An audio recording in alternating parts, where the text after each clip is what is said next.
Alrighty, here we go. And Like chat are here alive and well. we go. Well, that's good. We don't want to. We don't want to dead. Is that your Joker voice there, sick Rags? I wasn't gonna draw No, attention. no. That was not. That was Okay, definitely hope, not my Joker voice. That was the other quote Okay.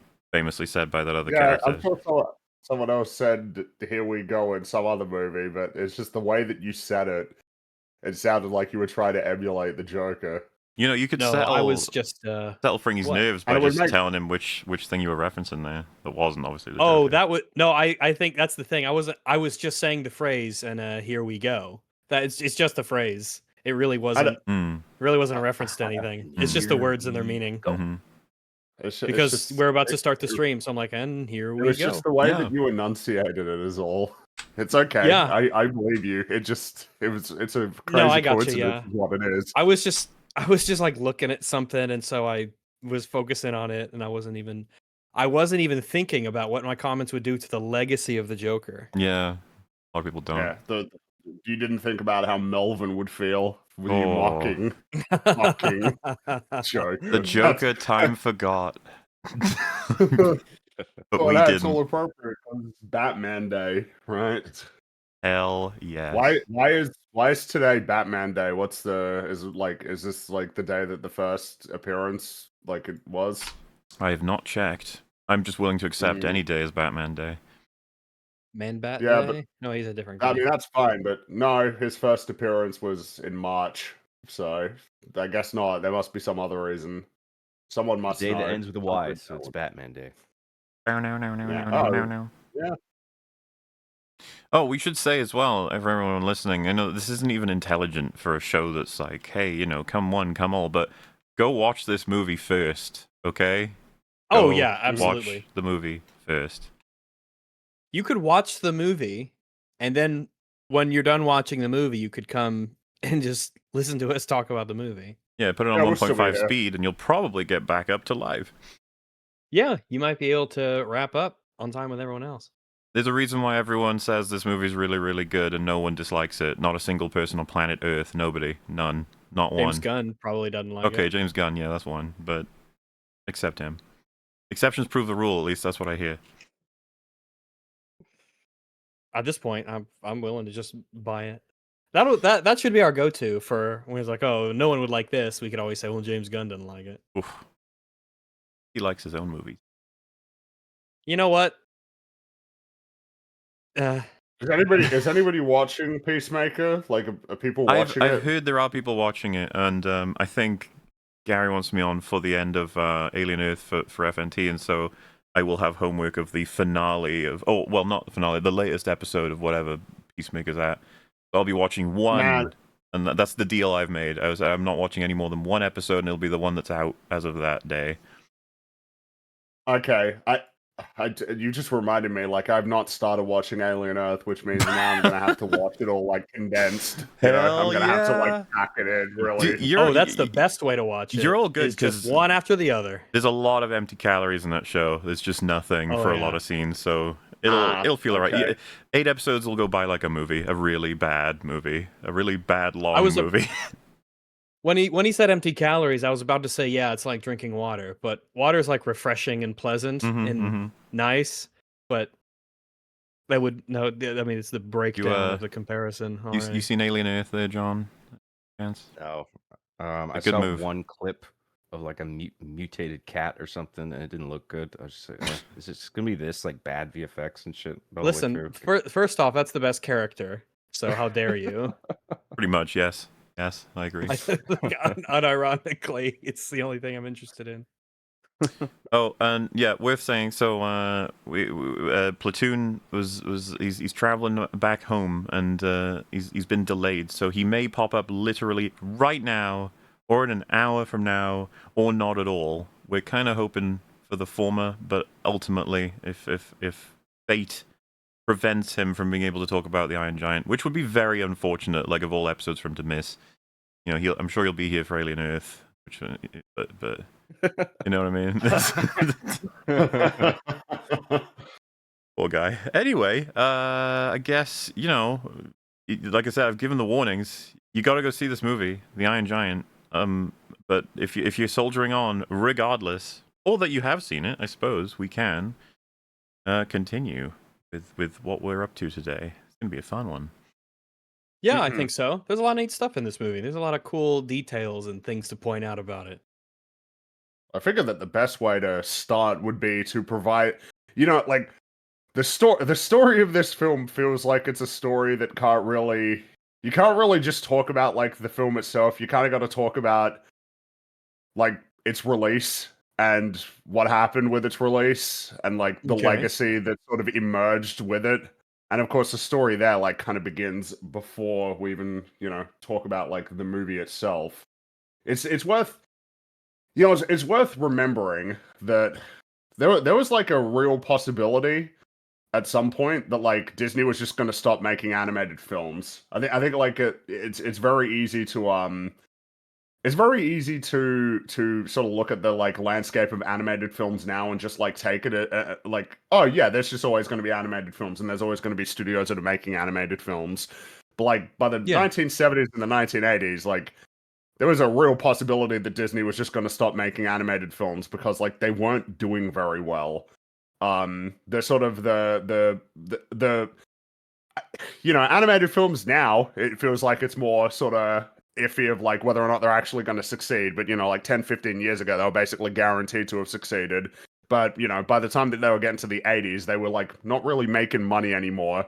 And some of them were like actually like really not doing very well. The Black Cauldron. Oh, the Black Cauldron is infamous. Well, just cost a lot of money, didn't make a lot of money. Got a lot of re-edits and recuts. It just, it wasn't great. And the reality is, most people would say it was Little Mermaid, and it's true that Little Mermaid was like substantial. But The Great Mouse Detective as well was also like pretty important. That was like a film that essentially ensured that the studio would continue to exist. But it was with that we then entered into the era known as the Disney Renaissance, where Disney films made a lot of money and were beloved, basically, like reliably and consistently with each new release. Little Mermaid, Beauty and the Beast, Aladdin, The Lion King.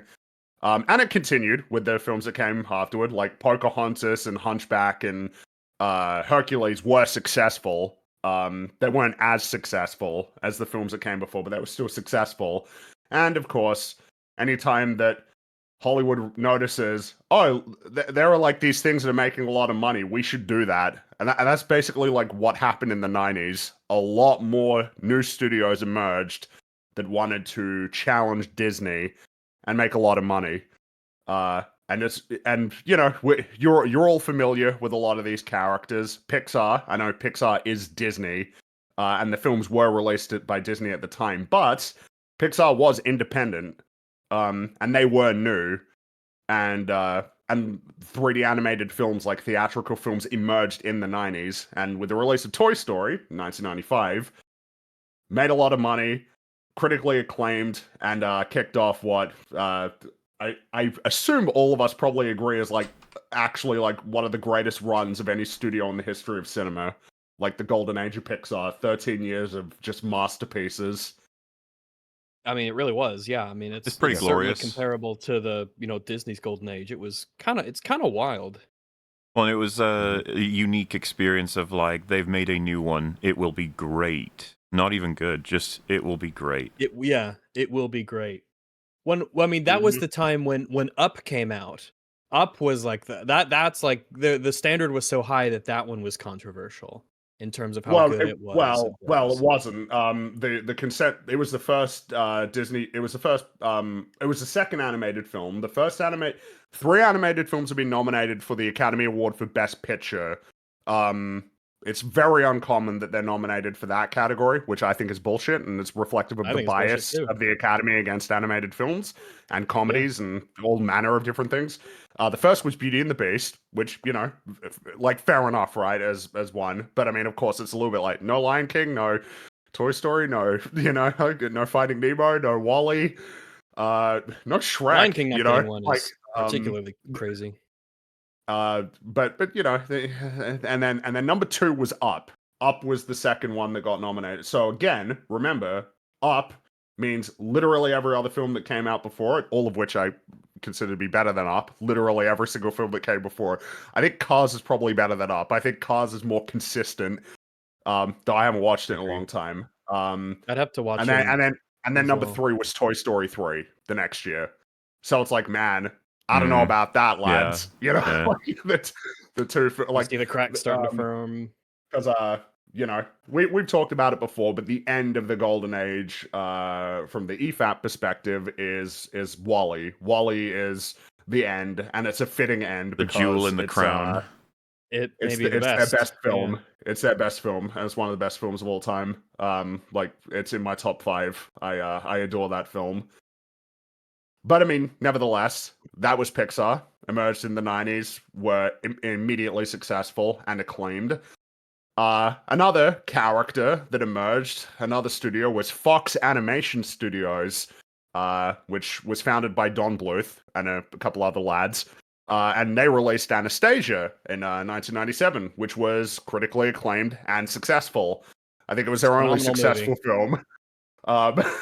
It's a great movie, but I'm pretty sure that was the only one that they made that was successful. Boo.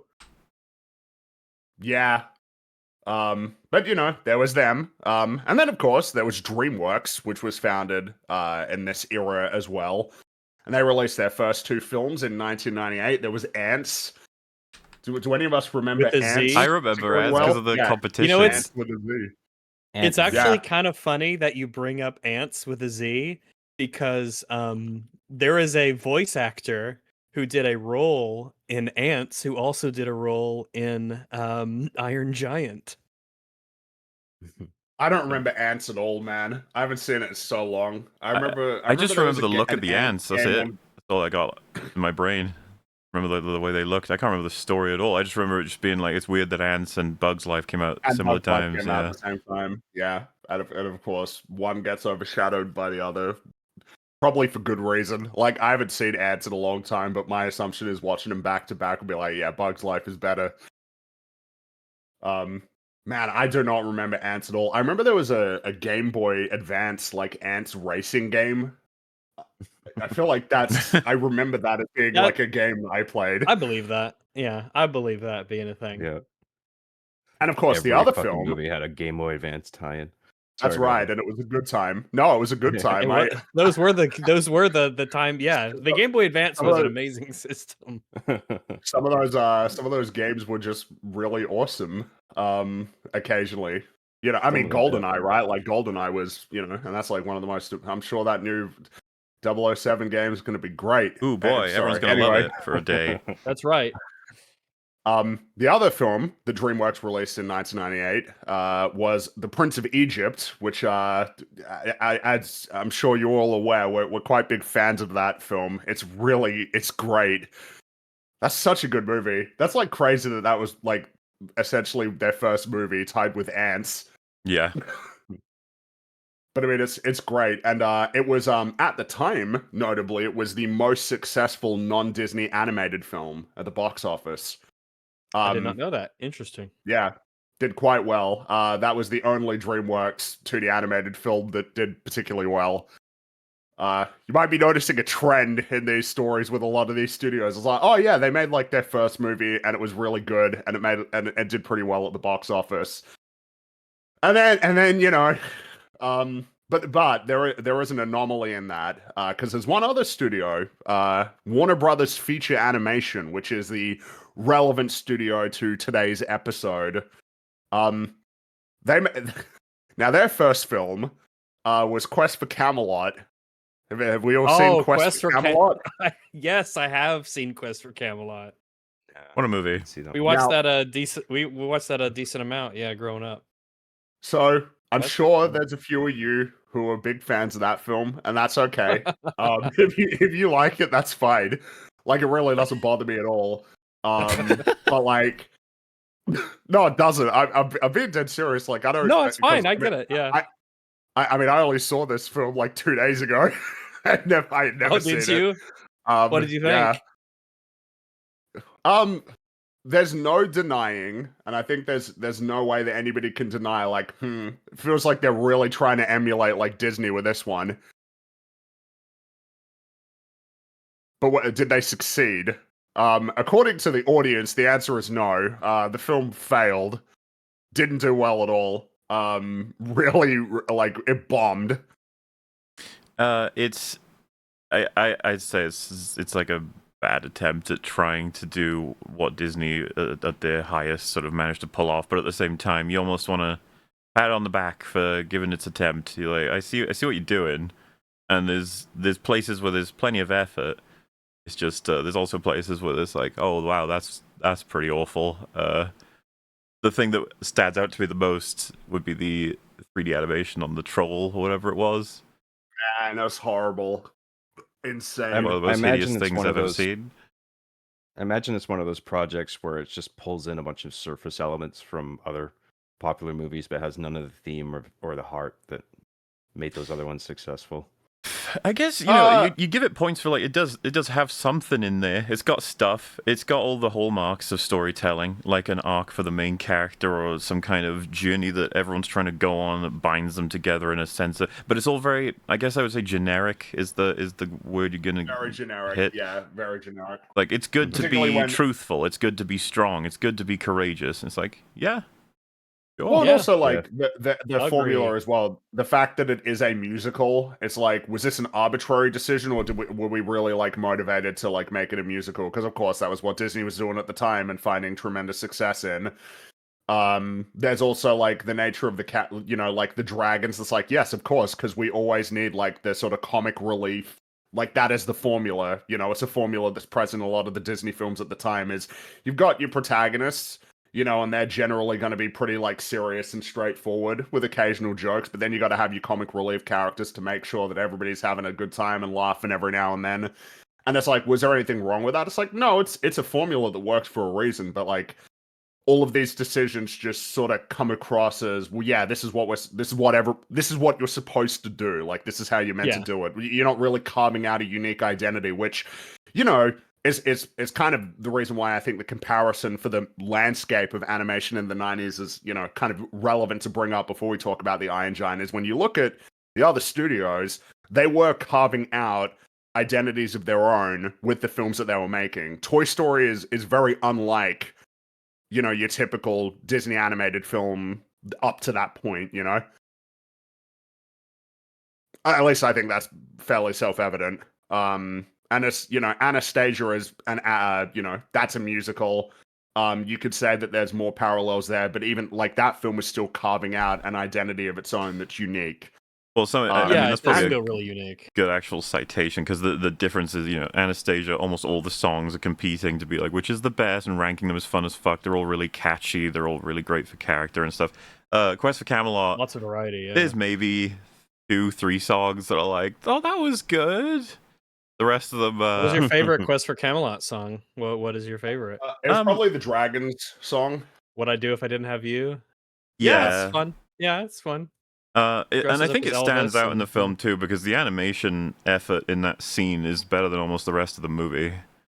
The crazy amount of different styles they engage in and taking them to all different kinds of like locations, and then I think the voice work from Eric Idle and I don't know if the Don, what's his name? I always forget it. Don something. It's not Bluth, the other guy. Rickles? Don Rickles, that's it. Yeah. Don Rickles. Oh yeah. Presumably he sang Eric as well. Idle. I don't know, but like they know what they're doing, for voice acting. Oh yeah. But even then, right? Like even that song being praised, it's like, well, this is another one in the formula. This is their, Friend Like Me, Hakuna Matata. This is the of course. It's against giants, and it's not gonna match up too well. Because like there's some other songs, particularly. I'll put a compliment first. Gary Oldman's performance is very wonderful, because you could tell he's putting everything in as the villain, just making him as cartoonish in a good way as possible. I don't like that everything is nice. I want it to be. It's particularly. He says peace is boring. We used to have fun, damn it. Yeah, We used to go out. It's killing. Like, there was some things that was striking me about like his villain song. The way they try to rhyme some words is just awful. They don't have much to work with. The song is just "I am evil," basically. I don't really know what else Look, to he's say. a pillager. He's not a poet. All right. Exactly. So, He should have turned one of his minions into a piano. Still, I think a movie like this, it's in an era compared with just fucking, like I said, giants, Mulan Leviathans. came out the same year. Yeah, Mulan slaughters this film. It's 1998. not even fair. Yeah. Mulan's That's fucking great, by the way. Watch the EFAP movies on that.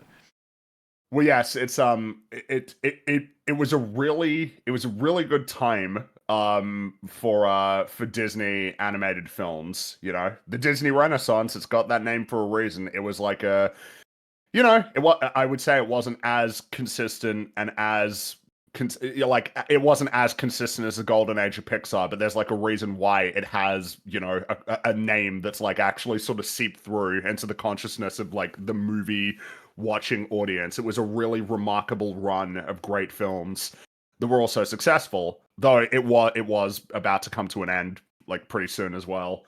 Not in terms of quality. The quality still was there, but in terms of making money, it was about to come to an end.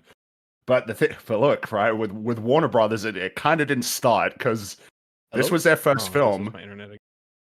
Oh, what? Mm-hmm. This is if I pop in and out, it's just like my internet will cut out for like a second, and it's been doing that the last couple days. So just carry on if it does. I'm just like I'm in and out, but it might happen. Okay. So, but carry on. This was their first attempt, and it failed.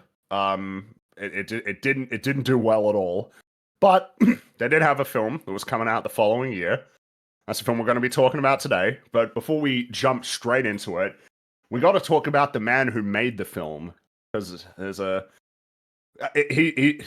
we have to talk about him because like when you really think about it, it's like dude, this guy made like 3 masterpieces in a row. Like it's actually kind of insane to think about like the 3 films that this gentleman made like back to back to back. It's kind of insane.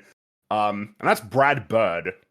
So by the way, a lot of this context that you're going to get is from The Giant's Dream, which is like the behind the scenes making of the Iron Giant. If you like that film, like if you really like the Iron Giant, like that's just worth watching. There's like a lot of interesting behind the scenes about how that film came to be, like a lot of the how the ideas like arose and the like how the animation all came together and all of the challenges that were involved in making the film. It's super interesting. I think you could make a movie out of that documentary because it feels like a very archetypal sort of, you know, you have a successful organization that then just sinks and decays, and then you have new blood coming in, and they interact with the old blood and butt heads, and then it transforms into something new and beautiful. It's like, yeah, it's got all that in it. It's quite a story. Yeah. It really is. So if you're a big fan of the film, I just highly recommend it. And I assume that all of you are fans of the film if you've seen it, because as Muller said, nobody who's seen the Iron Giant doesn't like it. So in the late 1960s, Brad Bird was afforded the opportunity to visit the Disney lot in Burbank, and he met the 9 old men. Now the 9 old men, these are the OGs of Disney. Like these are the guys who were responsible for the creation of like all of the classics in some way, shape, or form. You know, the people behind Snow White, Pinocchio, Cinderella, The Jungle Book, like all of these films, you know, the 9 old men. These are the creative heads that were responsible for all of those films. And he met them. Interesting, and he proclaimed, actually, that it's interesting you mentioned that, because when we were talking about Lilo and Stitch, when they were making that movie together, particularly with the background work, because the backgrounds are all watercolor for Lilo and Stitch, they went to one of the old animators for Snow White, specifically, who was still alive at the time, and they were able to get like hands-on training and advice from that person because he was still around. So hearing that from, I guess, the Iron Giant story, I suppose it's neat, not surprising, but if you have access to these people, like, yeah, you go to them. Well, this was when he was a kid, because he was interested in animation and had demonstrated an interest in animation, and there was connections that allowed that to happen. And he said that he would, you know, work there one day And they all kind of found that funny, like, yeah, sure, but once you find out how difficult animation is, like, no, you won't. But he did go there eventually. After he finished high school, he went to Cal Arts, got a scholarship, and then he got hired by Disney. But he's only there for a couple of years because, as mentioned before, it wasn't a great time for Disney animation. 70s, 80s wasn't a great time. And he very openly criticized the studio for its unwillingness to take creative risks, which, so he didn't stay there very long. It was, which is kind of like one of those things of, man, you wonder what like the alternate history would look like. Because he eventually did go to Disney, but what would it have looked like if he had stayed there for a long time? Because a lot of the things that he worked on afterward, like, it's hard to say like whether or not, well, the reality is those things probably wouldn't have happened. And one of those things was that he eventually would serve as an executive consultant on The Simpsons for about 8 years during its golden age. Wow. So there you go. You got a Simpsons reference that is entirely, completely relevant to the story here. Which means it doesn't count. It doesn't count as a reference. No, that's true. No, but he was there from 1989 to 1997, and he directed 2 episodes. Krusty Gets Busted, which was the first appearance of Sideshow Bob, who he's partially responsible for creating, and like Father Like Clown. So these are 2 early episodes in The Simpsons. But he was there basically right up until the end of the Golden Age, which is like, man, coincidence? So, like, I think not. I don't think so. I think it makes a lot of sense. And he also contributed to the first season of King of the Hill and The Critic. For those of you who don't know what The Critic was, that was I think that was Al Jean was the one who did that. If you guys remember the Simpsons episode, the film festival episode, like, let's just say it moved me to a bigger house. That episode, that was a Critic crossover. Which is kind of funny because if you didn't know what The Critic was, you would just like treat it like it was just a normal episode of The Simpsons. You'd just be like, oh yeah, Jay Sherman. That was the name of the Critic, wasn't it? Yeah, I think. Yeah. John Lovitz played him, like, right? Oh yeah. Yeah. I think so. But you just be like, oh yeah, I guess this is just like a character who's going to show up for this episode. But that was a crossover. But such was the quality of The Simpsons at the time that what might have actually been an obligatory network crossover episode, because I think The Critic was airing on Fox as well. What might have been an obligatory episode actually like comes across as just like another great episode in an amazing era. It's a hell of a thing to put on your resume, all that time on shows like, or Simpsons in particular, just overseeing that entire process, given the volume of episodes being pumped out and the quality of the writing and stuff, and just being immersed in that, and tight deadlines and getting things done on time and efficiently. You can carry all there's that as well. Because it's whatever you do next. Television animation obviously is a very different sort of a very different beast compared to feature animation. Like not only at the time, but still today. And also fun fact. The staff of The Simpsons actually wanted Brad Bird to direct the Simpsons movie, but because he was working on Ratatouille, he couldn't do it. Well, damn. Well, I like the Simpsons movie a lot. Yeah, it's good. And I also don't, that's kind of a funny one. I'm thinking it's like, would I be okay with Ratatouille not being a film that he made or got to make, which means that maybe someone else made Ratatouille or it doesn't exist at all, so that he would be directing the Simpsons movie? It's like, nah, that's okay. Yeah. I'll I don't want to take that gamble. It's like, I would take Ratatouille easily. Yeah, I love that movie. I really like the Simpsons movie, but there's something to be said for the Simpsons movie being more so an amalgam, because that film has like 10 writing credits on it. It's like one of the few films that you could point to that has like more than 2 writing credits that's actually good. Lots of different writers across Simpsons contributed to that film. But it's not a gamble that I would want to take, that's for sure. So in any case, in the mid-90s, Brad Bird signed a production deal with Turner Feature Animation, and he wanted to develop his original sci-fi film, Ray Gun, which I believe now is being made and will actually be releasing like sometime next year. Unfortunately, I don't think I'm very interested in it, which we don't need to talk about. Essentially, the fact that, you know, again, he made like 3 masterpieces in a row and then stopped making films that were that good. In any case, that was what he was working on at the time. But in 1996, Turner merged with Time Warner, and the latter, they were not interested in developing Ray Gun. They weren't interested. They didn't want to continue with it. But they did offer Brad the opportunity to work on several in-development projects, and one of them was a musical adaptation of The Iron Man, which was written by Ted Hughes. So, The Iron Giant began initially as a musical, because of course it did, because that's what was successful at the time. So, of course it would be a musical. Have any of you read The Iron Man, by the way? No. The Iron Man, no, I have not. No. It's it is not very similar to the Iron Giant, what it would eventually become. It's quite different. There's like, you know, Hogarth is in it, but like he's not really like he's just not the same character, as much of a character.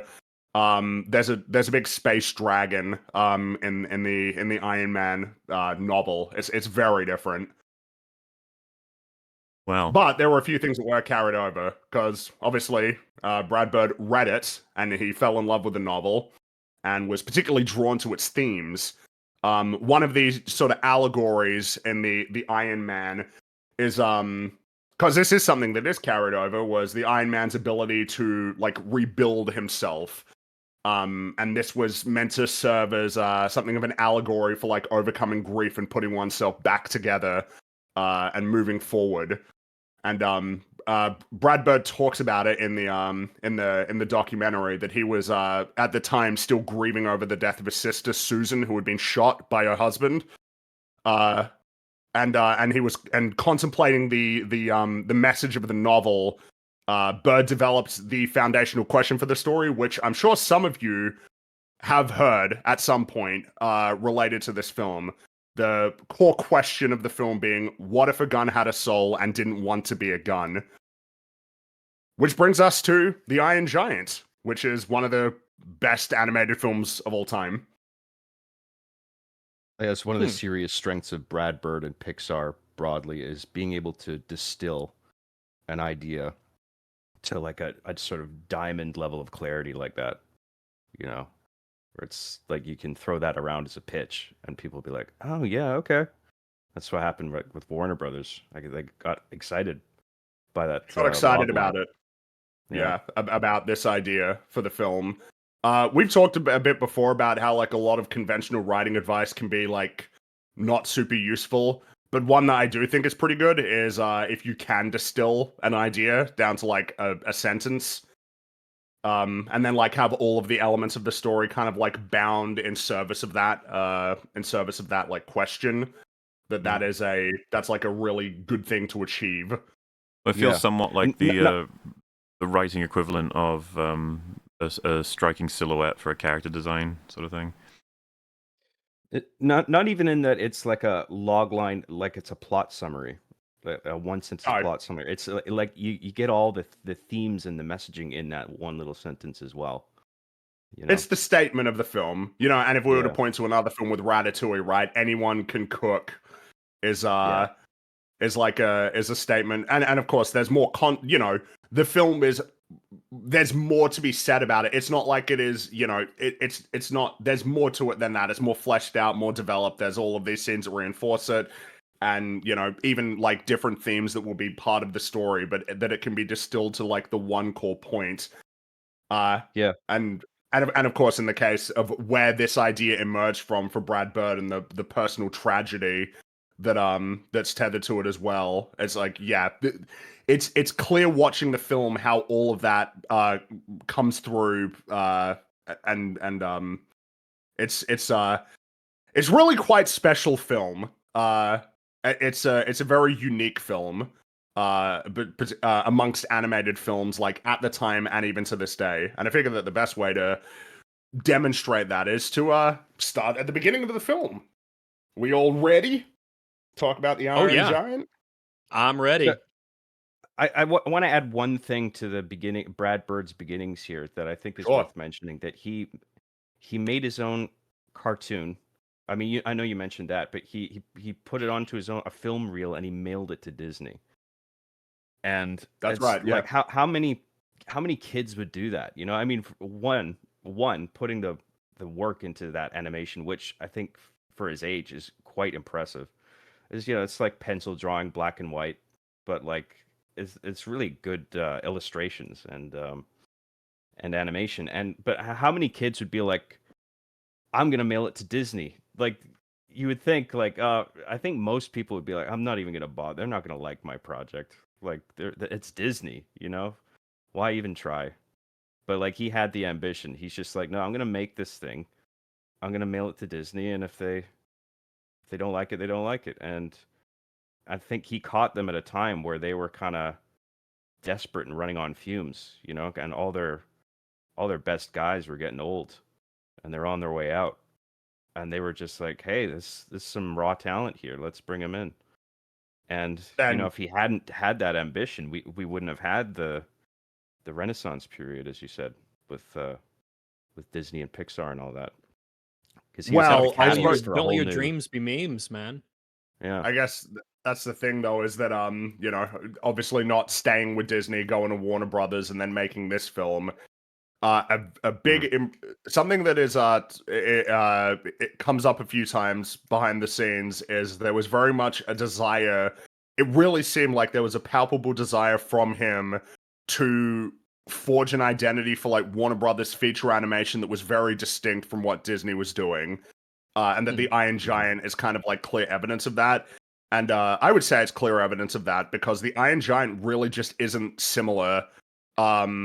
You know, there are similarities to the Disney films that were coming out at the time, but it's got a very unique vibe and aesthetic and tone compared to those films. It really does feel different. Yeah, it does.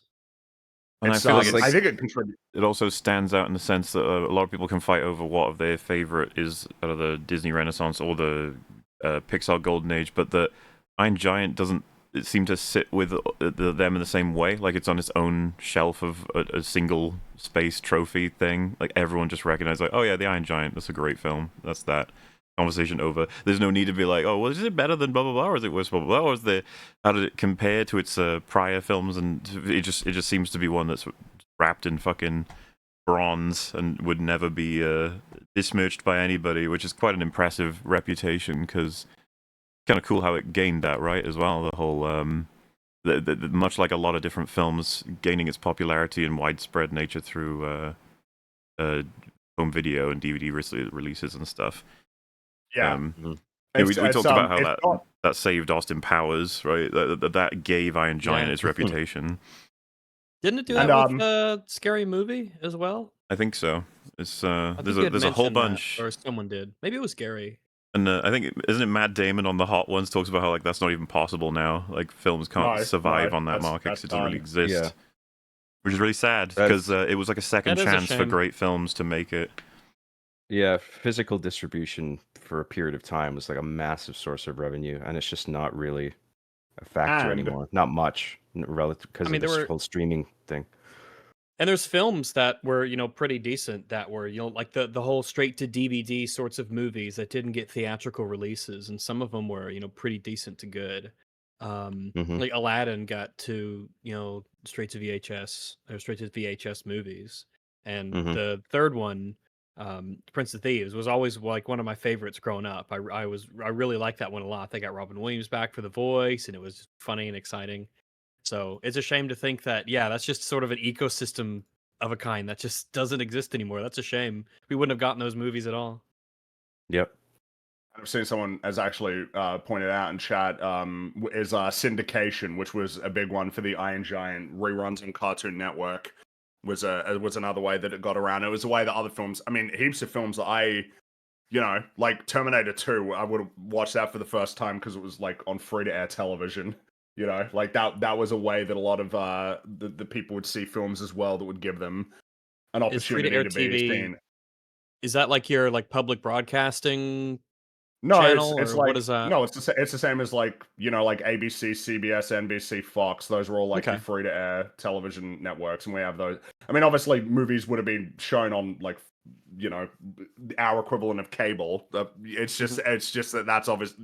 Personally, that was how I had ended up seeing a lot of films. I mean, For the first time was just because they were being shown on TV. Feel a bit like a dinosaur right now, but like it was really fun, especially like sort of holiday times to just you look at the listings and be like, okay, so that day we'll be doing this, and then we'll settle in for they're playing this on TV.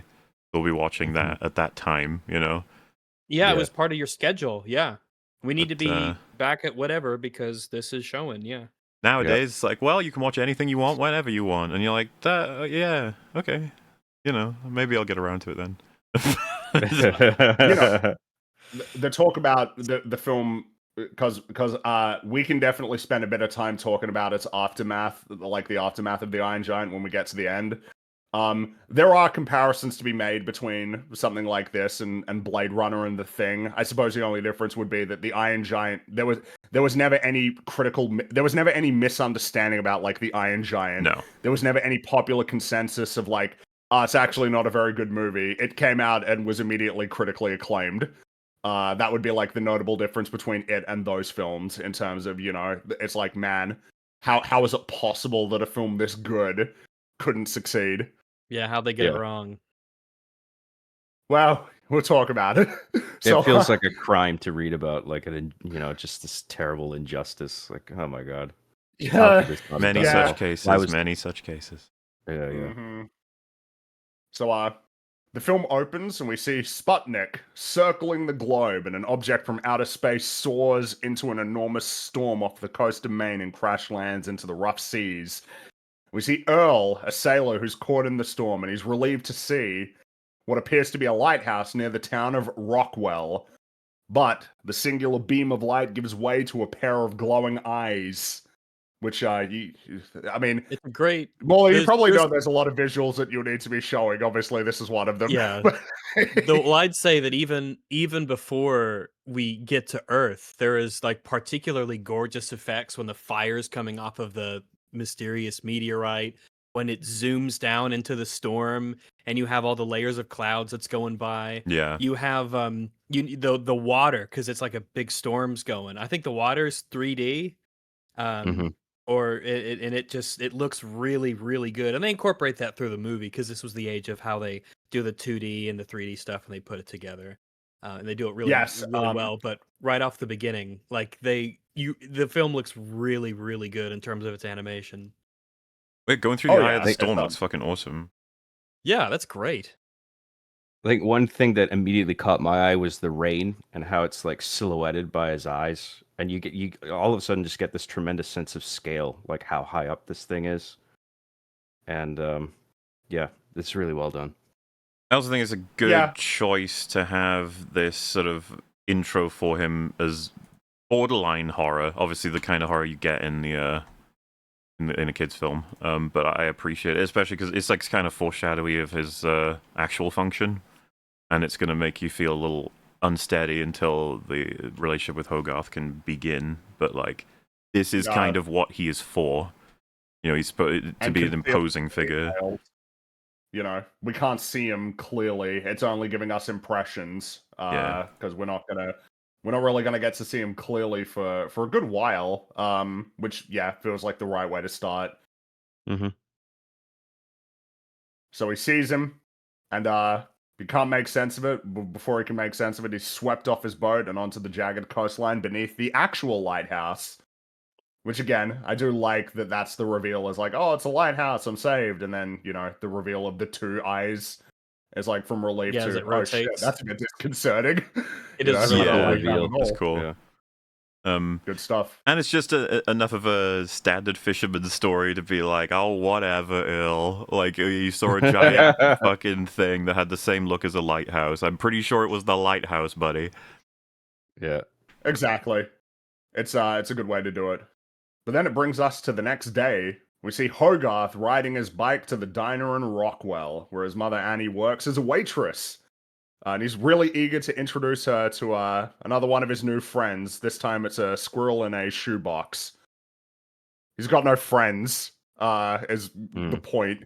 And it's established pretty quickly, pretty expeditiously, I would say.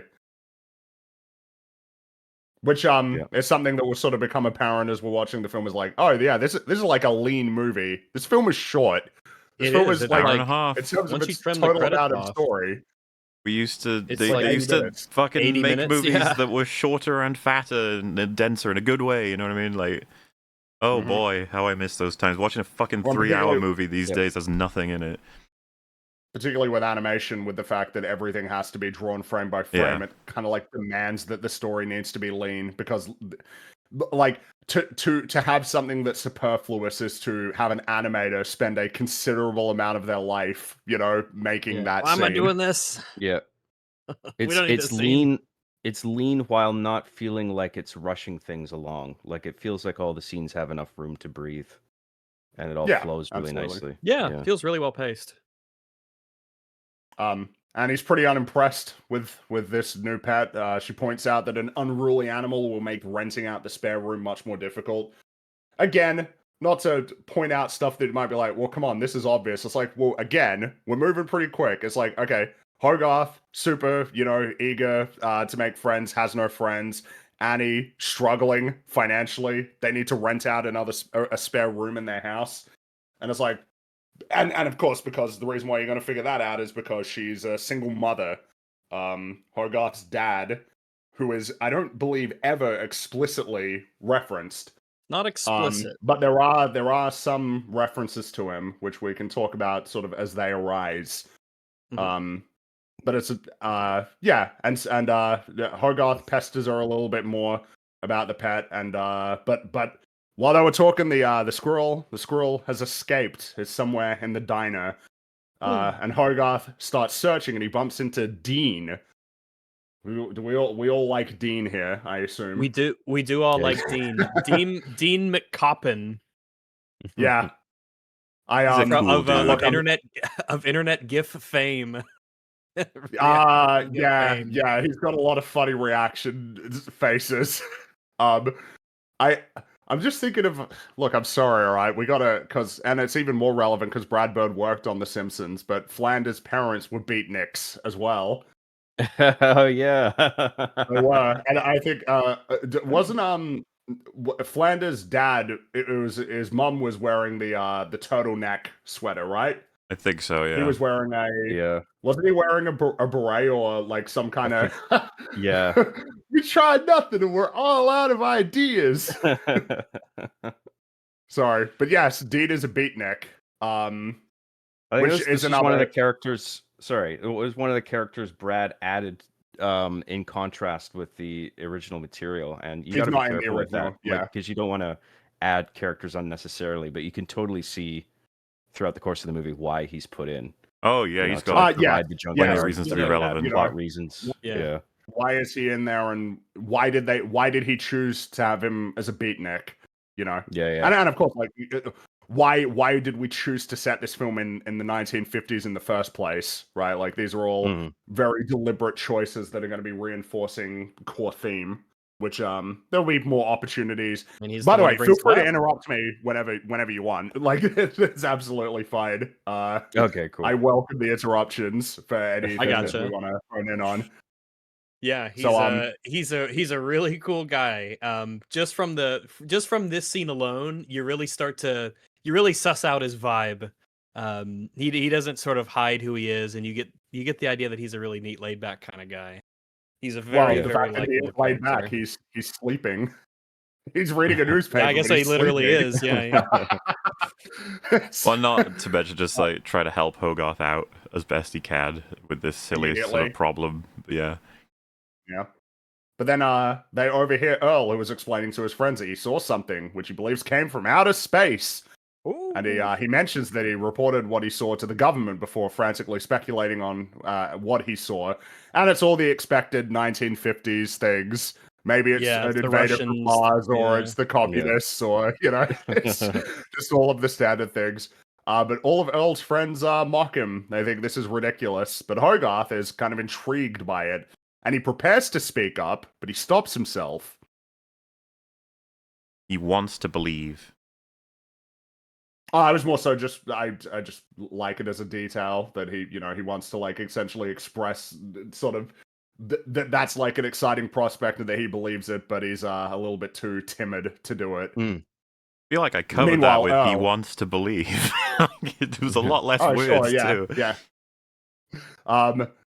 But Dean interjects and he says that he saw it too. That doesn't help Earl. That just contributes to that just makes things worse. They don't really take him very seriously either. And then Hogarth, he says he wants to go looking for it, but Dean admits that he lied because he's trying to stand up for Earl, and he says, "We don't stick up for the kooks, who will?"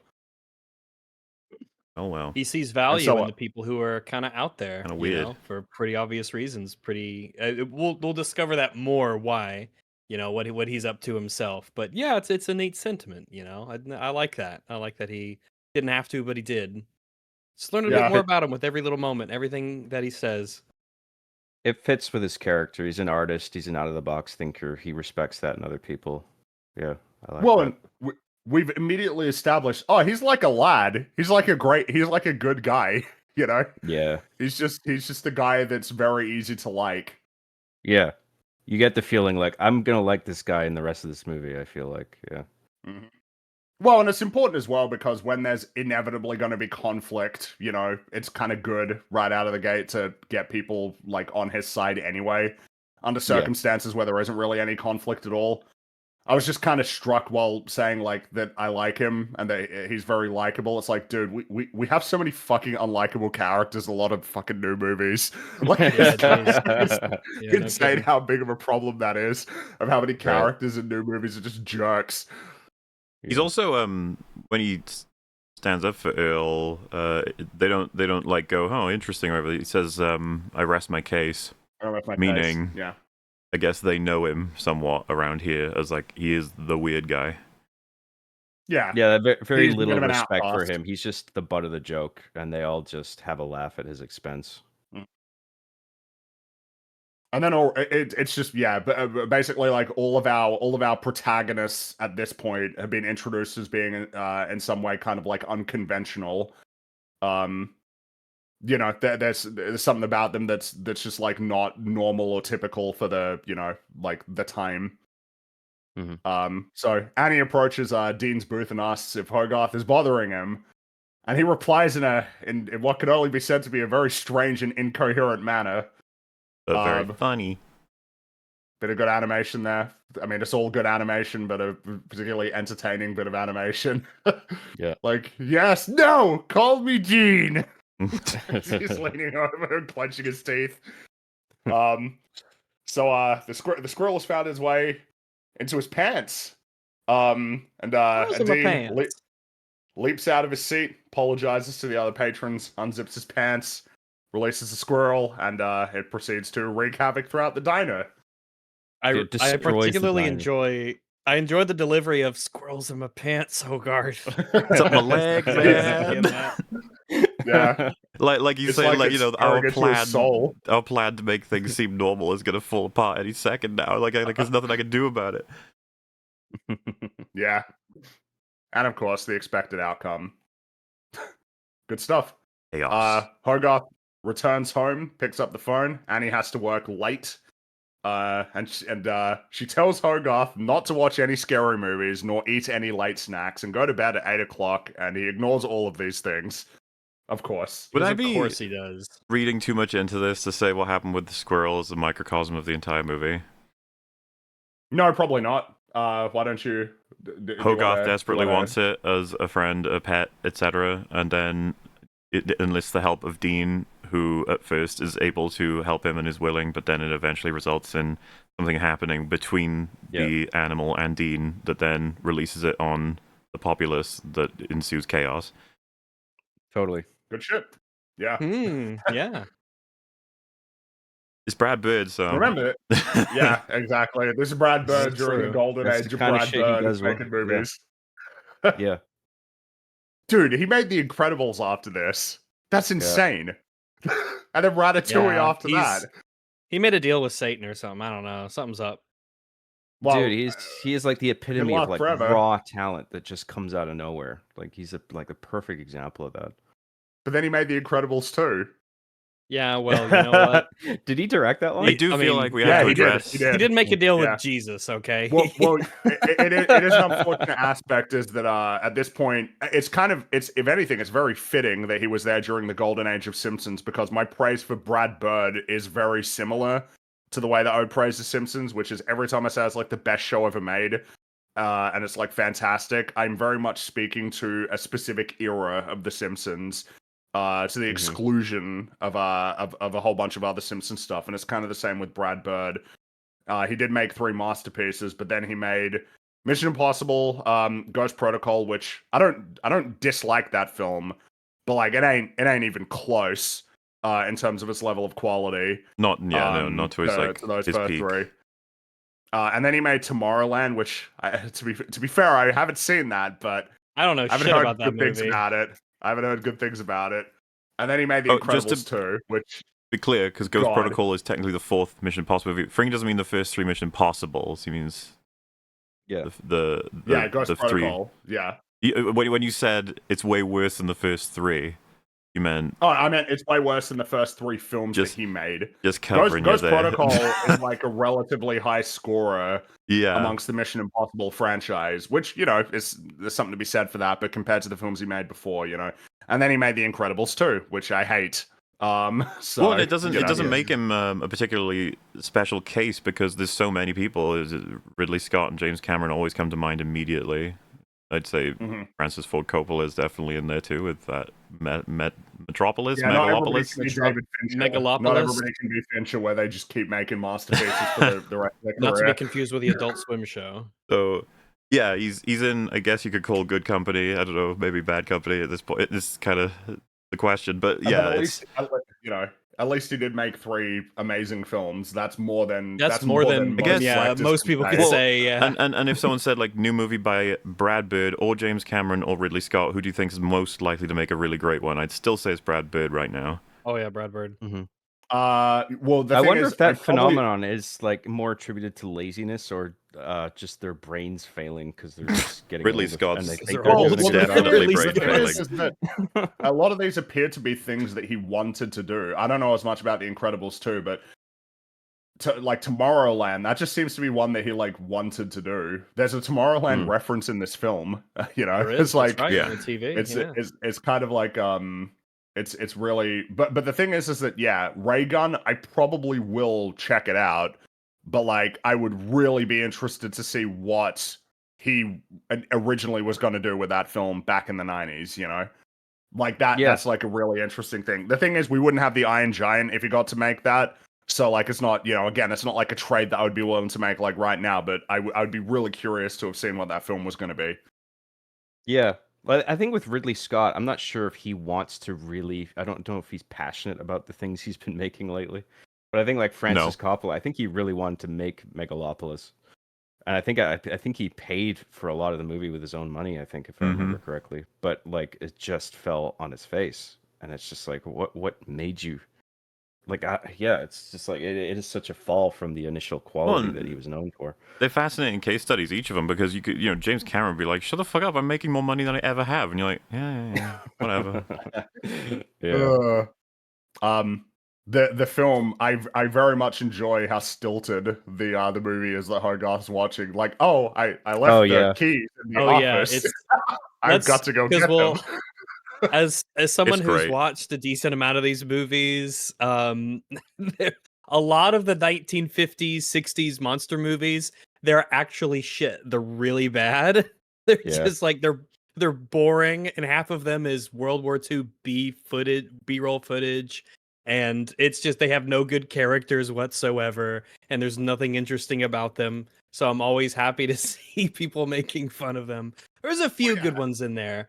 But I mean, they can't all be the Tingler, so I'm always happy to see them. Always loved about it, like the relatability, because I watched a shit ton of what would be considered like adult. Could it be horror, sci-fi, or crazy whatever movies? And there's a part where you see the brain is like on the floor, and you're like, oh shit, the tension's rising. What's it gonna be? And then he's like, how about a nightcap? Let's say my place. Like a more romance edge sort of part of the story. And Hogarth's like, ugh, yeah. Which when you're young enough, you're just like, I want to get to the part where the monster kills everybody. What I a don't care waste about of a perfectly good brain. Fuck off. You don't care about the romance plot. Yeah, because it was really bad. Because God forbid we have a movie in the 50s or 60s like that had a female character who I'm not even talking was about thing of value. That. I just think that Hogarth himself, he doesn't right now care about a romance plot in a story. He wants to see the monster kill people, even if it's shit. Oh yeah, that's what he's watching it for. Very much like the Twinkies he's filling up with whipped cream. It's just like empty calories, television wise. Like he just enjoys the campy monster sliminess. It feels like an authentic understanding of a kid that age being able to mess around, because I don't know, I feel like we've all been there. It's like, parents aren't home, you get to do whatever you want. And it's all like mundane rebellion, like it's not like, who cares, it's not really a big deal, but like he doesn't hate his mom or anything. They don't have like a bad relationship. He's just being a kid. He's just a normal kid. And but as he's watching it, there's a strange sound that emanates from the roof, and so he decides to head upstairs to investigate it. But he pauses because he starts hearing that something crazy is happening in the movie, and he's missing it. He's missing the guy getting eaten by the giant brain, which does look pretty interesting. Honestly, I'd check it out just for that scene. I would watch it. Yeah, I want to see the brain monster on that guy. The brain suddenly grows. It's got tentacles and like big tentacles all of a sudden.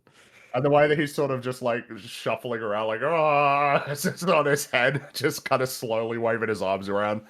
But then the signal is suddenly lost.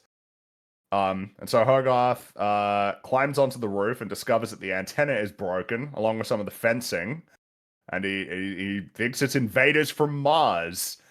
And so he runs into his room and attaches a torch to his pellet gun, and he gets an aviator helmet, which it's probably worth noting now, this probably belonged to his dad. Because you see a picture later in the film of a man getting into a jet, like holding the same aviator's helmet. So pilot. I think this is, I mean, obviously, I think basically every aspect of the film is worth complimenting, but like, the film doesn't feel like it needs to explain any of this to you. Like, things have been so hard for us since your father died, like 3 years ago or something. It's like, there's no need for that. It's just like, you pick it up. Obviously, he has a dad. The dad's not here anymore. I suppose there's any number of reasons why you could have an aviator helmet, but like a pretty easy to understand reason would be that it was something that belonged to his dad. But there is no explicit reference to it, and like there's not even, again, the reference to it is really, really small. I wonder if you'd be able to get it. It's in the scene where he's having the sort of showdown with Mansley, because you only see it for like a couple of seconds, and that's it. I think that's the only. It's like the only reference. If you combed through a bunch of the backgrounds and stuff, you might see some stuff, but that's the one that is like the one that you could kind of see in particular. Yeah, I'd say it's like the only one that tries to call a bit more attention to it, and even then, it's pretty restrained, and I appreciate that. I like that. It feels like an example of a leanness that actually is like beyond what would be expected even of an animated film, just with the fact that it's kind of like necessarily needs to be. Feels like the normal thing would be to reference it explicitly.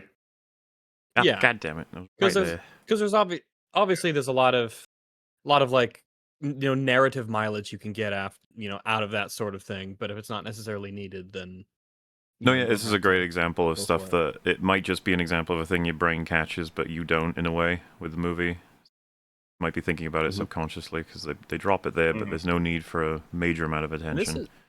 And this is well into the movie too. This is not like we're establishing who the father was or anything. This is way later. I mean, it's got to be no coincidence that he's, it would be a classic sort of heroic thing that the dad would have engaged in, matching somewhat of the themes of the movie. It takes a lot of courage to do the stuff that he likely did. So it's just, as small as it is, it's relevant still. Yeah, I also absolutely. think it might be worth explaining to the younger crowd just why Hogarth went on the roof. What is antenna? What is that? What do you mean? There's still antennas on roofs, right? Like that's I don't like think a that's normal that far out of common knowledge. Well, I know I'm being a little silly, but yes, it is. You used to get a television signal with an antenna on a roof. That's how you used to watch TV. So they would use magic spells, and they would send movies and invisible movies through the air. And you'd have your magic rod, and you would have to physically maneuver the little magic rod so that it would pick up the magic invisible movies in the air, and then it would beam it into your television screen. And sometimes you'd have to physically move the magic rod so it picks up the invisible movies in the air. And That's that right. was, and then you'd have to yell to that fix it. Get it? Is it good now? No, it's worse. It's worse. Yeah. What? Do it the other. You gotta turn it the other way. Whatever you're doing, it's making everything worse. Stop it. So he sees that, gets the gun, gets the aviator helmet, and ventures into the forest. And he discovers a trail of scarred and toppled trees, and he grows ever more nervous, but he nevertheless marches forward. And I think something that I was thinking. Oh, go for it. I had one detail I noticed in the animation that I really liked is that when he first turns on the flashlight and he's looking outside to see the pathway that the Iron Giant had made, the light of the flashlight, as it gets further away from him, like on the ground, and it goes towards the woods, it gets a lot more dim and fuzzy, like a real flashlight would, until it basically doesn't work anymore. And I thought that was really neat, all those little things that they do. And there's a lot of cool stuff in the animation here that we're gonna be seeing, but stuff like that, it's really neat to see because it's just neat. It's cool. As I noticed that too. I really appreciate that little detail. It puts you in the scene because that's how a flashlight would behave. Yeah, if you point it at stuff that's far away. It's a neat detail for sure. Something I figure is worth noting with this scene.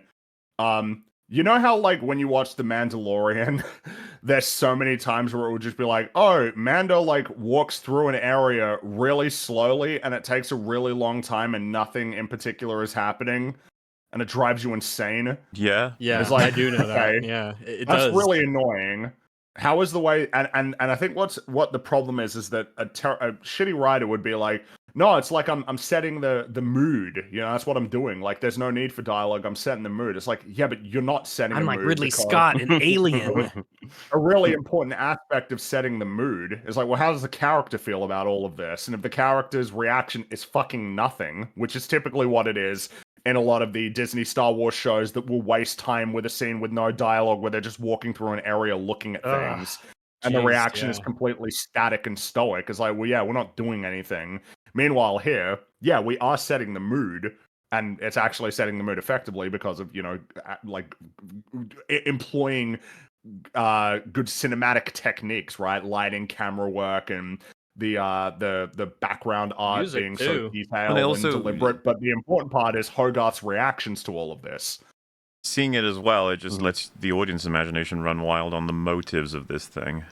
Like, all the damage it's done. It's like, what is it here for? What has it done, and why? We know more than Hogarth does, kind of, but we don't know a lot either. It's lopsided information, but we are still learning as he is. Yeah, and so it's a little bit. Film's going to be running with. We can talk about it thematically a bit later, but right before he leaves the house, we get that scan from the camera onto one of his comics, being the Red Menace.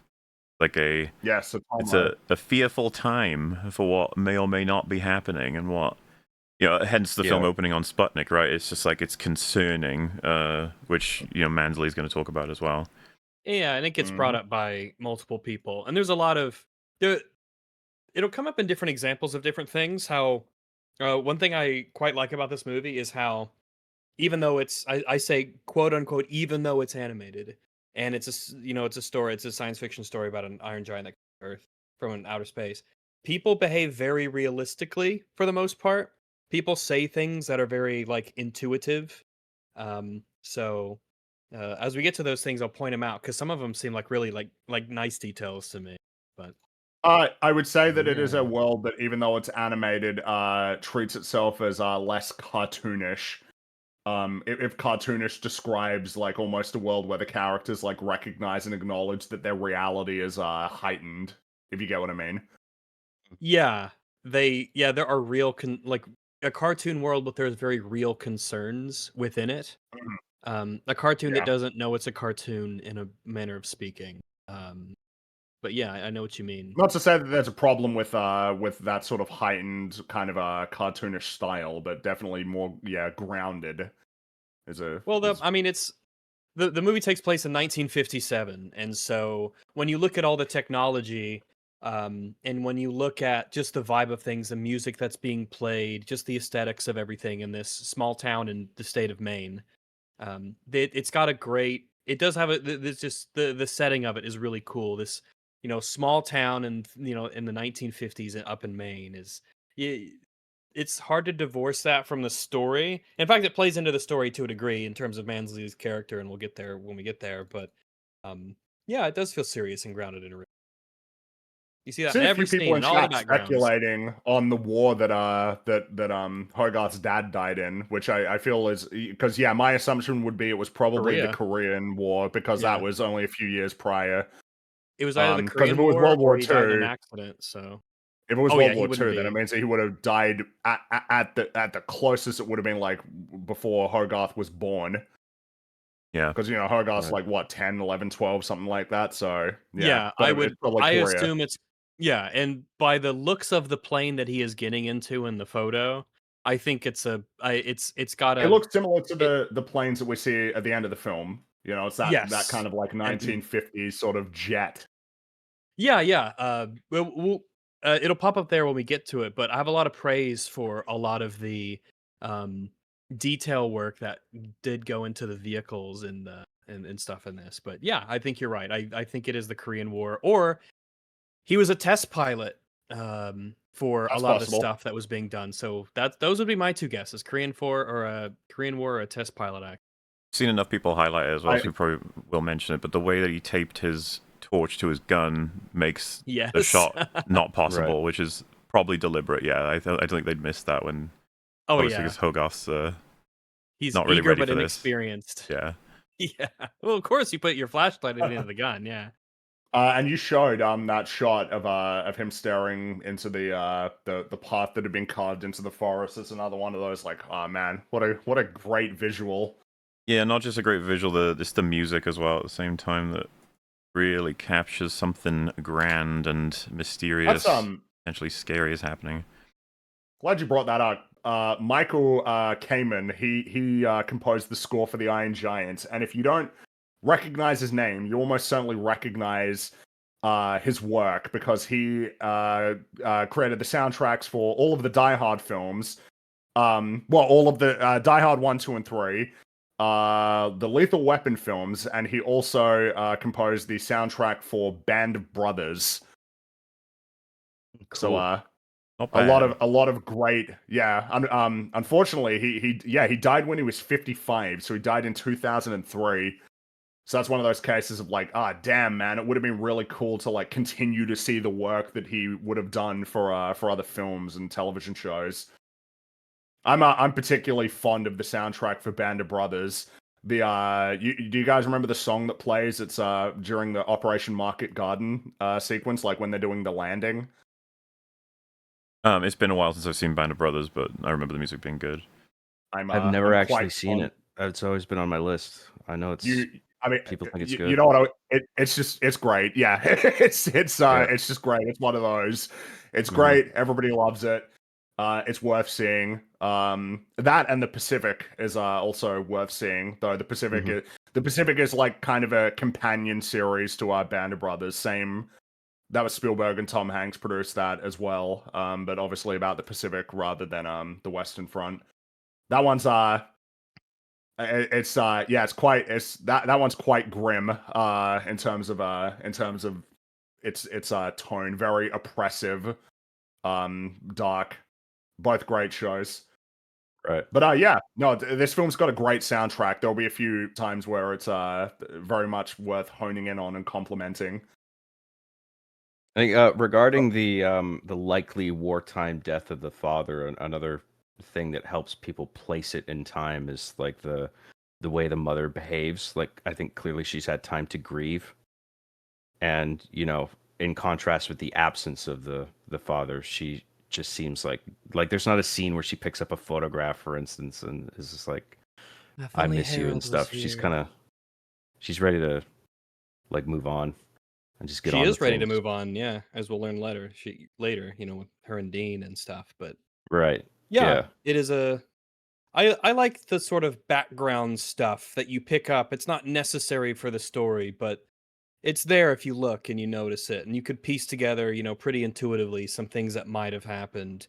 And those kinds of kind of like what we were talking about earlier with an animated world that doesn't feel like that feels real and grounded. It's little things like that I think add to it. The details of some past tragedy that they've just accepted as normal, and therefore they don't have to talk about it. It doesn't just Sure. come up all the time. I think these are things that are worth pointing to as kind of examples of how the Iron Giant carves out a sort of style and identity and tone that is unique for compared to other animated films, not just at the time, but like kind of forever. If anything, I'd say because it's the same with The Incredibles. The Incredibles is quite unique amongst animated films. I mean, certainly that it's quite violent and mature in some ways, like in ways that a kid is not going to fully like appreciate or understand.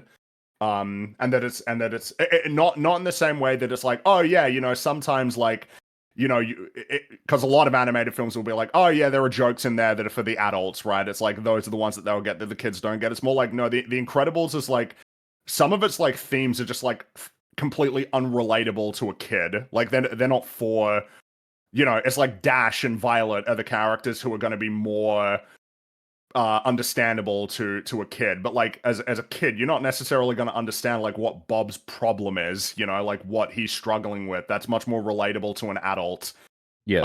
Or when he gets including into arguments with his wife and they're actually kind of yelling at each other, and it's going to be different for a parent to see that kind of an argument than a kid seeing that kind of argument. No, because I think a lot of the jokes in that film are strictly in the parental realm, and you can't really grasp it until you have a kid yourself. Well, I mean, dude, or at least you're old enough to understand those things. When he thinks the family are dead and nearly strangles Mirage to death, it is kind of like, man, getting a little dark here. Like, it's even commented on. I love it. It's so great. Right. But I mean, it feels Dark so is good, yeah. Oftentimes it makes so much sense that it was Brad Bird who, and Ratatouille is definitely, I would say, it's not as adult in terms of like having those sorts of elements in there, but like when Remy sees all of the dead rats like in the storefront, like that's real grim. And I mean, is what his dad says. Take a good long look at this. It's like, yeah, we're gonna sit with these sort of like negative experiences and let them and give them like the room that they need to really sink in. It's a sort of storytelling temperament that I think is unusual, even amongst like the animated films that because I love a lot of these movies, but like it's definitely unique in Brad Bird's films, and certainly in the Iron Giant. I think it contributes to why the Iron Giant's legacy is so like enduring, is that it is just not typical. Yeah, I mean, we say of the stands animated out films of the time in a lot of ways. Another thing that struck me was the way that the characters sound. I don't know if there was any different style or format they did for recording. It just, the voices sound like they're being recorded with older technology. It reminds me of a Fox in Space, the fan animation Star Fox series, where it's like something is being done to have the voiceover sound like it's from a 70s animated show. Yeah. Even though it's obviously all created with like new technology, but like that there's efforts made to give it more of that texture of the era, which I very much appreciate. Particularly in the case of the Iron Giant, it's interesting because I mean, yeah, a lot of this is relying on computers to make this film. Like this was definitely the era where that transition was happening. I mean, a clear example with television, right? The Simpsons was still being made traditionally, conventionally with a cell animation with like the actual, like physical illustrations compared to Futurama, which was all computer animated.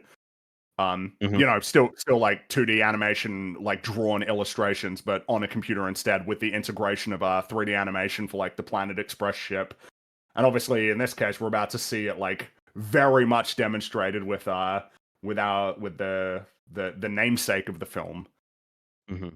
It annoys us because we pointed this out before. When you have modern stuff that tries to emulate old stuff, and they just give it a black and white, they just make it black and white, but they keep like the high definition. Instead of actually like making it low res and giving it maybe mild scan lines and things of that nature. But I like it when people actually go through the trouble of making something look old when it's supposed to be old, not just it's black and white now. We did our job. Yeah.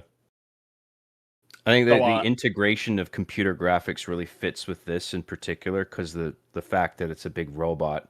I remember something they talked about in the documentary was that when you hand draw these things, they have a tendency to have like a bendiness to them that doesn't like that wouldn't fit here because the robot is supposed to be very rigid. And when you have these parameters of computer graphics where like you're maneuvering all these limbs all like extremely rigid, that translates to the screen, right? So you get the feeling that this thing is a big stiff robot made of like firm parts. I assume we can. Whereas if it was hand animated, there'd be a natural sort of bending and curvature to the way all the limbs are drawn. You know what I mean?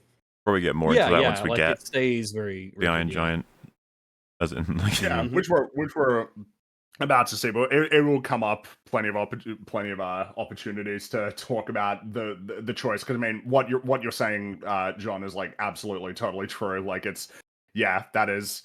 It makes a lot of sense, and it's a pretty logical choice. It was a good choice from a production standpoint, and it's like works creatively. There's creative justification for it as well. So Hogarth sees sort of a strange flash emanating in the distance, and he approaches. He takes cover, steadies his breathing, and then takes aim. But he's stunned when he sees only a substation. It's just like, it's just a power station, nothing too interesting. But behind him, we see two glowing eyes emerge from the tree line, and the giant starts stomping towards the substation. And Hogarth runs away from the giant, narrowly misses him, but it crushes the pellet gun. And the giant starts tearing apart the substation and consuming it. Just want to say that shot is awesome. He's there the whole time, and you can kind of tell if you're looking. It's just you're not focused on Hogarth's face. Yeah, it's a great way to reveal something in general, because like this is one of the key reveals of the whole film, right? Is like the kid sort of becomes aware of this thing physically for the first time, and like you think the shot is one thing, and the shot lasts a while, and then you realize the shot had a completely different purpose, right? And you see the thing in the background. Something that is worth complimenting, I think The Iron Giant is a great film to point to of like, guys, like the way that you construct the plot like matters a lot, and don't let people convince you that it doesn't matter, because it absolutely does, and it exists in all of the films that you like.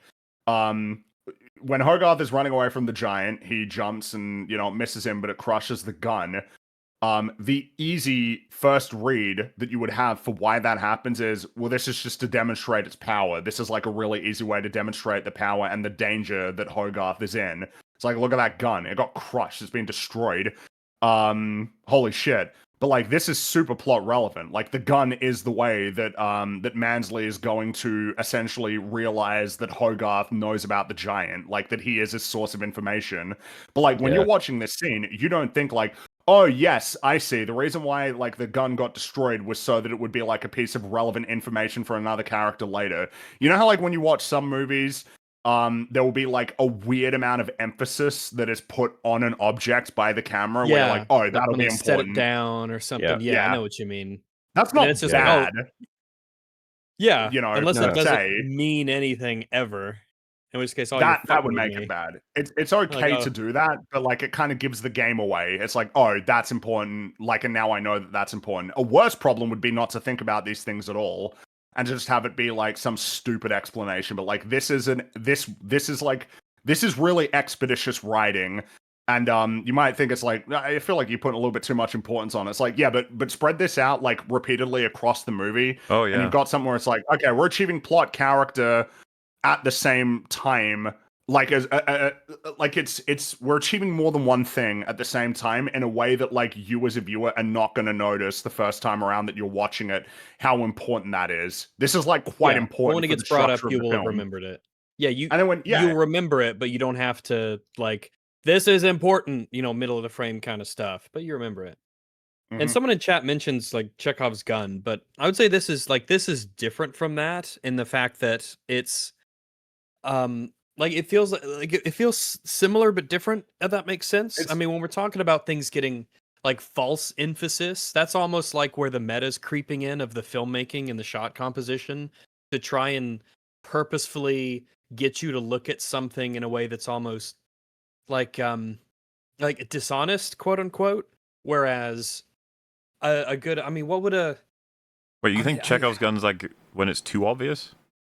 no. I mean to say it's I'm not saying a Chekhov's gun is too obvious. I'm saying that when we were talking about how sometimes things will be given emphasis when they're actually not important at all and they're just kind of like fucking with you, or the shot is set up in a really odd way that just kind of it's like a misdirect but in like the negative sense, instead of like, oh, if you're paying attention or if you're listening to the dialogue, they are setting something up and it will come in hand later, like the difference between the two. I'm not sure I understand because I would say this is a quintessential Chekhov's gun. Yeah. I'm comparing it with what we were talking about earlier about the bad thing, but this is the one that's done. I say I've done well, where you will remember it when it pops up again, and you will know that it doesn't come out of nowhere, but it's not given so much emphasis that you couldn't have possibly forgotten it, and you're thinking about it the entire time. I mean, they're complicated because like there's some that are very explicit and then become very useful. Like Shaun of the Dead's probably should be the fucking poster child for Chekhov's gun at this point. The amount of times the Winchester is referenced and they keep saying the bar has the gun, and then that gun becomes extremely important. It's like, you know what I mean? Like this one almost sneaks by as something that you may not have in your brain, while that one should probably be sitting in your brain the whole time. But both of them would be, considered. You've shown something that's going to be relevant later. That's because Chekhov's gun just refers to don't show shit that won't matter. Like and running with that principle, everything you see, you should probably expect you're going to see it either serve a purpose like now or later, and once it does, it's complete. And a gun is just a good example. Mm-hmm. No, I totally agree, and I totally get what you were saying, Fringy. This movie, every beat of it feels very carefully handled. And the significance of something, you realize the true significance of it when you're supposed to in the movie, as opposed to seeing it early on and then being like, oh well, that's gonna come in handy later, and then it happens and you're just like, yep, like there's just a natural, there's an organic feeling to it where it's just like, oh yeah, he found the broken gun. It's like, oh yes, of course, there was the gun, and we saw it get broken. Compared to in a ship movie, it would be like, oh, that just like wasn't there. Like the thing that you're saying is like relevant information, like never existed. Yeah, you made it up. Possibly, now. As an audience, have kind of been given that piece of information when it happened, or when the instigating incident for the item, as far as the story is relevant, occurred. Yeah. And it's not just a writing thing, it's an editing thing too, because you have to be really careful how long you hang on a particular shot with something like that, right?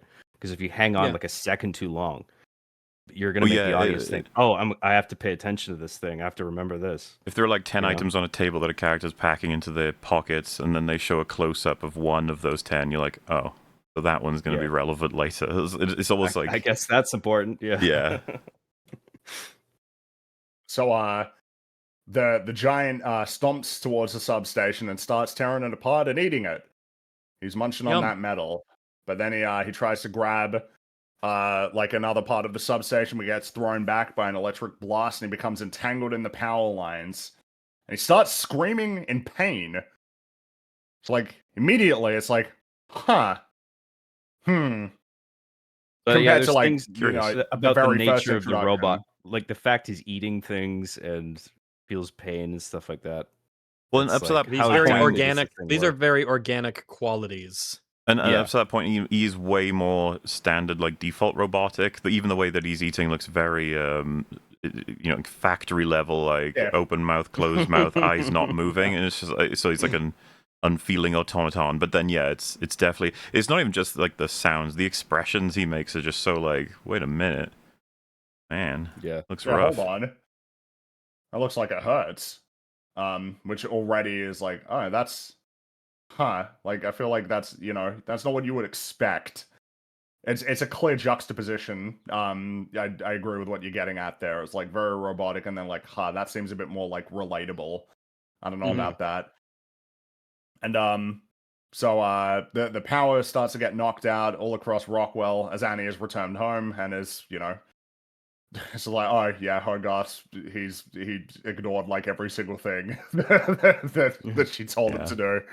But then when she realizes that Hogarth isn't in bed, then it changes from sort of the lethargic, like, oh, come on, Hogarth, to, oh shit, Hogarth's in trouble. And then she hops in the truck and heads into the forest to find him. And so Hogarth starts to run away from the giant and the collapsing substation, but he pauses because you can hear the giant is still screaming. And so he turns around and runs back into the substation and finds the kill switch. And he shuts off power to the substation. Yeah. I mean, it is exactly that. He feels bad for him, and he wants to help him. Which, this is one of those, like, this is quite an important choice that he's made here. And it's a choice that speaks to his priorities and his values, and and those values obviously stand in kind of sharp contrast to obviously our antagonist, who will be introduced soon, but also kind of the world that he exists in, which will be like more reinforced in other scenes. This is a very unusual response. One is asked, why does she drive out into the middle of the forest? I presume she's following the trail of destruction and the power is out, so the power station would be the two reasons to think Hogarth might be near there. Secondly, I very much appreciate this shot where Hogarth running to the switch and the giant's looking at him. Kind of need that. Yeah. He's watching. He sees this. It's important that he sees this. Yeah. That he sees Hogarth save his life by turning off the power. It is amusing just how conspicuous the on-off lever for the transformer station is. Right? It is kind of amusing. It was a simpler time, the 50s. That's right. So after the power gets turned off, the giant collapses to the ground. He's unconscious, and Hogarth very cautiously approaches and investigates and drops a little rock in his mouth, which seems to basically wake him back up. And then it becomes like, oh wait, no, this is scary again. Hold on. And then Hogarth runs away back into the forest. Annie finds Hogarth and reprimands him before hugging him. Pretty expected normal response. What the hell are you doing? But never do that again. God damn it, I was so worried. There's a small editing detail here I really appreciate, where like right after the robot falls, the Hogarth staring at him, and then there's a dissolve shot between that and him walking up, like climbing up to his head, which implies that I think he was just standing there in fear for a while. He's just like, do I approach this thing? Like, it wasn't like if he did a hard cut, it would just be like, oh, I see what you're getting at. To do that immediately, I see what you're getting at. The implication is that he stood there for a while. Yeah, I see. But you don't actually want to show that because it's just, but like it just implied that with the simple dissolve, like it's a very skillful editing decision, I think. I think it's a good. Yeah, I think that's a good point. Actually, that might have had something to do with it because the fade tends to indicate that time has passed. Yeah, well, I think that's what it's for, right? The passage of time. That's why you do a dissolve most of the time. Compared there to are just a hard exceptions. cut. Yeah. Language of cinema. That's right. So Hogarth. English for this movie. he very excitedly tells Annie that he found a giant robot. She don't want to hear it at this point, which is understandable. When it's small, I know it's because it's the way the helmet works and everything. But when he starts explaining like the good news, turns his head, but the helmet's not fully fitting, so it smooshes half his face up against it, and like they made sure to draw that. I appreciate that kind of little attentions to detail here and there. They have lots of it in this movie. Yeah, there's a lot of neat animation that they do in terms of like Hogarth's momentum when he's being carried and how his body has to like catch up to the things around him when people are in cars. And in particular, you'll see this in a moment when he scurries down some rocks, but Hogarth is animated to be very like super light, bouncy, quick, energetic. The way that he moves, it's really scrunkly, very squirrely as he's running around. His motions are so quick and everything. Yeah. Yeah, neat details for sure. Yeah, she don't want to hear this about the giant, which again I think is fair. Yeah. If someone told you this, you would obviously not believe them. Yeah. Well, and I think it's just you get very much she's trying her best, but like the circumstances are quite difficult, and this is like not something that she's essentially like she can't be dealing with this right now. It's it's all a little bit too stressful. She's got bigger problems to worry about. And she was terrified about him, earlier. Mhm. So yeah. And so as they're driving away, Hogarth looks back through the window, sees the giant, head slightly tilted, staring at him. And it's like, that's another one. I mean, it's a pretty clear cue. It's like, right. So this giant is like curious. Oh, he's having a thing. We're pretty quickly establishing like, I feel like this giant is not behaving in the way that the giant you would expect him to be behaving, Very quickly, it's like every impression that you get of the giant, like in terms of things that are I guess scary up to this point, is really just sort of from like a position of there is just like no context for what's happening, but like the second that context is like given, whether it's the fact that it's like, oh, he's being like hurt, versus, oh, well, I now know what's happened, and like as I'm looking back and I know that he knows that I exist, he's like looking at me with curiosity. All of this is this is what people do. This is like what a living thing does. Yeah, very anthropomorphized already. Absolutely. Even and if I forgot if it was mentioned before, but even when he powers down after being hit by the electricity, when he like the light goes out of his eyes, the sound effect that he makes is like an exhaling breath. So you get these just layers and layers of, oh, this is like a thing. It's got these organic qualities to it. I really like this shot in the car, because before it tracks or pans or however you want to think of it, like if you're looking at the faces of the mother and the kid, there's a lot going on both their faces, and I think it takes like multiple viewings of this shot to fully register what they're both thinking. I don't think you can absorb it all in one go because you're constantly flicking your eyes left and right.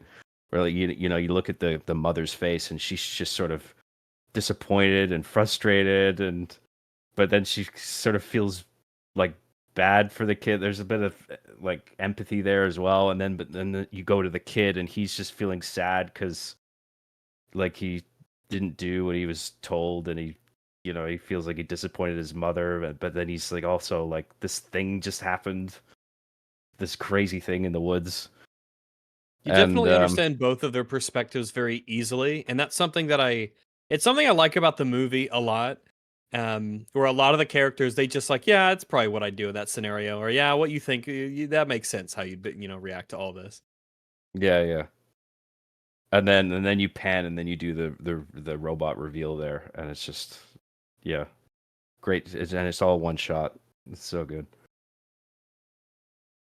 I like his drawing. It's the giant looks kind of sad in the drawing though. He's got little. He tilts his head a little bit, yeah. And then that in the match cut, he draws that tilt. Yeah, I think is one drawing him sad, right? Is like there's something behind that as a choice. Right. He's got a frowny face. Yeah. Which I mean, that's a whole other impressive thing with the way this essentially 3D animated object expresses emotion, right? Because it's got a fixed jaw, and it's like, how do you exactly make this thing look like it's happy or sad? But it actually manages to do it in a way that I can't quite put my finger on. It just like pulls the jaw back at a certain angle or something. It doesn't actually bend it, I don't think, into like into a smile or a frown, but you do get the sense like, oh, this thing's happy, this thing's sad now. There'll be I'm kind of waiting until there'll be like it won't be a scene very long from now. It'll be pretty soon, which feels like probably the best opportunity to talk about the design of the giant, how it arose, and like how they solved a lot of these challenges. Because again, in the behind the scenes, they naturally talk about the challenges that have kind of just been highlighted there of like, well, how exactly we're going to create this character and like have him be relatable to the audience. Yeah. So it's the next day, and he's made this drawing, and he's in class, and they're being shown a very alarmist PSA about how to survive an atomic blast. I particularly enjoy the image of the kid hiding under the desk, and then the bomb lands, and like the desk shields them from the explosion to the point that there's like, you know, a thin beam of ground beneath them. It just looks absurd. It's like, just hide under the desk and you'll be fine. Yeah, there's I mean, it's portrayed as very silly because obviously, if a nuke goes off, there will be a very big range where obviously that is not going to help you, but there's also the very big range of that will help you. So, you know, you might as well. Well, I mean, the thing is what's funny is it's just like this is like ridiculous. Basically, it's like duck and cover, you'll be fine. You know, don't worry about it. You'll be fine. It's a bit dark because the idealism in that situation is so out of proportion. You know, it's like if that happens, like, everyone's dead. Scaring the shit out of everybody. Well, I mean, there's like this PSA. Well, you should duck and cover. I mean, it will help if you are a particular distance away from an explosion. It will protect you from debris and glass flying around and stuff like that. But obviously, if you're too close, it will not do. It won't do shit. Yes, but I mean, it's being shown in the visual, the bomb is landing on the desk. Yeah. Well, I mean, it's like a. Well, look, they made them. The point that's being made is that this is just. Yeah, but this was made in the 90s, back when we could have fun. And then the desk was from the silliness of this. You know, like, oh, the atomic holocaust, you know, just duck and cover, and you know, when the bombs are raining down. It is crazy that they made fun illegal in the 2010s ish. I can't believe they did that. It's a little beat of what feels like very black comedy, and I appreciate that the film was willing to go there. Yeah, it's good stuff, and of course, you know, this is all this is another example of reinforcing the sort of temperament of the time, and in particular how Hogarth's attitude on things is very unusual, because with the there are these three other kids that are arguing about what Earl saw, and Hogarth tries to interject, but they start making fun of him, and his stupid teacher reprimands only Hogarth for talking, which feels very hate it. Yeah. That feels like it comes from a personal place. I feel like everybody's got a story of like, dude, why are you picking on me? Like, why are you singling out just the one person when it's clear that there were four people who were talking? You know, and this is bullshit. It's bullshit. It happens, but it's also not even that bad a strategy, because it's like, if I say all of you need to shut up, they'd feel stronger because they're all breaking the rules. But if you target one person, they feel bad, and everyone else is like, oh sweet, I didn't even get in trouble. And the warning is still there. Those damn teachers, some of them knew what they were doing. It was mean. It's funny because the warning doesn't work, because they do keep talking, and Hogarth, much like in real life, tries to explain the nature of the giant, but they all ignore him, make fun of him, and then before suggesting that whatever the thing is, it should be destroyed before it can destroy them. Yep. Oh, and by the way, there's a neat detail here before we get too far ahead, but so originally Hogarth, he tells his mother when he's all frantic and excited in the woods that it was 100 feet tall, right? He specifically says this because it just happened. Obviously his blood's racing, he's excited. But later at school, which we presume is the next day, or at least later on, he says it's 50 to 60 feet tall, which to me indicates that he's been thinking about it quite a bit, and he's not a dumb kid. He's thought like, oh, okay, now that I've calmed down and I've thought about it, well, how tall is he actually? And he sort of estimates that it's 50 to 60, so it changes between what he tells his mom and what he tells the kids afterwards. Yeah. It's like all he's been thinking about really is Yeah. meeting that robot. Yeah. So in the diner, Dean and Annie are having a bit of banter. It's a bit of awkward banter. The point is that Dean likes Annie, all right, and she likes him too. Clearly, she's nice and she's hot. Got the Disney princess phenotype. There's a lot of them exist. I mean, kind of. I mean, even at the beginning when we first saw her, she kind of relented and was like, "Show me your pet critter. Show me this one. Let me see it." She's like, "Well, it is. Show me the animal." Right. And so Annie laments that Hogarth is lonely, which prompts Dean to just say he's a good kid, which is like, yeah, Dean's a nice guy. It's just like, I mean, what should be said in this situation? It's just like, yeah, he's good. Don't worry about it. He's a good kid. Don't get too stressed out about it. Like he should have friends.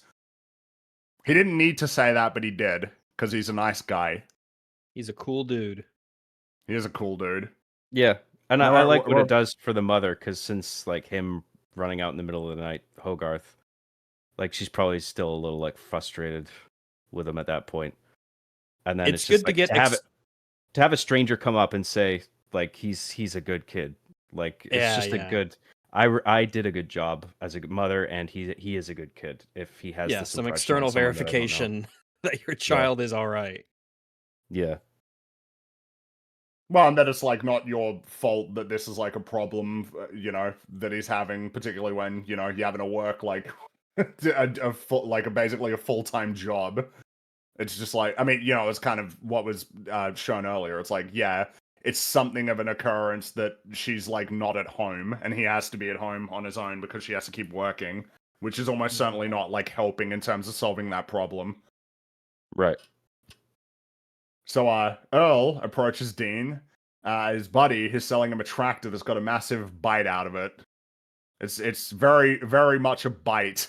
Like, it's kind of like, there's no question about it. It's just like a giant chunk bitten out of the side of the tractor. Early on, I'd mentioned one thing that I like about this movie is the way that people react to things is very real and intuitive. And here, because I think we see like 4 different times in the movie, you got Dean here, the farmer who's with them, Mansley, and I think Hogarth. All of them can see the bite marks out of these like solid metal objects, tractors, cars, etc., and they call them bites, even though it's obviously ridiculous if something bit them, but they look like bites and people call them bites, which is like, yeah, I appreciate that they just kind of call it as they see it in a way that makes sense. Right. Well, and I just like the authenticity of the dialogue too, right? Like, I can't pay you more. It's got a bite out of it. And then he's like, that's why I'm selling it. Got a bite at it. A bite out of it. Which it's just accepted that this is so a matter bite, of fact. Yeah, it's just like, there's a big old bite in my tractor. That's just the way it is. And Earl remarks that the government's sending somebody from Washington to investigate the sighting, which brings us to the introduction of Kent Mansley, played by Arnold Schwarzenegger. The reason why I'm saying that is because that's what Warner Brothers wanted. They wanted Arnold Schwarzenegger to play Kent Mansley. I love Arnold Schwarzenegger, but he couldn't have done it as well as Shooter McGavin. Okay, I can't even imagine. Like it's like not even remotely the same. Like you said that, and my brain had to like stop and be like, "Well, that's not Arnold. That's not Arnold Schwarzenegger." It's Mel Gibson, obviously. Yeah, I was like, "What?" Like, it's such a fucking executive decision because they're just looking at it in terms of numbers, and they're just he's a popular actor. He should have played the general, if anyone. Well, so by the way, for Dean, they wanted John Travolta. That's who the studio wanted. I mean, I for could buy Dean. them wanting That that. could, yeah. I mean, that I could buy them I think wanting he that, could. but again, it's a case of but when you see who Dean actually is, who they wanted the character to be, it's like no, nah, come on, it's like these are not the correct choices. Kent Mansley's voice acting might be my the most valuable voice acting out of any given character in this. The only competition, and I don't know if it's controversial, I might say, is Vin Diesel's. Yeah, he's. I mean, I don't think that's. Is that? Do you think that would be controversial to say? Yeah, I think a lot of people would be like, he's not doing much, and I just be like, he is though. You just got to listen for it. He is, and he was into it, and he really liked the film, and he thought it was going to do great. He said so, which is a bit of a shame. Well, I mean, with how high quality it is. If you add up the total word count, but I think he really puts the appropriate energy into it. Agreed. Yeah, I mean, everybody did a great job. The voice for Hogarth is he's great, and it is very easy to get bad child voices. Well, yeah, it's really good. It reminds me of for Lilo and Stitch. It's like you got it. Like you understood the assignment, right? It's like you knew what kind of energy you needed to capture for the character. As opposed to live action Lilo, who fucking sucks. Sorry, kid, but it's like, jeez. Don't remind. But it's interesting with child actors. Some of them they just get it, from a very early age. They just get how to do it, and they just nail it. I heard basically everybody did a great job. Yeah, I heard the actress who was the voice actress for Boo in Monsters Inc. She couldn't read and didn't really know what to do because she's playing such a young character. So they kind of just followed her around as she was talking and saying stuff, and they were giving her things to do and say, and they worked all of that into the movie, all the phrases that she would say and things of that nature. She wasn't sitting down reading lines. Yep. So it was very earnest. Yeah. Yeah. These are the stories that you enjoy to hear about the making of movies, the movie magic, compared to how lame everything is now. Well, yeah, because the magic feels a bit dead these days, doesn't it? We're trying to our movie's halfway shot. We're still working on the script. We fired everybody. We're on our third actor. Everyone's miserable. Everyone's miserable and it sucks. And there's 17 different press releases where there's no soul whatsoever. And these softball corporate interviews. It's all feeling very corporate and miserable and bloated and lacking in soul these days and passion. Yeah. Also, I guess to wrap up the conversation about the casting, the studio wanted Jennifer Aniston for Annie, which was a choice that Brad Bird was he agreed with. But that was the only one, as I understand it. Every other one, the studio again, Arnold Schwarzenegger for Kent Mansley. Kent Mansley. That's unreal. That would have been a completely different character. I mean, I just don't. I can't see that one. I could kind of see John Travolta maybe working, but I can't see Arnold at all. He'd have to be the general or something. He can't be Kent Mansley as Kent Mansley currently works. They'd have to change him. He'd have to be a different him. character. Yeah, he would be. He'd have to be an almost Cobra bubbly kind of agent. He's very serious and makes much more sense. He could play that. Yeah, and of course, the general is played by Frasier's dad. He played Frasier's dad in Frasier. That's who he is. The general. If we're talking about the general's voice actor, I think that's Frank Mahoney, who was the voice of. He did a voice in Ants, and he was the voice of John Mahoney. That was it. Sorry, Mr. Mahoney. Well, he died, but sorry, Mr. Mahoney. But he also did the voice of Whitmore, the old guy in Atlantis, which is where I recognize the voice from. I haven't seen Atlantis in a long time. I need to rewatch it. I watched it a lot. I've always liked that one. Very adventurous, and it kind of reminds me of this movie, and that it can be dark, and that it's fantastical, and it's got weird stuff going on. I've always really liked Atlantis quite a bit. It was always super adventurous and fun and perilous to me.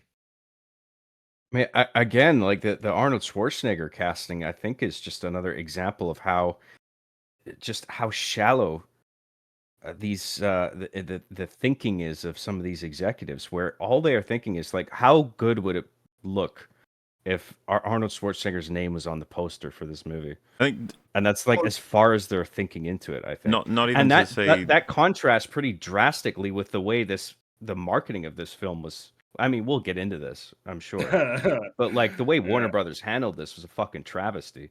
And it's just like, why would you mishandle this, but at the same time make a suggestion like that where you're trying to, in some aspect, make this a marketing success? I think that choice, if you had said all of that to them and said this is the shallowest fucking decision ever, you're just thinking in numbers, they'd probably be like, yeah. Right, yeah. And then you'd be like, right, yeah. that is their scope Someone's of footing thinking. the bill, that is yeah. their that's their boundary. Well, I mean, they might don't even know how to venture beyond that. argue against you in the sense of like someone's got to fucking do it. This thing, rises and falls on the attention it can get from an audience member. I know you don't care, Mr. Creative Artist, but we actually have things at stake. You can see that sort of aggression coming from a producer. Maybe. Is that the thing is that they were just wrong and stupid a lot of the time, though. Because I mean, it's kind of the broader context is that the reason why they wanted to make animated films was, Disney movies make money, so we should do that. That it was as simple as that. That was the reason why they wanted to have an animation studio making movies. And yet 10, 15 years prior in the documentary, Brad Bird talks about how it was basically impossible to pitch an animated film because they're like, animated films, they don't make any money. Yeah. You can't make money on an animated film. And it's like, well, you're just fucking wrong. You're just totally wrong. Some of these guys are actually just stupid idiots. They don't know anything. They really have no idea what they're talking about. Yeah. I get what you're saying, Muller. You need your numbers guys in a business. Well, you need your creative guys. You need that middleman. There's a handful of them that exist throughout history. James Gunn's supposed to be that kind of person that can connect the money people to the creative people so that we can balance it out, because those money people need to understand. It's like, yeah, I get it. You want us to make money. I feel you have to start weaving the conversation to be like, not only do I think this is the best creative decision, I think it will actually produce the best monetary results. And you're just like, it's like not Arnie, but someone who can really voice it. You need to be able to explain this to them. It's like, if we do Arnie, it could tank it. It could be embarrassing. It could not completely work with the story to the point of it being humiliating or boring or weird. Or Robin just came out and it failed, so we can't get him. He's poison. This is 99. Poison. Yeah. You could try those arguments too. What killed the Iron Giant? The Ice Age. I do. I think a person like that in the business is crucial. Not to get too sidetracked here, but I remember Bungie had a person like that in the early days of Halo, where they were a middleman between Microsoft and the creative team, where they would go to Microsoft and listen to their complaints, be like, "Yep, yeah, no, I get what you're saying," and then go to the creative team and they'd be like, "Okay, what the fuck did they say?" And like, "Okay, this is what they want, and I know you guys want to do this thing, and I think we can make them happy if we do this and that." And it's like, okay, compromise. That's a really valuable person to have on the team. Yeah, the bridge between worlds, so to speak. So Kemp Mansley is from the Bureau of Unexplained Phenomenon. He introduces himself to Marv, the foreman. I like that name, the Bureau of Unexplained Phenomenon. Yeah. I don't even know if it's real. It might be. I just really like the name. If I'm gonna be a Fed, that's what I want to work at. The Bureau of Unexplained Phenomenon. And I like the way with which he presents all of it as though he's so fucking important and cool and the guy who's going to solve the problems, but he's talking to someone who just is like, okay, so we've got some problems we're trying to solve, right? Yeah. He's just the most normal town guy ever, and he's just like, I don't care that you think yourself so fucking important. Not that he's thinking that directly, it's just that's the not contrast. In a negative way, it's just he doesn't even notice. Yeah, he's like okay. No, the substation, it's like it was attacked by an enormous beast. And Kent's just taking every opportunity he can to be like, I know what's going on here, and you need to facilitate me so that I can save this country. I know what's going on and nothing's going on because who gives a shit about what's going on here in this place? I don't want to be here. He doesn't want to be simultaneously, back to back is like we see how important he takes himself in his job, and look at me, I'm the big agent, and also, I can't believe I came to this middle of nowhere town in Maine where nothing ever happens. This isn't where the big stuff happens. I think he says there's basically a line that says, big things only happen in big places. Essentially, he's destined for better things. He didn't want to be here. Well, yeah, because the film does a really good job with Kent for showing us like a more surface level, like, oh, that's why he does everything. But then there's a truth that's underlying all of it about him. It's a lot more straightforward than it might come across at first. Like he is trying to imply there's some grand sort of potential problem that he's going to prevent from coming to this. Like he's working for the country and he's working on behalf of you. Whereas like the truth is he's all about himself, and you can just get it and he from does these this little with Hogarth lines too at the diner. That's what I'm saying. Well, so he kind of implies a greater motivation in the diner. What I'm talking about is like if you just listen to a lot of different lines, you get a full interpretation of just how much it's just about him. He uses this job to make himself feel important. You know, like I'm not at liberty to reveal the particulars of the agency that I work for. Is such a like, huh? Like the guy doesn't even know what he's talking about. It's just like, what are you? But he feels good saying stuff like that. Yeah. He the way that he explains is that his job is to demonstrate to the people that the government can respond to situations which can't be rationalized in a conventional manner. That's his job. I was like, huh, okay, yeah, that feels like a 1950s job. I feel like that's our job with half the shit we watch. We have to try to solve these weird mysteries that can't be explained logically. Yeah. Fuck yeah. And so the only evidence that Marv has for him is the destroyed pellet gun. And yeah, then he says the whole thing of, big things only happen in big places, which is where he'd rather be. And he walks and gets into his car, and he's remarking about how the biggest thing here is the homecoming queen. Wow, fat he's shaming. Such a jerk. Yeah, but I mean, of course, this ends because there's a giant chunk that's been eaten out of his car. I like his reaction. He's like, "Huh?" when he realizes having this car. Like, and then he goes and finds Marv, and then he brings it back, and it's gone. One of the things about because again, it's I don't know. I don't think Fringy. John, did you see Happy Gilmore 2? No, I yet. did. The very absolutely. It's just a movie that nobody needs to see, but. You know, one of those. Not that we're fucking short in supply of those right now. But obviously they bring back like everybody that you would expect.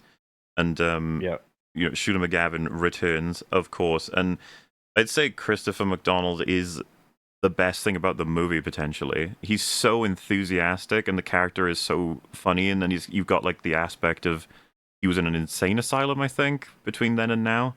So he's got like an extra layer of insanity, and I feel like he brings that energy with Kent Mansley as well, and it's just so helpful, especially for an animated project. He understood the assignment, Well, the thing is, the more that you give them, it's like the more the animators can work with. It's like it's a very involved performance where I could imagine the animators were thinking like, God damn, there's like so many fun things we can do with this, so many fun drawings we can make. With the way that he speaks. Yeah. I think Robin Williams is like a classic example of that, right? With Aladdin. I'm talking to a rug. Yeah. Did you to the taxi driver bit? Like, did you rub my lamp? Did you bring me here? God, it's like I said about Prince of Thieves. It's like when they got him back and he does all the jokes. It's like, it's like I can't believe it's weird to think that the second one didn't have him in it. It was voiced by Homer Simpson. Dan Castellaneta. On the note of the like sort of flourishes, I wonder if other actors, would do it worse. But like, just jumping ahead a little bit, but you kind of get the visual already. He's gonna be talking about how Hogarth's a weird name, right? As he's leaving, and then he'll be like, Hogarth, she's, Anne Hughes. Then he goes and realizes for what he's read on the thing. He goes, hug, Hogarth Hughes. Hug. It's so funny. It's you're hug. But this is what he needs, What are they looking at? And Mansley said something big.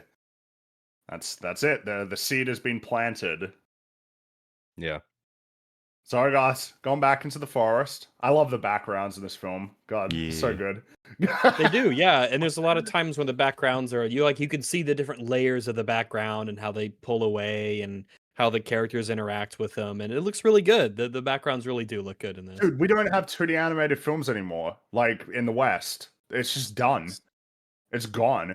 Not that I don't, not that I don't like 3D animation. I think it's great, and there's a whole bunch of there's a whole bunch of great things that can be done with it. But like, it is crazy that it just doesn't exist now, and there's really no reason that should actually be the case. Like, 3D animated films are also pretty expensive to make. Like, but I don't know. The world just decided that they weren't interested in these anymore. The big test in the early 2000s, and society failed. Sure did. Society said, "Nah, I don't want any of these. Nah, no need for that." Yeah.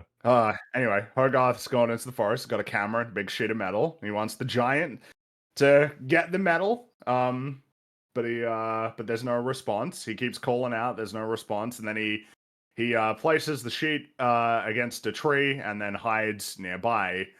He gets bored and he takes a picture of himself. Which, again, there's another example. It's like, this is a joke. Obviously, the read that you have as a viewer is like, oh, haha, yeah, that's funny. Like, he took a picture of himself and it kind of stunned him because of how bright it was.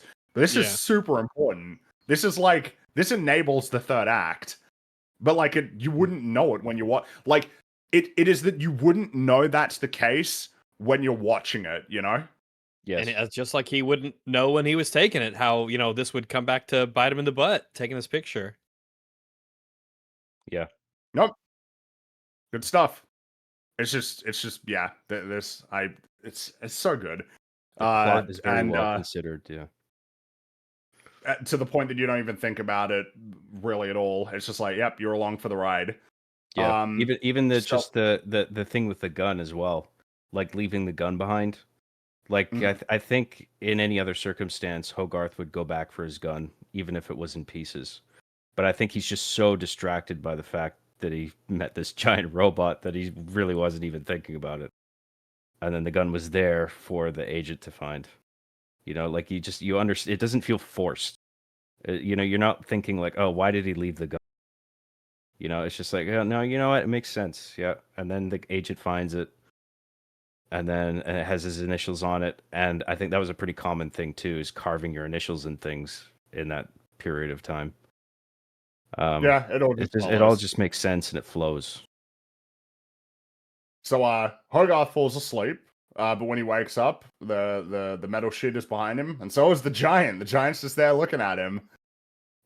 Presumably having been staring at him for a while. Yeah. He was staring at him since he took the photo, and there was between the photo and going to sleep. The giant's just been sitting there, just looking at him. Didn't even notice. And Hogarth scurries away. The giant gives chase, and Hogarth gets knocked down by a tree branch. And yeah, in all of this, he loses the camera.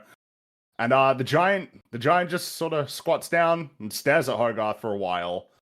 And then the giant sits down and sort of mimics Hogarth in the way that he's sitting.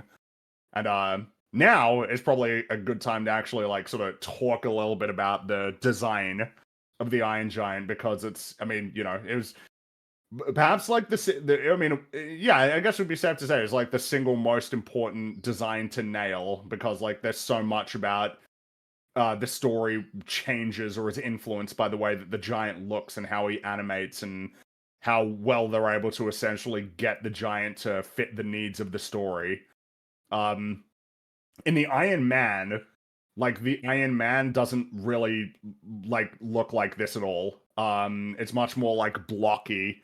That's like more so how it's described and in like the illustrations in the book. Almost like he's got like a bucket for a head. That's like kind of the shape. So it's more like that. You've still got certain elements that are similar, like the eyes. But it's very different. This one has obviously been adapted to be more fitting like the sort of retro futurism art style, that's sort of quintessential for like 1950s like science fiction.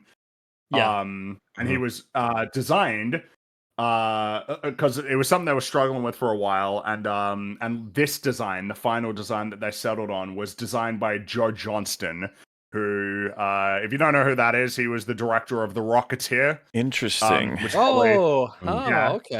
Jumanji, like but The Rocketeer feels like the more apt one to point to as like, yeah, okay, yeah, I like can see both that. those movies a lot. That was also designed by a couple other people in the project, Mark Whiting and Steve Markowski. So it was like Joe Johnston kind of laid down like the groundwork, and then they worked from there.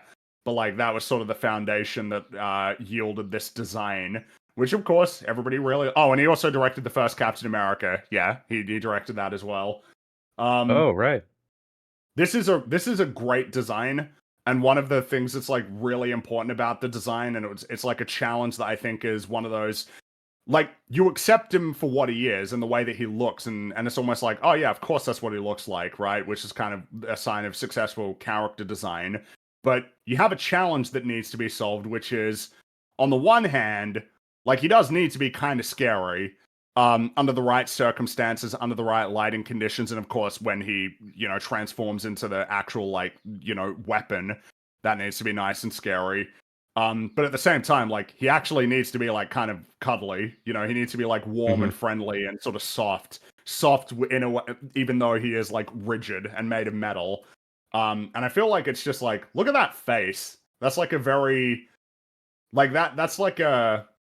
I don't know how to describe it other than like that's like the face of a like kind of like a wide-eyed sort of, like, hey, look at me, I'm like the giant, I'm here and sort of in the world and I find things interesting, like I just like look around and it's like, oh hey, like look at all these things in this world that are like really cool. Kind of like a dog, yeah. Kind of like a dog. He is like a big dog, yeah, in behavior as well, yeah. And of course it's like, well, how he kind of like the giant kind of is in a position where he can have something of a perpetual smile just because of the way that his mouth is shaped. Yeah, it's like the fact that the jaw protrudes, I think, lends something to his expression overall. Whatever he's feeling. I think so too. It's the fact that the bottom jaw is very big and the proportions of his head are quite small compared to the body and the width of the shoulders. It's very brutish and strong.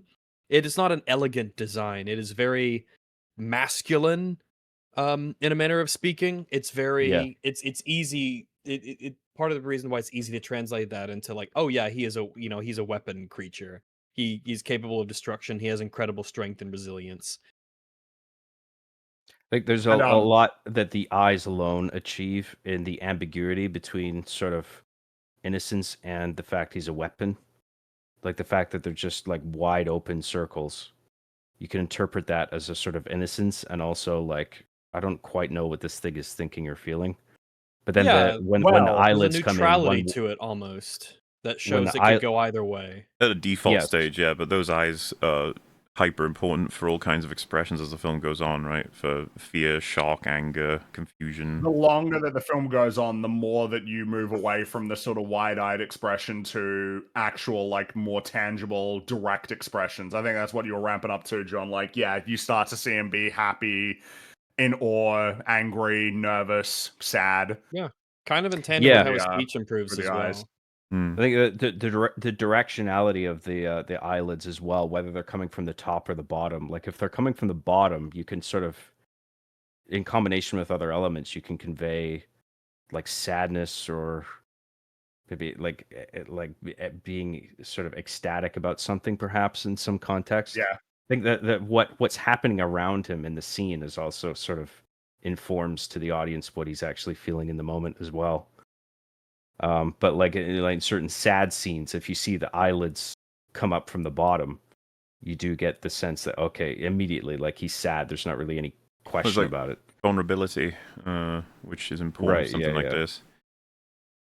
But then when they come from the top and they're like furrowed, it's just like, okay, he's angry now. Like, yeah.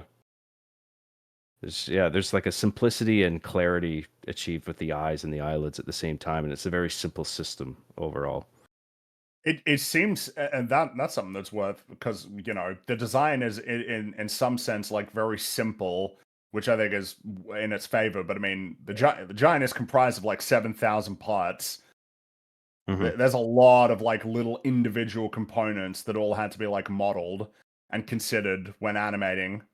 Like 7,000 parts. That's a lot of components, I think it's particularly noticeable in the scenes where he's like reconnecting himself in the barn, for instance. The piece you see the pieces all joined to get together. There's a lot of moving parts that interlock and stuff like that, and that all had to be designed, might even say he is more complicated than he seems on the outside.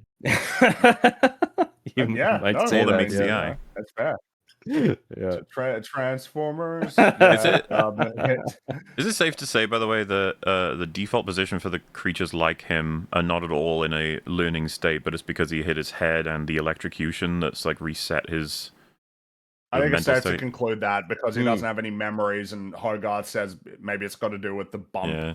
And I think we're meant to conclude it's like, yeah, that probably is the case. And I think that's an I think interesting he has the example. bump immediately. I think you see that even before he gets electrocuted. I think he's got the bump right at the start. From the crash. Well, so the I reason wonder if you're meant to think like it could go one way or another, where like he was a dangerous weapon and then he got electrocuted, or he was friendly from the beginning. Like you don't really.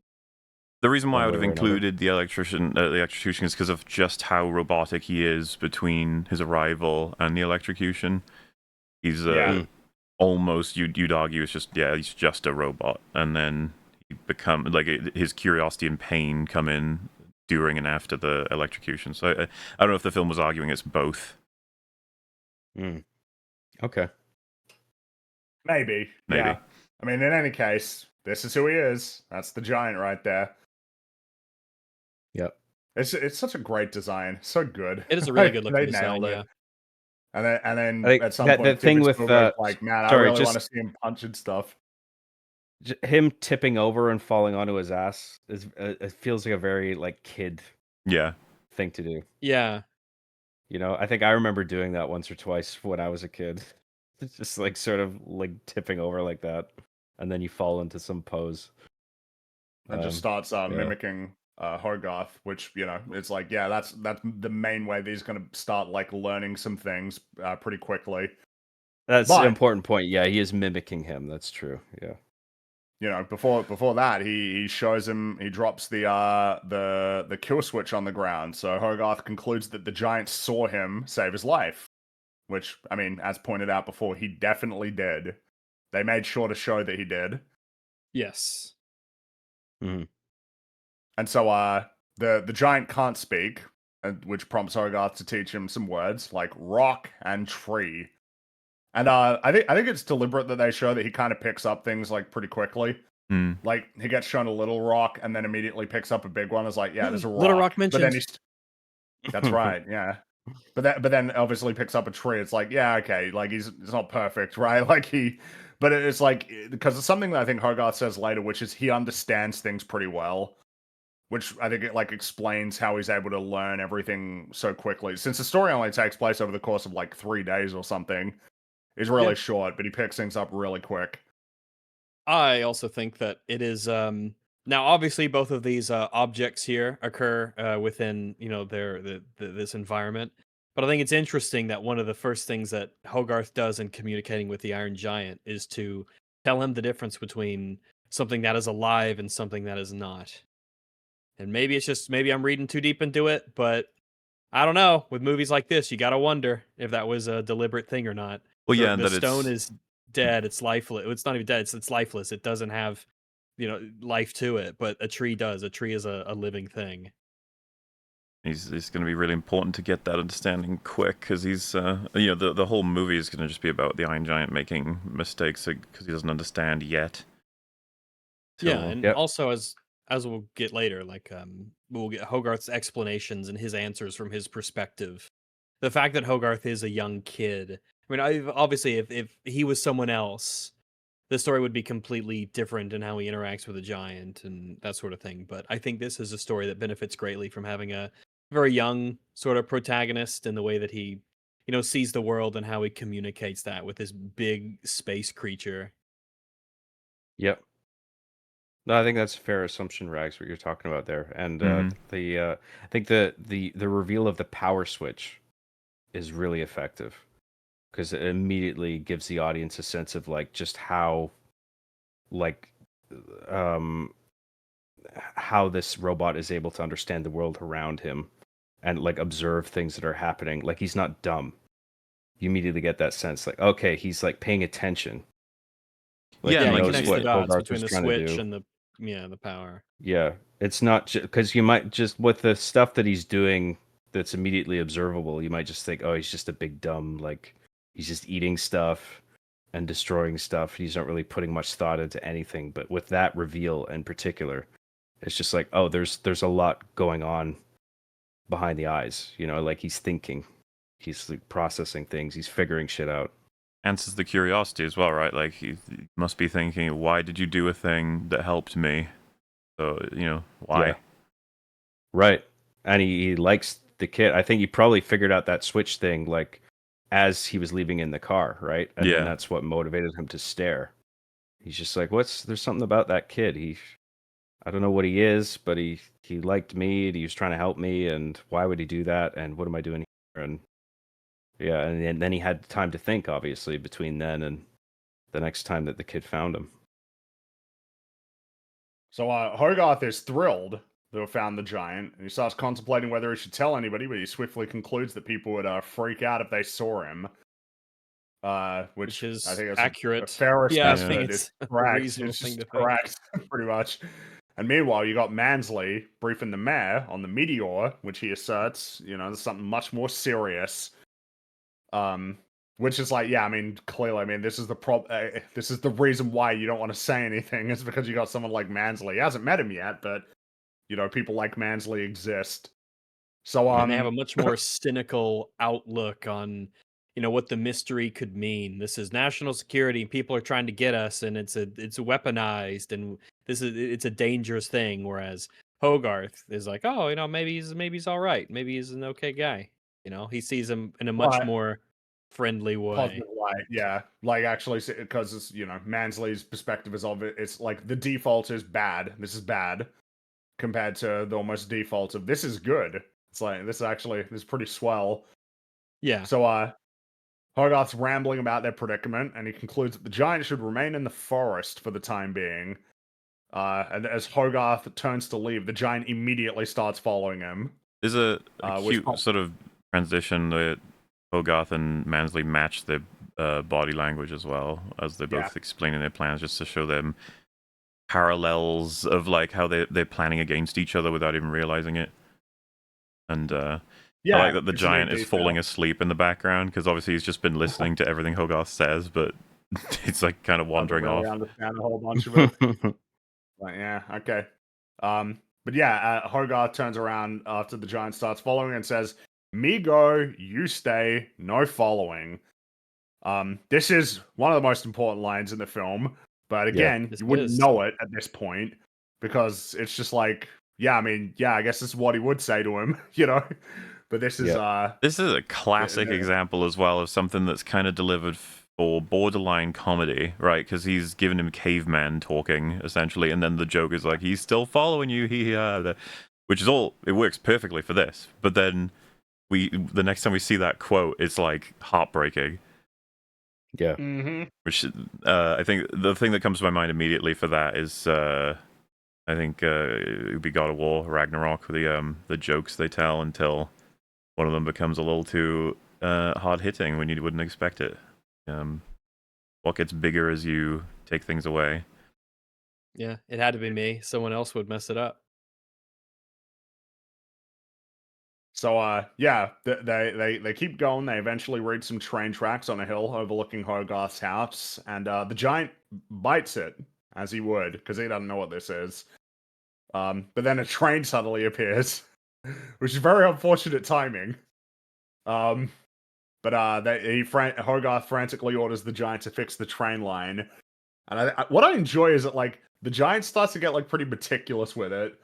Like, yeah, you know, he fixes it as Hogarth views as close enough, but the giant's like, no, hold on, I've got it.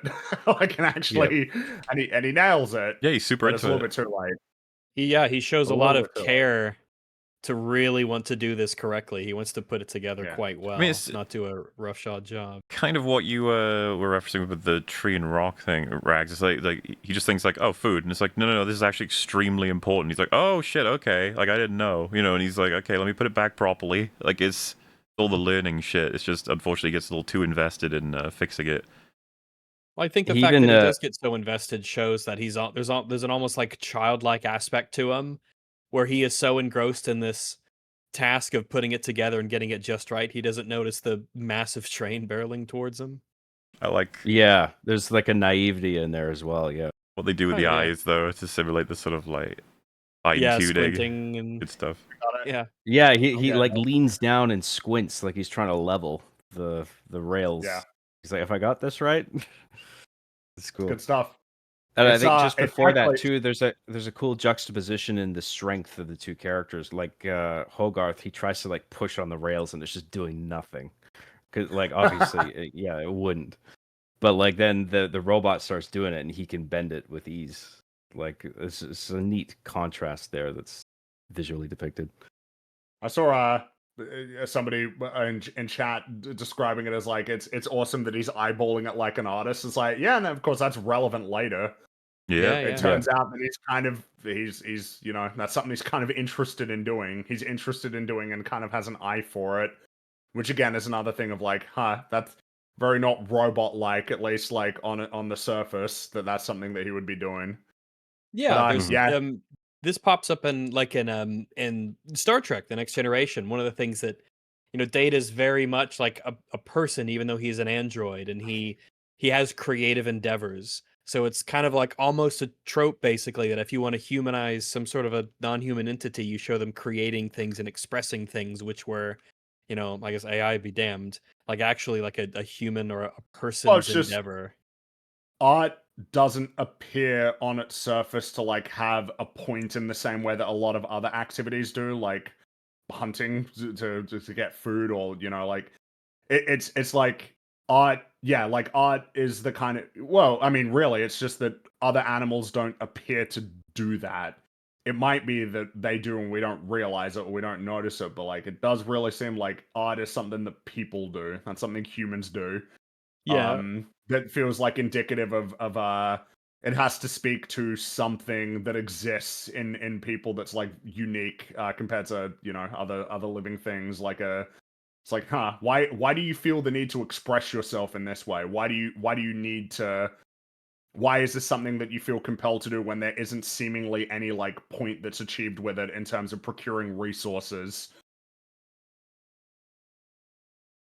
So yeah, I think it makes sense. Well, I mean, Dean's role in the film becomes a lot more important in the second half of the film. But it's like, yeah, why do we think that they chose to make Dean a guy who makes art out of scrap metal? Why is that like is that an arbitrary choice? Obviously not, No. And it's kind of the case for a lot of things. It's like the choices are not arbitrary, even down to the small details. But Giant gets hit by the. It's like the Tree in the Rock thing. When a film is written well and there's such a deliberate quality to just so much of it, you just assume when you notice things like this, you give it the benefit of the doubt and say, yeah, that was probably purposeful. There's probably a reason behind it.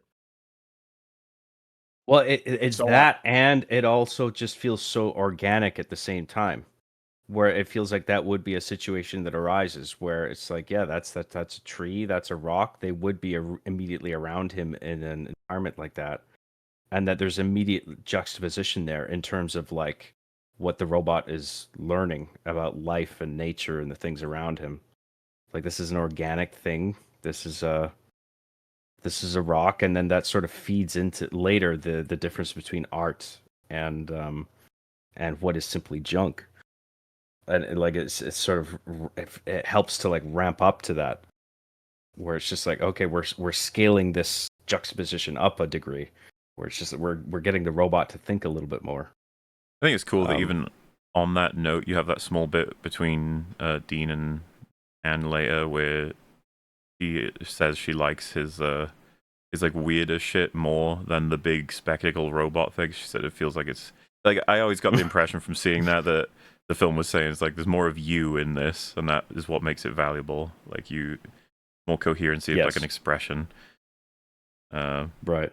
Whereas, of course, he's trying to sell that was his most impressive work, the robot at that point. Yeah. I think Fringy's BRB, right? So, well, yeah, we could. The train hits him. It's tragic because he's in pieces. Yeah. It's all over. Oh no! then he starts to he activates like a little thing on his head, a little antenna signal, and it starts to reassemble the body, which pretty impressive. Yes. Not gonna lie. Yep. Very complex machine that can reassemble itself. They definitely, especially when we see it weaponized later, the idea of this like space age alien technology aspect comes out at times when, for the most part, most of what we see of the Iron Giant is just a really big, a really big robot who's just strong and brutish. When underneath it, it's very complex and, hard to understand. Well, something that struck me about when he goes into his other mode was just how much of a alt-futuristic alien tech it comes across as. It's not quite how they would build it these days, design it wise. It felt very influenced by the fact that it was like 50s futuristic rather than today futuristic. Oh yeah, absolutely. I think it fits the aesthetic super well. And the contrast between that space agey 50s futury, alien aesthetic and, his normal self, which is much more it just it is what it is. It's more analog and, simple, so to speak. Yeah, it's a great design that shows the differences in his modes, what he's capable of. Show him smiling in the barn. I think we're up to the barn yet, are we? Oh it's almost there. No. When he's in the barn reassembling himself. Oh yeah, just before we get off the train scene, the fact that he gets hit and he's split into pieces. I mean, like you were saying, Fringy, things that become important later, like really important. This is a big one as well. The fact that you're in pieces and you find a way to bring yourself together, right? This is a thing that's established here, and then it's punctuated in the barn in this instance where you realize like this thing can repair itself. But like it gets, it's just quick. It gets called in, and I just like that Ken just says, "I need your car," because obviously his has been eaten. Yeah, and then he dry, and you can see the mayor's kind of like, "Oh wait, hold on, be careful." Take me with you. Yeah, don't scratch my baby. I will say as well. Well, I guess it'll come up in a. Go ahead. It'll come up in a second. Well, so after that, as Mansley's heading there, you see all of the individual parts sort of reassembling, and then he's like smiling, like, "Oh hey, look at me, like I'm all fixed. That's great." I just it's just there had to have been a considerable amount of thought. It's like, how do we get him to smile? We like need him to be able to smile, but he has to be rigid, which is like challenging, right? To deal with that as a oh, that wasn't what I meant. That's because that's like before the jaws are fixed. It's like after the jaw gets after the screw that gets the jaw back I thought on. you were kind of commenting on how the sort of the way they did the eyelids. He's definitely getting happier here. Yeah. Oh yeah, definitely. Yeah, that's like a happy expression. Because again, no eyebrows to work with, so you just got to use the eyelids, and that's like an easy way to do it. Is that sort of look. As long as you got a smile. I think it's very interesting because I think that the lower eyelid raising functions in relation with other things that are happening. Or it's like a context sensitive sort of thing. Where like in some situations the lower eyelids come up and it's like, yeah, but then like, I mean, I don't want to jump ahead here, but like with the deer, right? Like when that happens, it's like you immediately register that he's sad, right? And so it's like it's the same sort of eyelid movement, but it's in combination with other things. I'm pretty sure that's what happens with his eyes. I might be misremembering. Well, yeah, the thing is that expression, like in the absence of a face, in the absence of a mouth, rather, it's like, yeah, you can have that expression, without a smile or with a frown. Is like, oh shit, that's like definitely more of a, it's a challenging thing to deal with when you don't have like conventional features to work with, basically.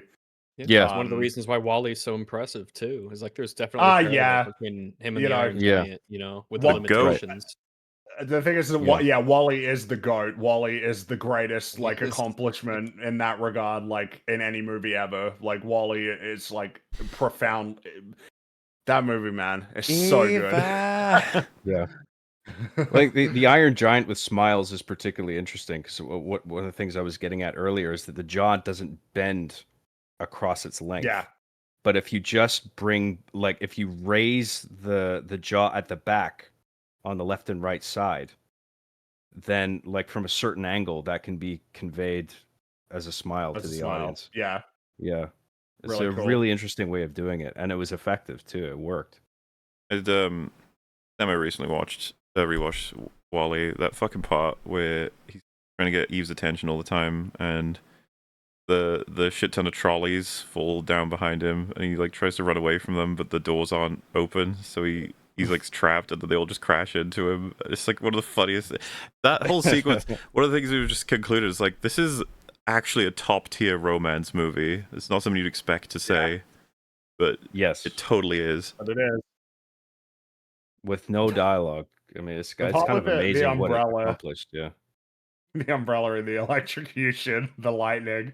When he makes the like Eve artwork, and she just goes past it, he's like, fuck it out, he kicks the thing and it falls on him.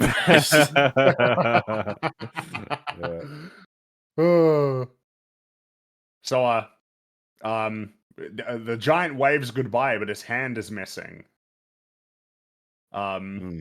Which it's like, yeah, oh, where is that hand? We're about to find out. But outside, Mansley is there, and the train driver says he saw a giant metal man, and so Mansley asks where he can get a telephone, and he's pointed to the Hughes residence just down the hill. And so I will inside, say also, before we go forward, one thing I really like about this movie is the old man voices. The conductors and the fishermen from earlier. They got really good old man voice actors to be like, "Oh, tell him what you saw, Charlie. You won't believe this, but I saw a big giant man." And I just really like the old man voices in this movie. Well, and like I said, all their dialogue comes across as they are just townspeople doing their shit. They don't have any kind of like grand aspiration of some crazy conspiracy that the government people got to get in there and do stuff. They feel much more normal. Like, it's a crazy robot. That all about. Took a bite out of my truck. I call it a bite because that's what it looks like. So inside, Annie asks Hogarth to say grace, but he gets distracted by the giant's hand, which is rummaging through the kitchen, and so he has to communicate with him during the prayer, and it's very entertaining. Yes, and I figure it's worth just like, oh my god, we thank you for the food that Mom has put in front of us. And stop the devil.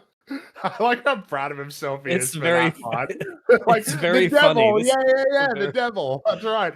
For doing bad things and get out of here. Satan? Satan? The goofy grin. This is like a legitimately funny part of the movie. Go!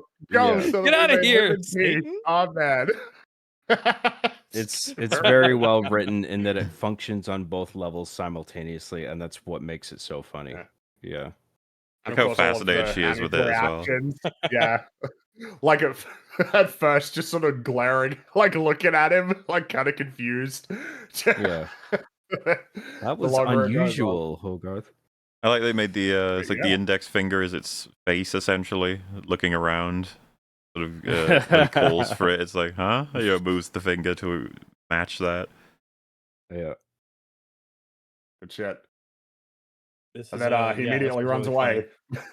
Immediately runs away, and then you see that the giant's hand is watching a TV broadcast of Tomorrowland, which, again, you see that, it's like, dude, man, I guess you really wanted to make that movie then, huh? Like, like, I mean, you know, maybe it arose like later as like a thing that he really wanted to do, but the fact that the reference is already here in this movie is kind of fascinating.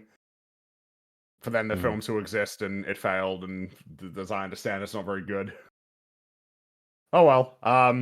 So Hogarth turns off the TV, takes a giant to the front door, and opens it.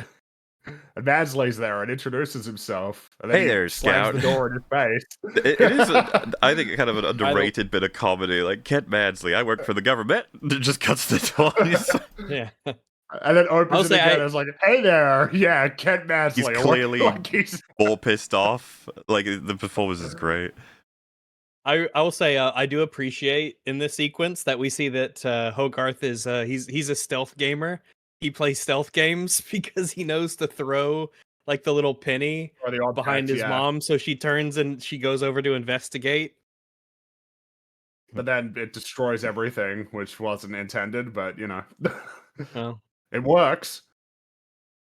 And he has to open the door again because he's ringing the doorbell. So he's gonna find his way inside to use the phone, and then he calls the general, who are very entertaining character. He And is, also, he's like, very kind good, of yeah. Everyone remembers his best line in this movie. It's it's gonna be a while before we get to that one. So he calls him, and the general is obviously pretty skeptical of the claims about the giant metal man. And the general points out that Mansley has no tangible evidence, no reliable witnesses, and that the story is plainly fanciful. Though he does say, like, if you told me you found it, if you'd found, say, a giant footprint, I might send over an expert to make a plastic cast of it. And hell, if you get me a photograph of this thing, I could probably get some truths over there. But you tell me you've got a feeling. It's like, yeah, pretty much.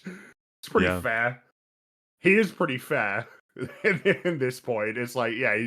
I actually think there's a good contrast for Kent and the general in the it's kind of how the government should be operating versus how someone can take advantage of the power.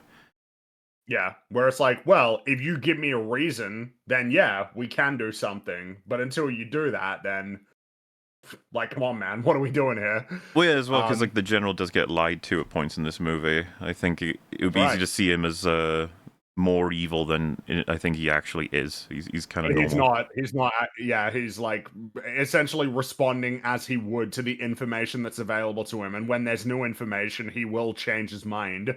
It's kind of a notable difference between him and Kent is that he's like tunnel vision focused. It's like, yeah, once I'm locked in on this goal, that's it. Mansley really insists that he'll want a memo distributed when he finds the giant, like, evidence for it. Like, he really wants everybody to know that he found it. But the general hangs up. Oh yeah. And remember, this is the 1950s, where if a stranger in the middle of the night arrives at your door and requests to use your phone, he's like, well, yeah, you can come and use the phone. And then they use the phone. This joke, man. So, like, he hangs up, Mansley's deflated, he puts the phone, he tags it up and falls off. And he calmly puts it up and it falls off again. Yeah. And then he loses his shit. It's man, not only is it really funny, but I was thinking the other day about how I feel like you get almost like a new version of this joke in The Incredibles with Bob trying to close the door. I don't know what it is. It's the fact of calmly doing it the second time and it doesn't work. I think that's what makes it funny to me. It's like it's a very human reaction. It's like the first time it doesn't work. It's like, yeah, okay, I'm gonna calmly do it again the second time, and then it doesn't work, and then you get really angry and then smash it. Of course, there's a bit of a, there's an extra element in the Incredibles with him picking, the window smashes and then picking up the car and preparing to throw it, and then the kid there seeing him do this. But it's a good joke. It's a really good joke. I really like this one. Joke, Good shit. But yeah, he calms himself down. And then as he leaves, Annie introduces herself and Hogarth. Which then brings that thing that you were mentioning before, Mauler, as he's driving away. Like, what kind of a name is that? And then like realizing his name was Hog. On the gun. And so he comes back to the house and hands Hogarth the gun before asking him if he saw anything strange at the substation. And Hogarth very unconvincingly lies. Before them running upstairs because the toilet flush is upstairs. And it turns out that the hand is in there just playing with a roll of toilet paper, just like rolling it until it's like completely licking it, odd. As you do. And then Annie just casually discloses to Mansley that Hogarth is, I was like, oh, he's really quiet. He's talking about a 100-foot robot and everything, and then Kent's like, yeah, did he say anything? What else did he say? Yeah, it's nice and unhinged. He's a man on a mission. They go upstairs to see like what all the noise is. And Hogarth insists that everything is fine as he's straining to squeeze the giant's hand through the window, and Mansley very awkwardly jokes, "This sort of thing is why it's so important to chew your food." He gets a really, it's really uncomfortable glare that he gets there. Yeah. It's a shit joke, but It I is. like it. It sucks. Yeah. He deserves to get glared at for that. Hogarth gets the hand through the door, makes a loud thud. Annie opens the door, and Hogarth, sitting on the toilet, howls at her to get out. And then she slams the door on Mansley's face, and Mauler will show it. Well, I'll normally show it. I was saying when I first, this is like the biggest thing I remember from this movie that's not, major emotional payoffs, because I'm pretty sure this was in the trailer for this film that were on several of my VHSs, and I, without fail, every single time this was shown, would laugh my ass off. It's like one of the funniest fucking things in so many movies. It's not just the visual, which is hilarious. It's the sound, and I guess I'll try and play it a little bit for chat. Hey, but... sorry. Sorry. The crunch and the Hey, sorry. So fucking. Look at these frames.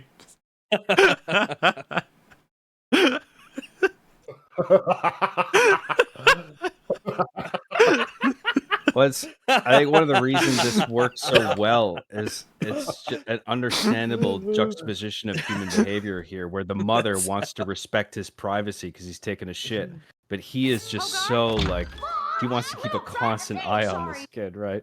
Yes. And he's paying the price for it. Well, he's also clearly an asshole at this point, so there's no yeah. Wow. Well, it works. That's how we all on entered the world. That level, but also on a character level, you understand why this is happening. It's such a clever little gag. Oh, it's so fucking funny. I love it. So, Mansley leaves, but he ominously remarks that he'll see Hogarth soon. But none of that now, because we're gonna have a nice little happy scene here. So, crisis averted. That's right, for the time being. Phew. So Hogarth enters the barn holding a bunch of comic books and magazines because he figures that the giant might want a bedtime story. I like the way that the giant is sort of sitting, like sort of leaning forward, like resting his head in his hands, just as he's examining all the comics. He's very into this, Happy to listen, happy to learn. And then he gets introduced to Superman. Oh yeah. Did you get one of the magazines he mentions is Mad Magazine? Did you guys ever get those? Read them? I know about them because of Simpsons, but I never read them. I don't. Yeah, same Simpsons. I had a subscription back in the day. They were good. There's a lot of good stuff in there. A lot of good stuff. I didn't have a subscription, but I bought the odd one off the shelf, and I really enjoyed them. Yeah, they were a really good grab bag of like funny comics and jokes and all kinds of stuff. They had some political parody and they had good comics, just all sorts of good stuff in there. I always enjoyed their fold outs. They would have I think the back cover, you would fold them and it would be one image, and then you unfold it and it like recontextualized the whole thing. I always thought those were all IT Allah. Sorry, Hogarth introduces the what? Oh yeah, that's the Simpsons. There you Simpsons go. Joke. Yeah. Indeed. Hogarth introduces the giant to Superman. He explains, sure, he's famous now, but he started off just like you. Crash landed on Earth, didn't know what he was doing, but he only uses his powers for good, never for evil. Remember that. And while he's saying that, the giant examines the cover of another book, which features Atomo the Metal Menace, laying waste to the world. Very evil. And Hogarth tells the giant, he's not like you. You're a good guy, like Superman. And the giant quietly says, Superman. This is the seed being planted. Well, I mean, it's arguably the most important scene so far. Huge. And not to go on something of this could become something of a rant in all different kinds of directions. Probably not in the thing you're thinking of, Fringy, even though it would be easy to. Okay. Superman being an in-universe inspiration is just really wonderful for something like the Iron Giant, and I think considering so you've got the book it's adapting, got like the 50s science fiction. Then you put Superman and superhero comics as well as supervillain comics, I guess. Got the Cold War aspects, and then just classic animation. Then you'd have stuff like, I mean, I haven't got any quotes or anything, but I see a lot of Terminator 2 in this film.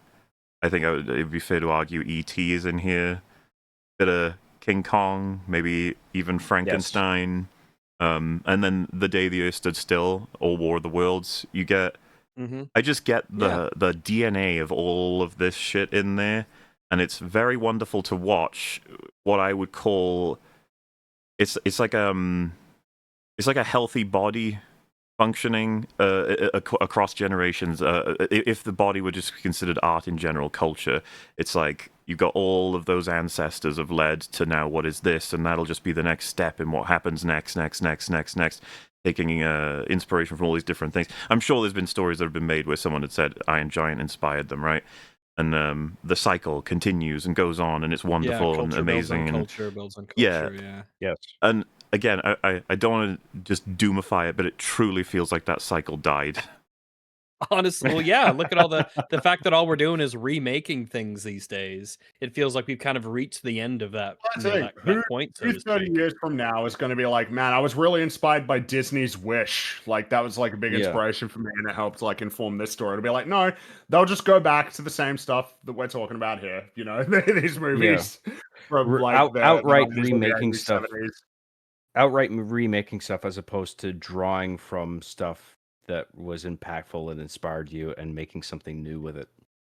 Mm-hmm. It does feel like that's sort of dead. It's like the body's no longer healthy at all. Like all the organs are failing. It's in serious fucking condition. And you know, I've still got like hope that things will get back to a better place. But it just sucks to be directly in that era, because you go back to these sorts of films and you're like, oh my god. Completely like original, or at least for the most part, right? The nature of its originality, like John just said, right? It's the remaking almost shot for shot without the spirit anything. Is just like, why? But this, if someone said like, I'm sort of remixing a whole bunch of my favorite things of all time, and you produce something like this, and then the next generation don't even know, right? If they haven't seen those things, which is fine, by the way, then they'll go on to want to cite this.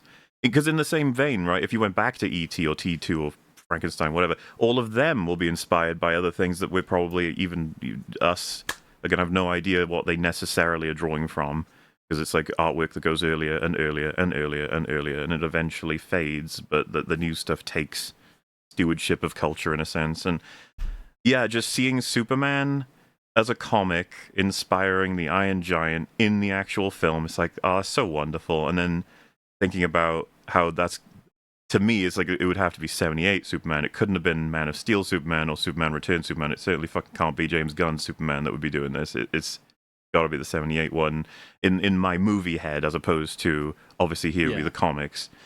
Yeah, it just makes me sad. But like, this film's really good. You know what I mean? This I think it depends. Go for it. Sorry, Frank. One more thing.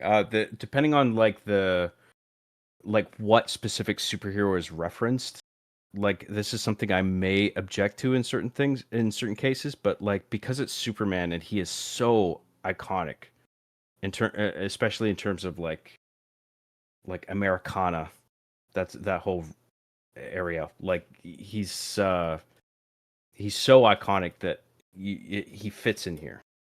It's just like, yes, he's iconic in universe. Like Hogarth would bring him up, and he would latch onto that idea of just being this all-powerful being that decides to be an agent for good.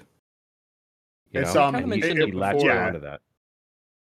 It helps add to the realism of the world as well. Like, yeah, even though it's animated, it feels very grounded and real with the reactions of people. You know, the fact that it's set within a certain historical context, the fact that you have Action Comics and Superman and Mad Magazine being shown. All of these, they all mesh together to create a really, really believable and immersive environment for the story to take place. There's a lot of reasons why the Superman choice works. The fact that Superman is so well known that he is like a universal archetype for heroism means that this is something that, you know, even if you're not familiar with like the actual Superman like storylines or the characters or anything, it's like, yeah, Superman, archetypal superhero. So like everybody can understand it regardless of like their social, you know, context basically. There's also a thing to be said about the fact that Superman is the Man of Steel and this is the Iron Giant, that is also another way that it works. Another lens through which it works is this is Warner Brothers, and Warner Brothers owns DC. So this was a character that they could uniquely like tap into for their own project, you know, for a Warner Brothers feature animation in a way that like other films wouldn't have been able to do, basically. Because like, you know, you don't think about it, but it's like, yeah, I mean, the rights related stuff might actually make it that a Disney film can't reference Superman. Not like this directly. So there's that as well. I wonder how much it, because I mentioned before that Brad Bird did talk about the desire to carve out like a distinct identity for Warner Brothers animated films, which you know, unfortunately didn't really materialize. No, as we'll talk about eventually. But this also feels like it's part of that. It contributes to that. And you know, this is this is the important seed for this film, which is the best Superman movie, which I suppose we'll probably have more of an opportunity to talk about later. But this is so obviously the best Superman film that I will say, like, I get the impression that like nobody would seriously try to argue that like Superman that came out this year beats this film. What I would be curious to see is if anybody would genuinely try to make the effort that it exists anywhere near the realm of its quality. Because, like, if that is an absurd prospect to you, which it should be, then how are we saying that that film's good? You know, but we don't need to look, right? We don't need to initiate that I still don't conversation. consider it an invalid choice. People go for 78 for best Superman. It's no, that's totally fair. But obviously, this would be my favorite Superman, even though obviously, this is number one. In the same way that Incredibles is the best Fantastic Four, it's not Fantastic Four, but it kind of is. If we're counting the spirit as being, you know, then absolutely. The role that copyright law plays in this is interesting because, like, the Superman thing feels so pivotal, but it's only possible because it was like a Warner Brothers production, right? It's like when you watch Poltergeist and there's all that Star Wars shit. It's like that's only because this is like a Spielberg production, you know. But like in the case of this, it's like it's so thematically relevant. You know, it's just like if it wasn't Warner Brothers, it's like you couldn't even do this. I do think, by the way, this doesn't skip a beat even with knowing zero about Superman culturally. This it would still always so easy to grab. Yeah. Even if you didn't know, it's just like, yeah, that's Superman. He's the good guy. You know, that's all he is explaining it to someone who, he's explaining it to a robot from outer space who has no clue who Superman is. So yeah, makes sense that you'd be able to pick it up. Yeah. And regarding Mahler, what you were saying about the films that this film evokes when you're watching it, immediately what came to mind was E.T. and King Kong. The Terminator 2 angle is interesting. I never thought of that, but yeah, that's a bit of that is in there, where you have a robot at your service who does whatever you tell it to, basically. You know, that's cool. There's a couple things, but one of the big ones on a more, I guess you could say, surface level sort of thing, when he says like, wow, my own giant robot, I'm the luckiest kid in America, I was immediately thinking about, cool, my own Terminator, wow. Like, yes. I don't know why that didn't occur to me, but you're totally right. Yeah. Something else worth noting in this scene is that like Hogarth doesn't even like the notion that like the Iron Giant could be bad is like absurd to him. It's like not even something that he entertains. It's like very casually, yeah, Atomo's not like you because you're good. Like it's not like he's trying to present like a line of logic to convince himself of that conclusion. Like that is his view. You are good. So like, don't worry, you're not like Atomo. Atomo's the villain, not like you. You're like Superman. Like it's very much like this is like Hogarth's outlook is that he's looking at like it's not that he's like trying to look for the positives. It's like that's all he can do. That's the only thing that he can do. The only way that he can view the Iron Giant is positively. It's like, he's good and he's my friend and I like him. Compared to Mansley, who is the exact opposite, where he is only capable of seeing things negatively. It's not even that he's trying he's very cynical and Yeah. He's cynical and His outlook paranoid on and scared shitless. Yeah, his view on the world is just totally different. And why it's easy for you to believe as an audience member that Hogarth in his youth is just like, yeah, it really is simple as you're not him because you're good and he's not, and that's it. That's all you need. That's the biggest most meaningful difference that you could have anyway. And he just goes straight to it. Not even like, oh, he's a robot, you're a robot, or anything like that. No, it's just good bad. Yeah. There's a string of scenes coming up here where and this is sort of the preface to all of them, where it frames everything between like good and evil. But then there's a bunch of other juxtapositions to follow, like the difference between like art and junk and life and death and stuff like that. Yes, And that's but it's that's all a good point. it's all framed in this broad framework of good and evil, and that's the reason that we start with this scene that refers to Superman. That's a good thing to draw attention to, is that there's a very deliberate structure to the way that the information is revealed, because each thing is necessary for the story to continue. But good and evil is first. That's the first one that needs to be introduced before the introduction of life and death, because good and evil is like what provides context to life and death, and violence. Yeah, for sure. Like justified violence versus violence for the sake of cruelty. Well, the difference between killing and death, right, killing results in death, but there's a difference between dying and killing. Hogarth has one of the more profound statements on that in the whole movie. Because I think there is a moral violence, and I think that is one of the things that this film deals with in a very skillful and respectful way too, right? Like, which again, it's like this kind of mature subject matter for a kids movie.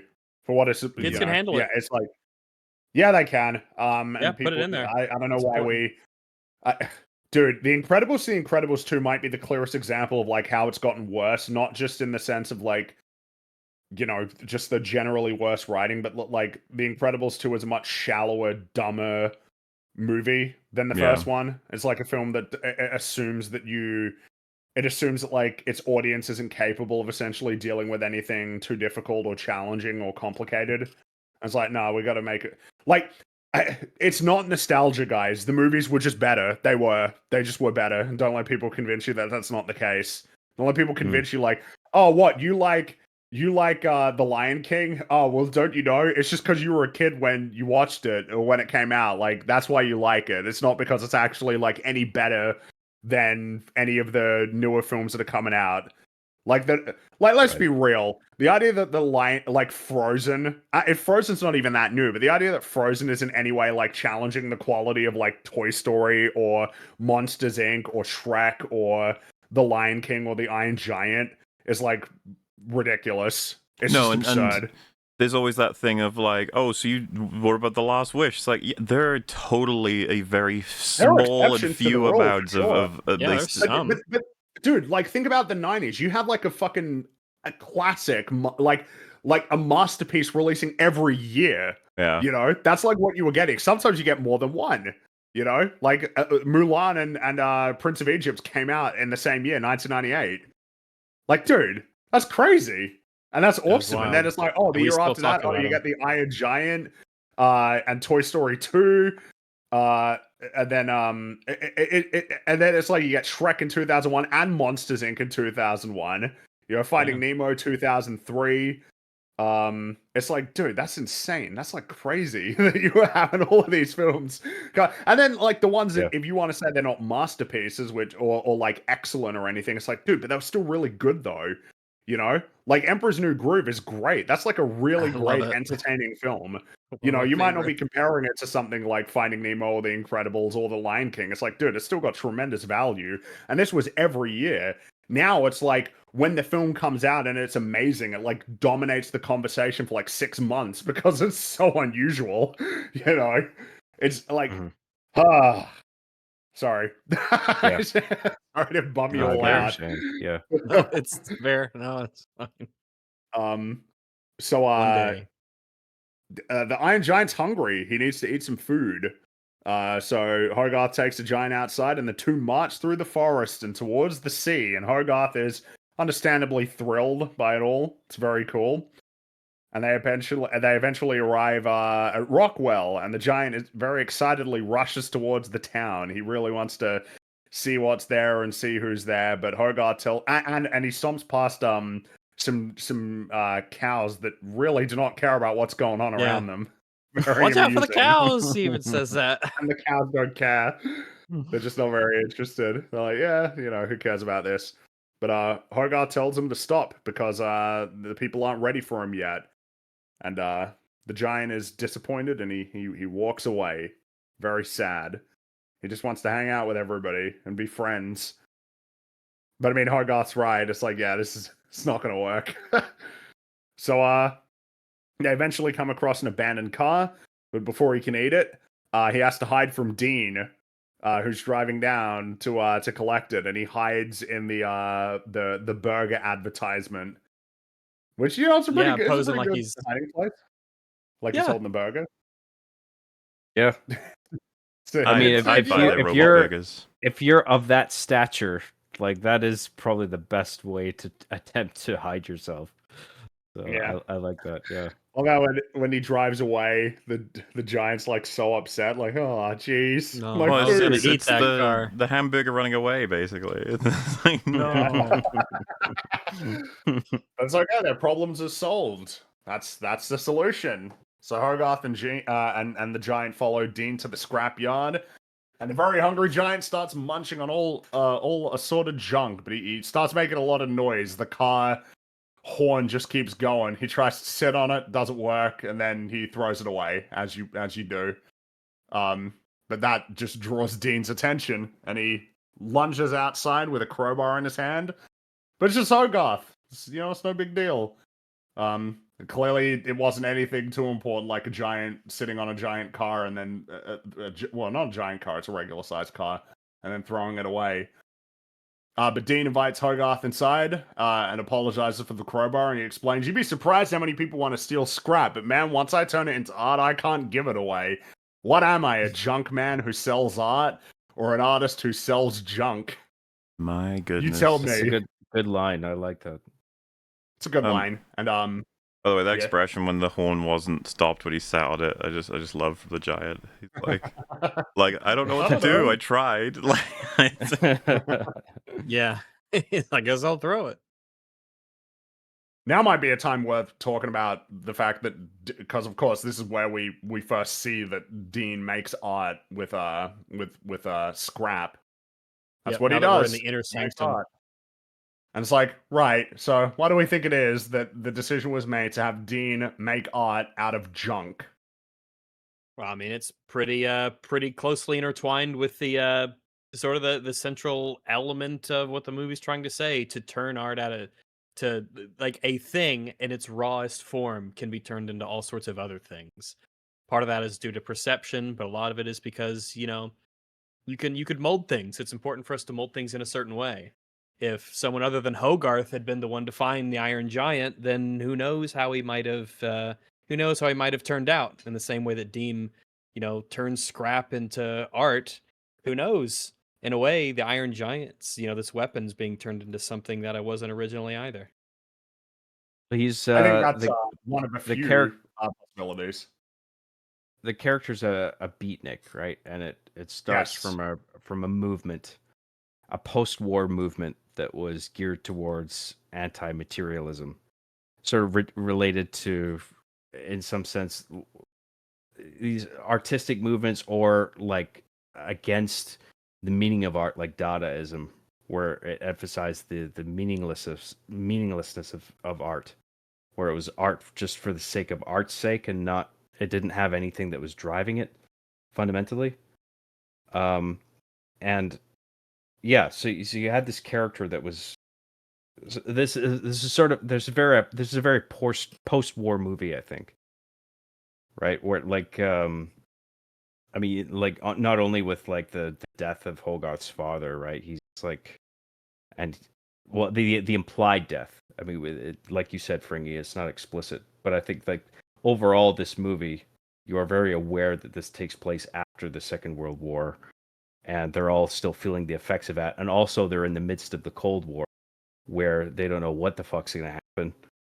like everything we could all get destroyed by nukes and whatever. And like if that happens, it's like, what the fuck does any of this mean, right? In the meantime, if we could all just get destroyed at any minute. So there's that fear that's sort of plaguing everybody. And I think he is very motivated artistically, sort of feeling. And he creates this art, and yeah, that's his thing. I forget where I was going with that. I don't know if I explained it. I don't know if I said. No. I mean, I think all of that's like true. That I mean, it's very much a film that is like bound in the era that it's set in. It's a deliberate choice because it's going to be playing into the paranoia that is like kind of the antithesis of like the film's ultimate, well, one of its core messages.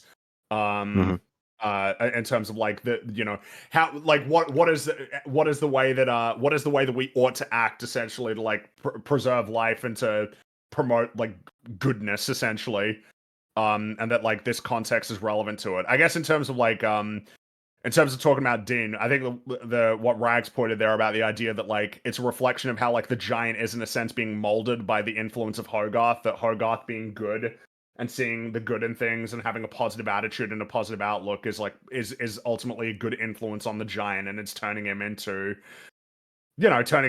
Superman in a sense.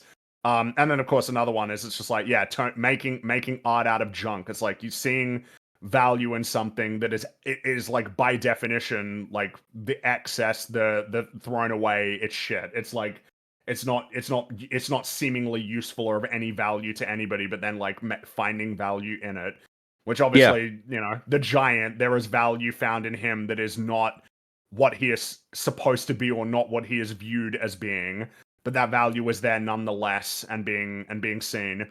And it's like ties up in it's kind of like what I said before, like all of the characters are in a sense like unconventional. Hogarth is something of an outcast, Dean being a beatnik. You could say like, well, it's not that. I mean, there were plenty. The fact that there's a name for them means that they weren't that unusual, I guess, if there was enough of them around. So yeah, but I mean he's still unusual in the world that he lives town. in. He That's lives true, away yeah. from society. He is in and of he's on the outskirts, isolated. yeah. So does Hogarth and that's... Annie. And of course, Annie is on her own. That's like unusual for the, the nuclear family of that is like associated with like the 1950s. She's on her own raising her son. Yeah. It's like and of course the Iron Giant is like from outer space. He's literally not from this planet. All of the protagonists are in some sense like unusual or unorthodox or not archetypal for the world that they exist in. And so I was like, yeah, of course, like really, of course Dean makes art out of junk, Who else could he have been? I can't imagine him having any other job. This has to be the job that he has in this story. It's way too applicable. It's way too appropriate thematically. Yeah. I think it's also interesting, like, I mean, like post-war, where you're faced with so much death and like just horror. Like a lot of people are just thinking like, what's the point of anything? And therefore you have an artistic movement like Dadaism, where the point is the meaninglessness of it. There's no point. But then in contrast with that, you have a character like this in this movie who sees junk and says, well, maybe I can make something out of junk, something that means something. Right? So there's a number of layers at work there. Good stuff. IMO, and in the opinion of everybody who's watched the film. Yeah. So Hogarth is examining all of the sculptures, and he says, I like it, I think. It's like, yeah, that's an honest answer, Deed assures Hogarth that he's not gonna, rat him out, before saying, I'm gonna have some coffee. What do you want, milk or what, milk? Yeah. Because I feel like the implications of like he was gonna offer him like a drink, but then he had his like, oh, it's a kid, I can't offer him like booze. So back to milk. Yeah. What do I have that's not alcoholic? Coffee and milk. But Hogarth, Hogarth would drink coffee. He's hip, and then Deed says, well, no, this is espresso, it's Coffeezilla. I wonder if that's where he got the name for his YouTube channel, was from this movie. If so, a good choice. I do wonder because I mean, Coffeezilla, like it. Yeah, I've only heard it from the channel in this. I don't know what else it might be from. So who knows? Could be. Maybe. Maybe. No, but Hogarth's hip. And then he drinks some espresso and he starts rambling about a whole bunch of things. How he got moved up a year because his grades were so good that he wasn't fitting in, which he thinks made things even worse on that front. I believe this was animated. This particular bit was animated by Brad Bird himself. This particular bit, which is I can understand why he would want to do it because it's very, very dynamic. Like there's a lot of fun that you get to have with the animation here. Which maybe this is an opportunity to. The Iron Giant has a pretty low budget for a theatrical animated film. It has a budget of about $50 million. Which you hear that, it's like, that's a lot of money, and it is a lot of money. But by comparison, Tarzan released the same year as this and had a budget of $130 million. This film was made with a lot less money and a lot less time with fewer animators. Yeah. Now, of course, I would say Tarzan obviously appears more expensive. I think that's like really obvious. Like the point. I'm not trying to make a point like, yeah, and you can't tell the difference. You know, like Tarzan doesn't even look that cool. Tarzan looks amazing. Like that's definitely one of those like holy shit. We're like getting to some of like the highest accomplishments in terms of like 2D animation. Because then of course after that you got Treasure Planet, which had even more money behind it and a greater utilization of deep canvas, which was the technology that they started using in Tarzan. That's right, yeah, for when he was doing all the vine surfing. For about 10 minutes. I think I have about 10 minutes of deep canvas in Tarzan, and it's like nearly the whole movie in Treasure Planet. It's like a crazy, and it yields really good results. Like when Tarzan is swinging around, like the concluding shot for Son of Man. It's like, dude, that's like amazing. Like that's like unreal. It like blows my mind that was something that they were able to accomplish. It looks so good.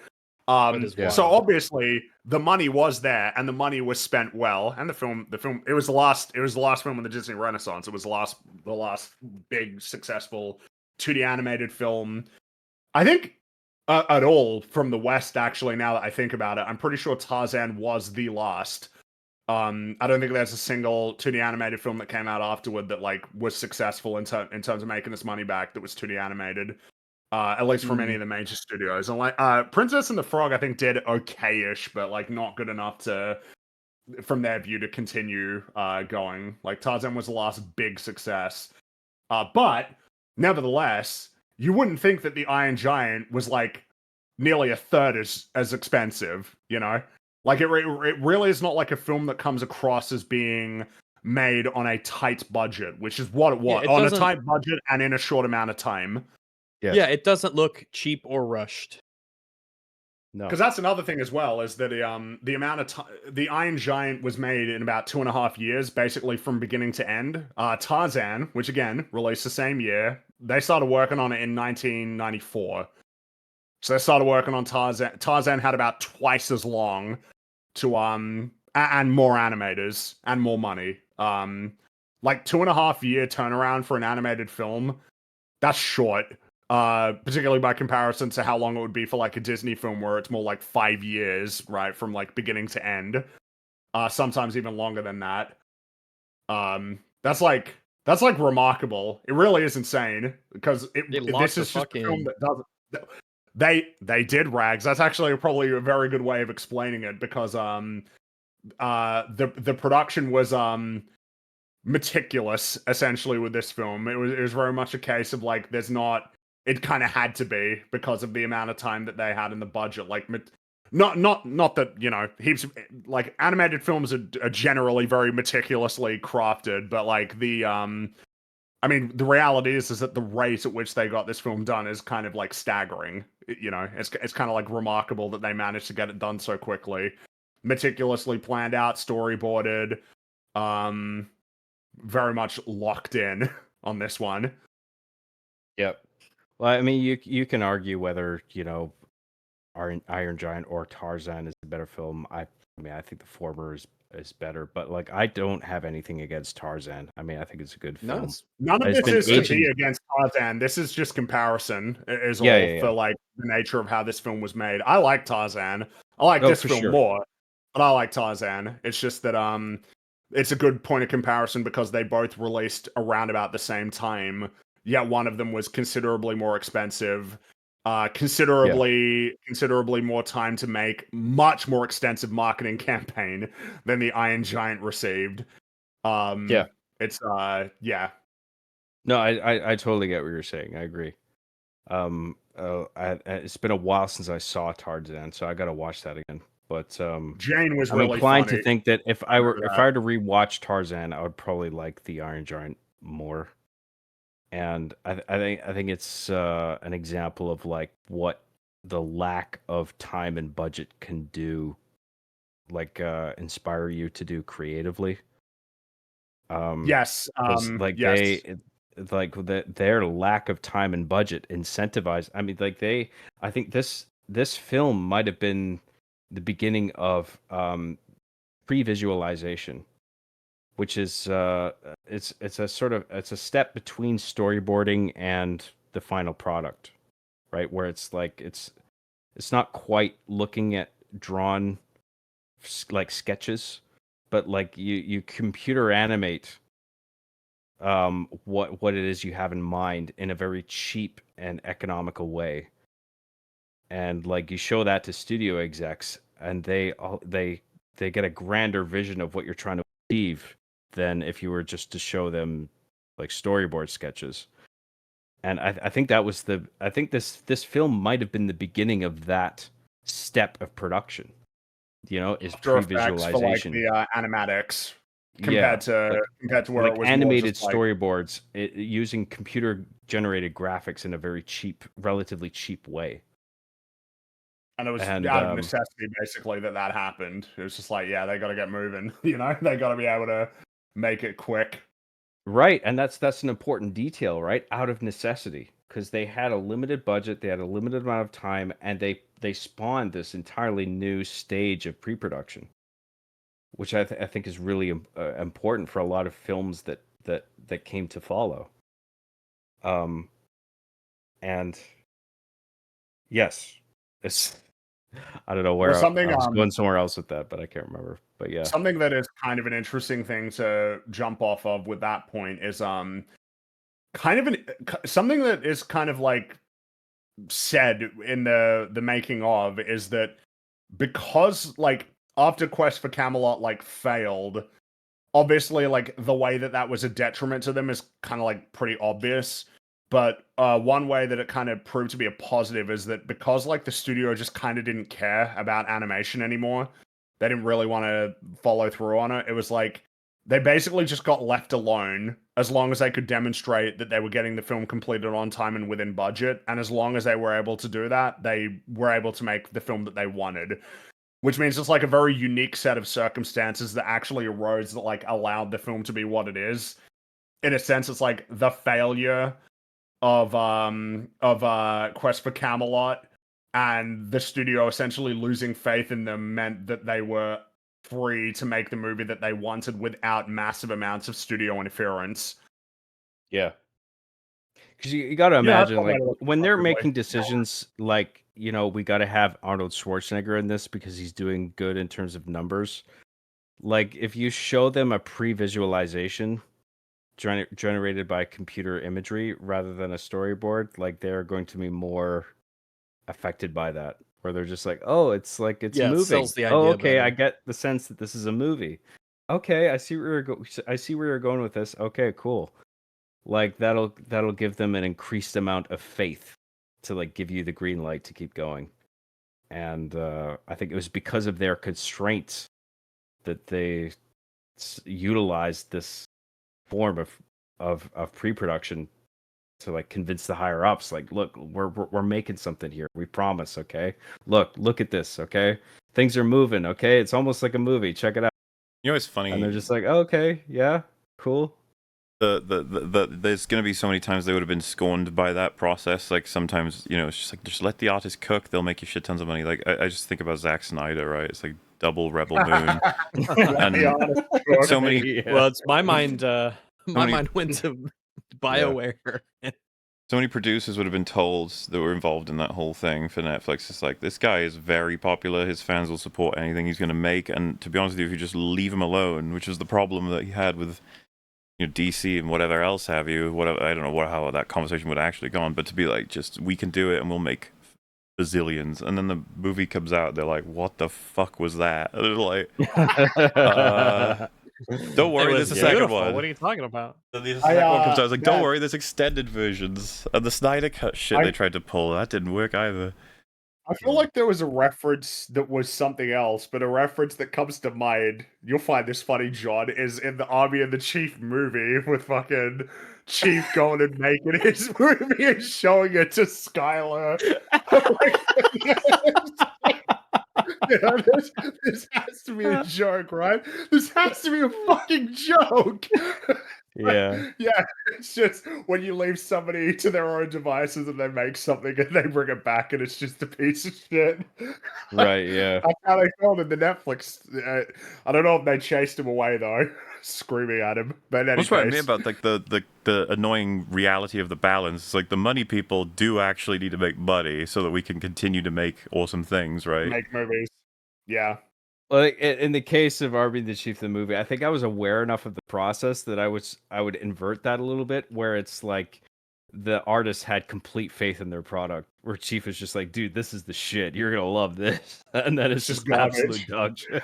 Yeah, and the executive is like, what the fuck? Well, the thing is, where I think in truth, like more often the case, like the artist is going in thinking, oh fuck, are they gonna like this? Oh, I don't know, shit. I'll just show them, and then we tried our best, whatever. They don't like it. They don't like it. Yeah. So Hogarth did this big rant, about like how all of the problems that he's been dealing with at school, and Dean says, "Who cares what these creeps think? They don't decide who you are. You do. You are who you choose to be." This is another one of those. This line is so important. This is like we were talking about how, the pitch line for the film is, what if a gun had a soul and didn't want to be a gun? But this is like the statement that the film makes. This is the line. This is I do feel as well. This is like the theme distilled to a single line. A remarkable amount of 90s and 2000s content seems to be about choice thematically. Yeah. There's a shockingly large amount of my favorite media is all about it.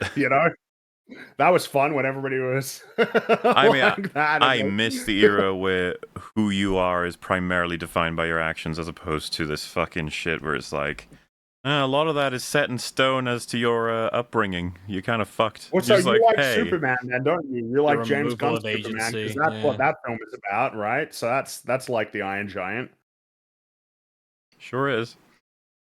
Well, Iron Giant gets a recording of his parents saying, "Yeah, you need to go to this. You need to go to this planet and spread your seeds, giant man." Everywhere, yeah. What? I think, and then we just get that can Liam, sound that can sound a bit tropey, like it all being about choice. Like, I totally agree with you, Muller. I think this does that really well, where it really is about that. About like having the willingness to like choose one way or another. You make a hard decision, right? And it's just like, what do I want to do here? If someone wanted to, I'm gonna do this because it's right. I feel it's right. If someone said like this film is very similar with James Gunn's Superman because they're both about choosing to be good, be like, oh well. I'm It's always because the line that was just read, right? That could be in a very bad movie, but obviously what we think about is everything that led up to it and everything that's going to come after it in this movie. Yeah.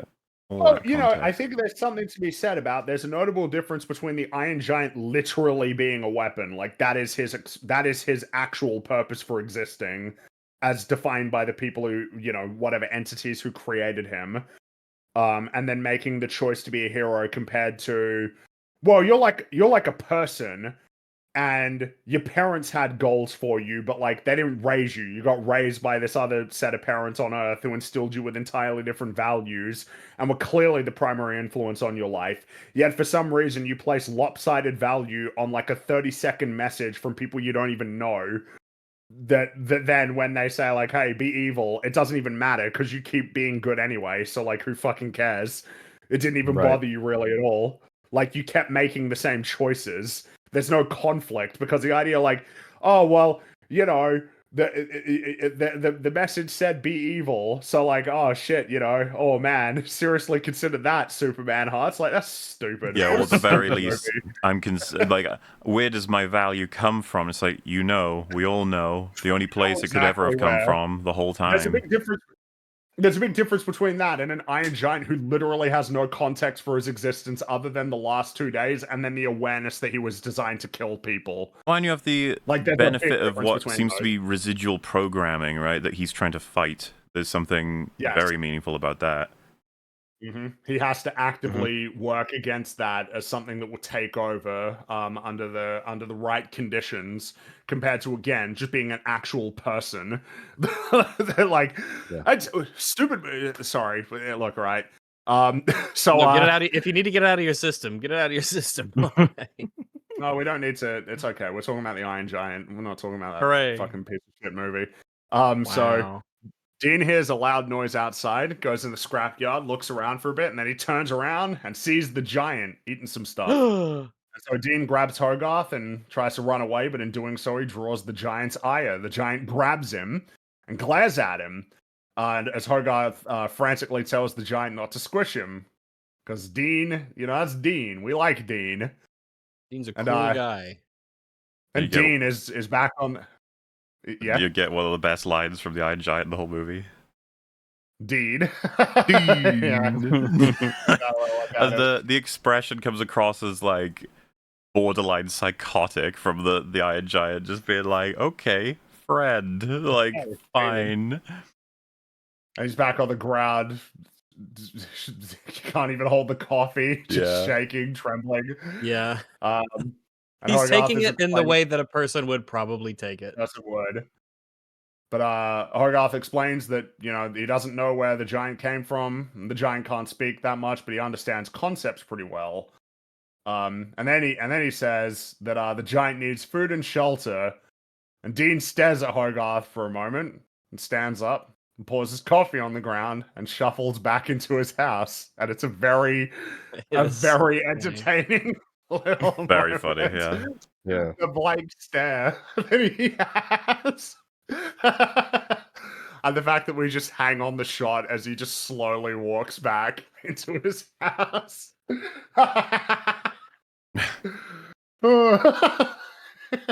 It's so good. There's laugh out loud comedy in this movie, which I really appreciated. Yeah. Some movies, like, they try to be funny and then you're just like, and then there's other movies where it's like you respect what it's trying to do, but it doesn't land properly. But the comedy in this, like, the jokes land, which I appreciate. Really, really good. 37 minutes later, or I guess, why is there any reason why there's this SpongeBob guy is French? Like, is there any? I don't watch a lot of SpongeBob. Was there ever an explanation for that, or is he just French? I don't know if SpongeBob to know if there's lore for that. I was almost curious because, of course, it's funny. It's just that but I always wondered if there was any reason. Yeah, people just saying he's just French and French is funny.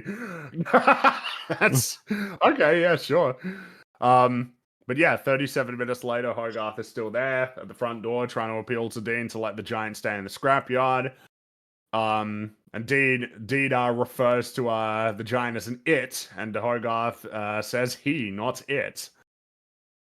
And then Dean points out that Hogarth doesn't know who the giant is or like why he's here, and Hogarth says he's my friend. So Dean just starts rambling to himself as he sort of shuffles back inside, and he does call him a Frankenbot as well. Yeah.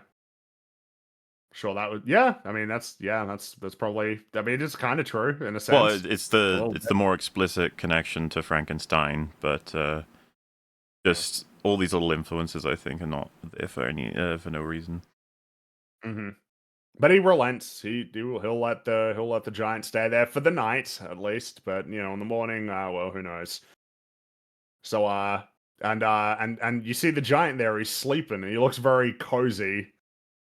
Like he's having nice dreams, because we know he can dream because he has a nightmare. But he's probably having a nice happy dream.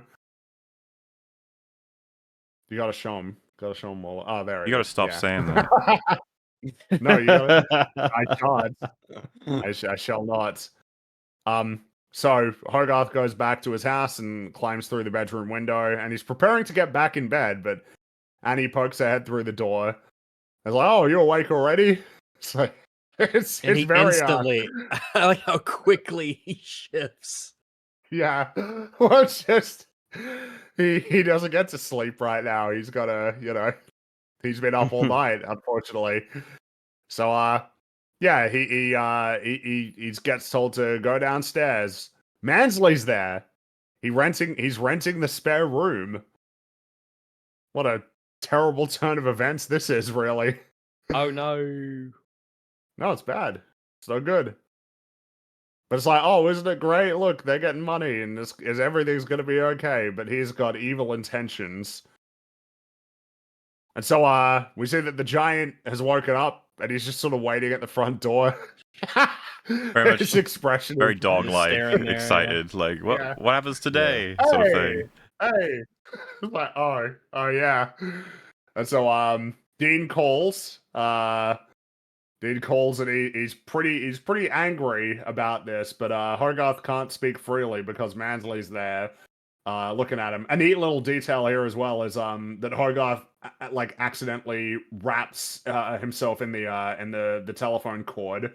And then, like, when he tries to walk away, he has to get rid of it. You know, he has to, like, it's like, oh, it's a neat little detail. It's like a fun thing to have because it's like it's very easy for that just to not be what happened. I also like that while they like yelling at each other on the phone, the Iron Giant is just through the window, like curious. He's like, "What's going on? What you guys talking about?" Yeah. Hello. And then he starts eating some of the art. Yeah. Which is driving Dean insane. Naturally. And so Mansley keeps asking Hogarth questions about the robot, which starts to drive him mad, and he tries to leave. And then Annie says that Hogarth, you should show Mansley around town, and of course he's very eager to do that. Well, you gotta love he wants to see the town. Yeah, sport, buckaroo, slugger, tiger, buddy, ranger, scout, champ, cowboy, chief. It's a whole bunch of different. I must have sat around for a while thinking about. I'm what going kind of, out. Where are you going, huh? What's going on? Where are you going? Where are you going? It's very rude. So, the giant is munching on some metal, and Dean explains there are two kinds of metal in this yard, scrap and art. If you gotta eat one of them, eat the scrap. What you currently have in your mouth is art! Yeah, He's he got his hands up. He's very upset. Well, I just like while he pulls it out, he goes, "Art." Like, yeah. There's like a subtext of kind of insult, right? That you can't tell the difference between the art and the scrap, but that's the point he starts to understand. And then he messes with it and puts it down, and Dean's like, "Oh, it's it's not bad. It's pretty good. Because of course he's, it was shown before he has an interest in art, clearly, or an attention to detail. At least when the concept is introduced to him. Yeah.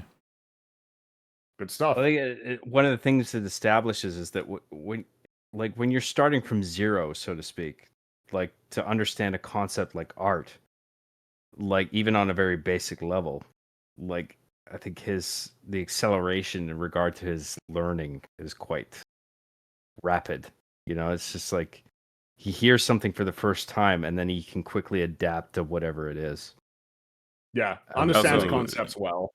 I think this is a really great way to expeditiously connect Dean and the Iron Giant as well, because he's not going to have as much time as Hogarth.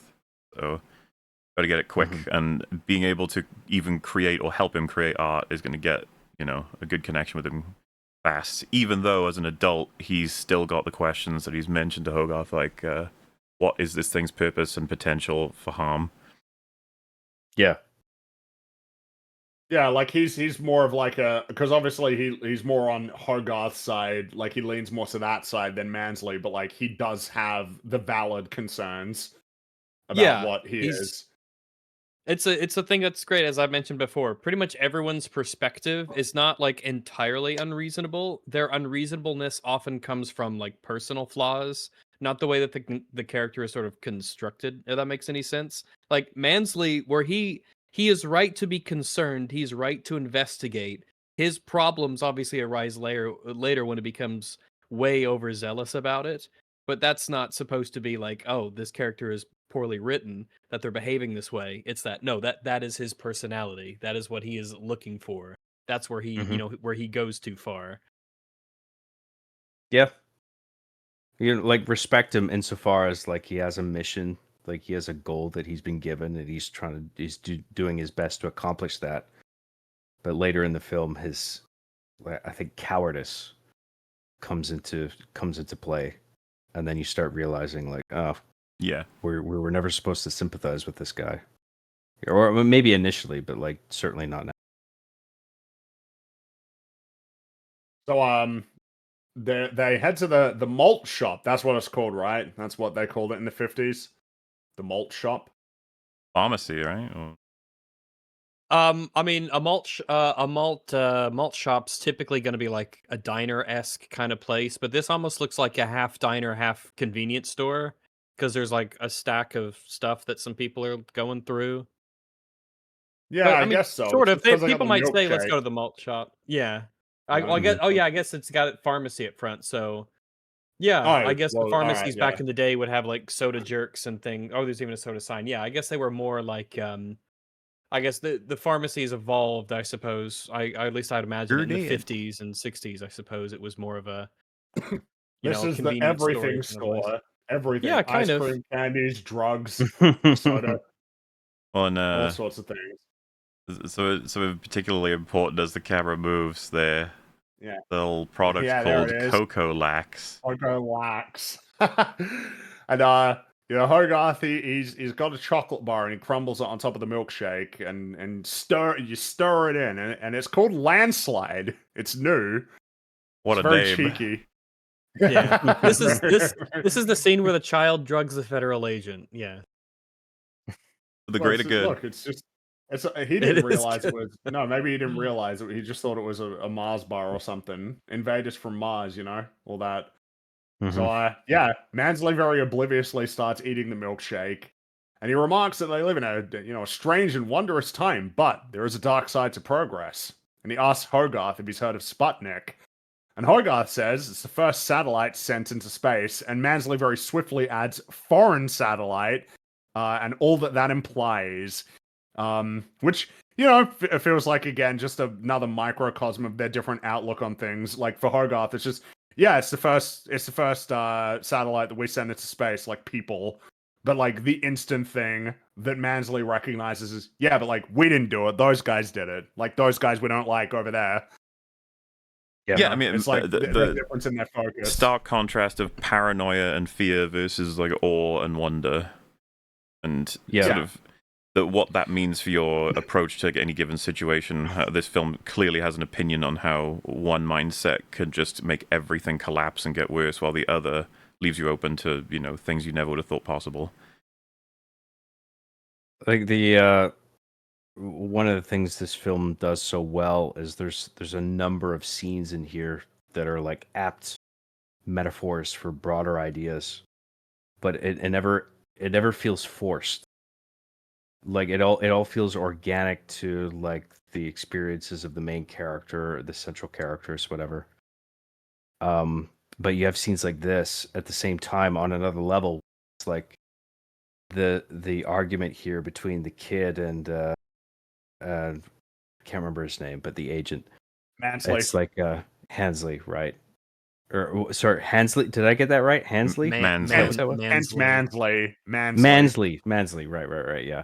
It's like a metaphor of the debate that would be going in an individual's head in that particular moment in time, where it's like you have this childish innocence juxtaposed with this adult paranoia of things that are going on in terms of international affairs, where it's just like you should be fucking afraid right now. Fuck, like countries are at war. We could all blow each other up at any moment. Don't you understand? And the kid in you is just thinking like, well, I just want to have fun. Like the big robot. I'm with a big robot. Yeah. The problem is that, like, the attitude that Mansley has is the one that is ultimately self-destructive. Like, Hogarth is essentially correct in terms of, I mean, in terms of dealing with the giant. Like, Hogarth is right. Well, and I would say that like this contrast is very well presented here, but like the film will reveal that there's a lot more under the surface for Mansley about what he's actually motivated by. Whereas I'd say the general is the best version of Mansley's actual purported sort of beliefs. Pretty much.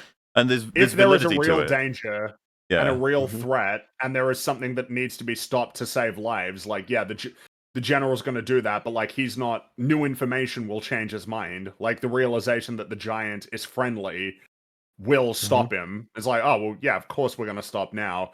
Whereas Mansley is like so tunnel vision, so scared out of his mind that he will like continue down a path that is ultimately, you know, feels very apt that he launches a missile at himself. Yeah. You know, it's kind of the whole thing of like mutually assured destruction. Is like, well, nobody wins. It's just game over. Mansley's attitude is one that yields just game over. Whereas Hogarth, if everybody was more like Hogarth, things would not be so bad, you know?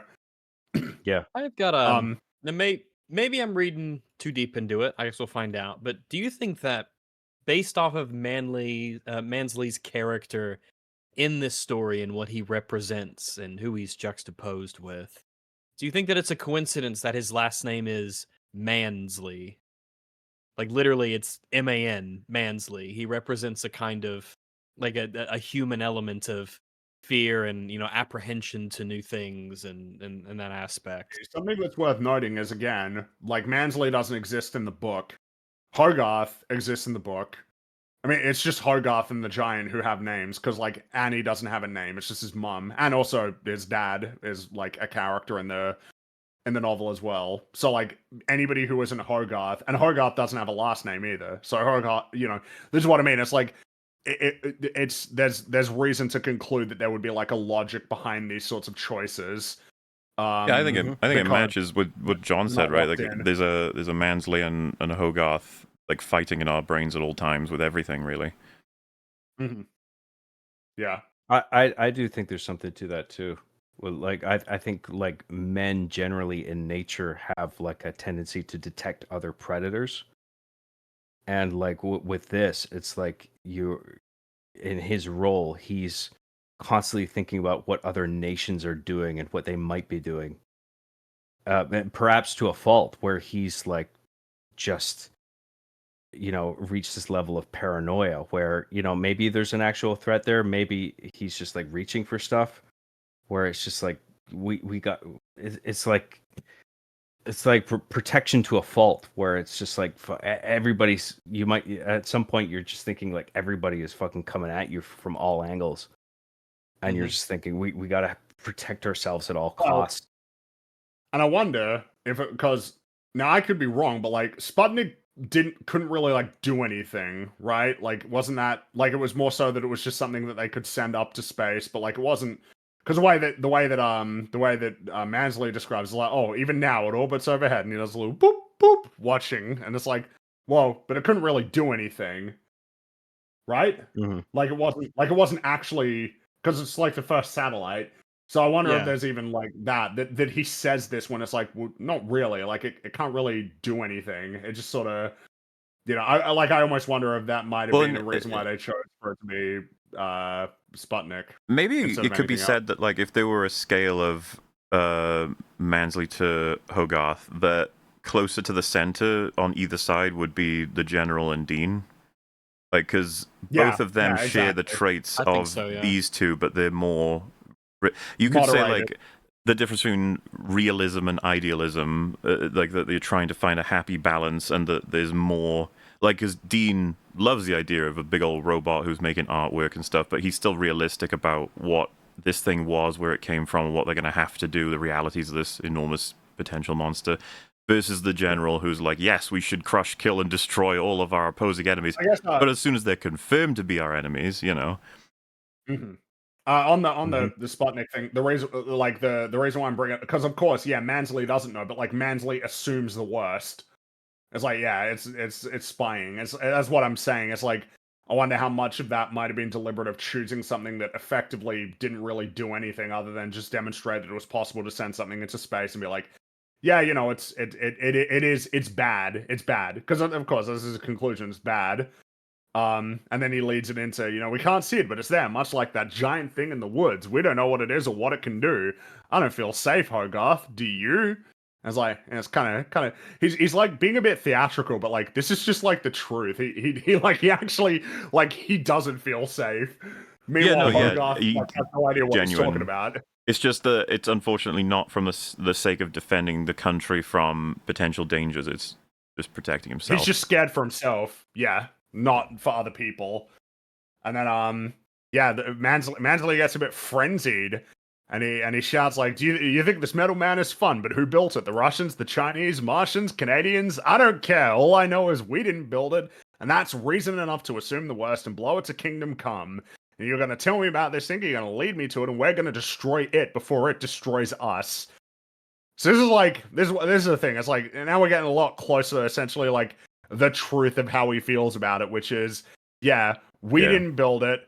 That means we should be scared of it and destroy it before it destroys us. Even though, as will become clear, that attitude yields calamity. It's like the absolute wrong response to this. The fact that he's like, we don't know what it is, so we should assume the worst. It's like, it's a bit of fucking Batman in Batman v Superman. 1% chance. Yeah. There's a brilliance to this scene in it. I think it's contrast with like juvenility and sophistication, where like on one level, like when he backs up Hogarth into a corner, right? Like I was saying about the sort of mental battle that individuals are experiencing in their own heads. Like eventually he retreats into the bathroom.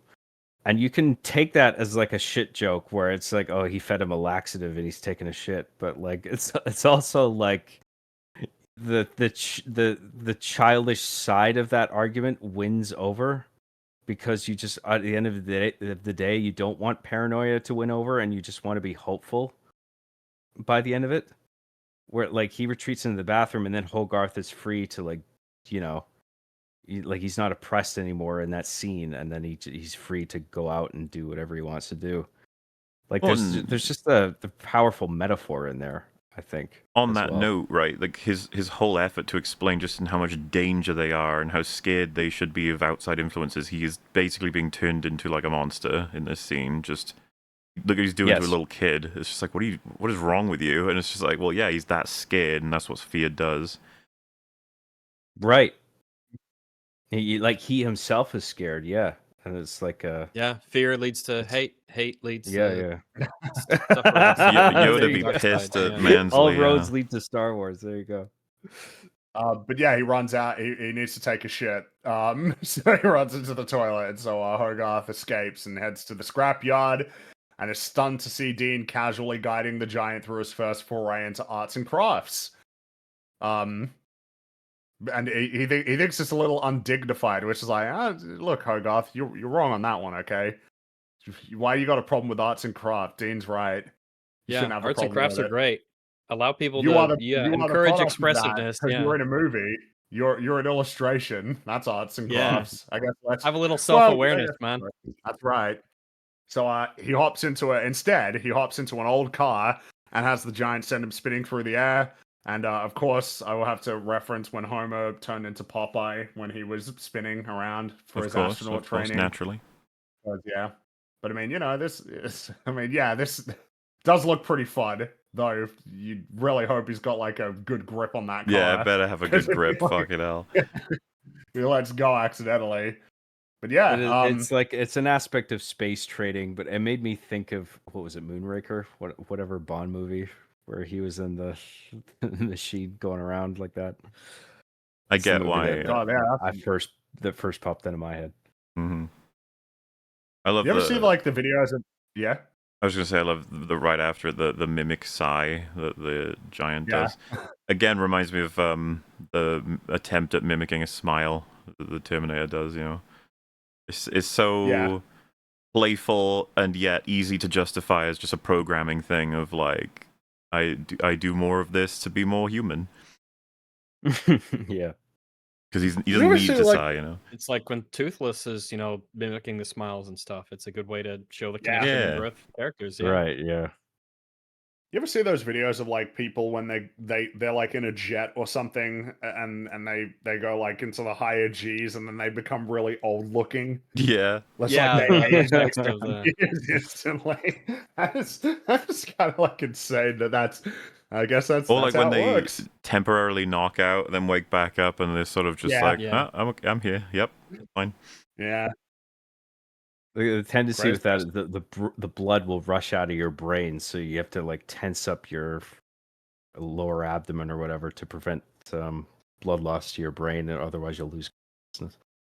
Well, I don't know how, because I know it's like in Formula One, the G forces in that are like pretty insane as well. So, and sorry, there's a reason why they would have very thick necks. It is like because you actually need like a strong neck to actually give your head stability in those circumstances. But it's just like I guess it would just be you got to get acclimated to it, I suppose. There's Yeah. got to I be don't know like why- there's got to be something you could do with as was said, like the muscle control Neck or ways training, to which is it might be kind neck of- training. Yeah, Well, no, might they be. do neck training in Formula One. They'll have like a thing that it'll be like strapped to their head, and then it like increases weight, and they have to hold their head like steady as the weight increases. I know there's that. I've seen like I remember seeing a video where like a neck exercise, like Jeff Nippard, and it was like a neck exercise where like he was on his back and like had his head like on the ground, and he had to like sort of move his body like back and forth, and it looked really like uncomfortable and awkward. But apparently that's like I one can of the believe ways it, of yeah. training the neck, or like putting mean, you weights on the can- back of your head and lifting your head up and down. Like that's like another way of doing it as well. Yeah, Hmm. there's jaw exercises, neck exercises. Yeah, I can believe it 100%. Yeah. If it's a muscle, you can work it out. Yep. It's just that, and that for a lot of sports there is neck training, even though neck training is it's just like it just seems like almost strange. But I mean, yeah, you gotta you gotta train it, I guess, if you want it to be like a nice strong thick neck. Look, no one wants a weak-necked loser, all right? I want a man with a strong neck in my life. I don't want no the weak neck nerd. Noodle neck. Mhm. Yeah, I don't want no noodle neck. So Dean, this is why Dean expresses his reservations about the whole situation before suggesting that they take the giant elsewhere. And Hogarth invites Dean to join him and the giant down at the lake. You know, it's going to be a fun time. Meanwhile, Mansley is searching for the giant and shitting a couple of times as well as he's going.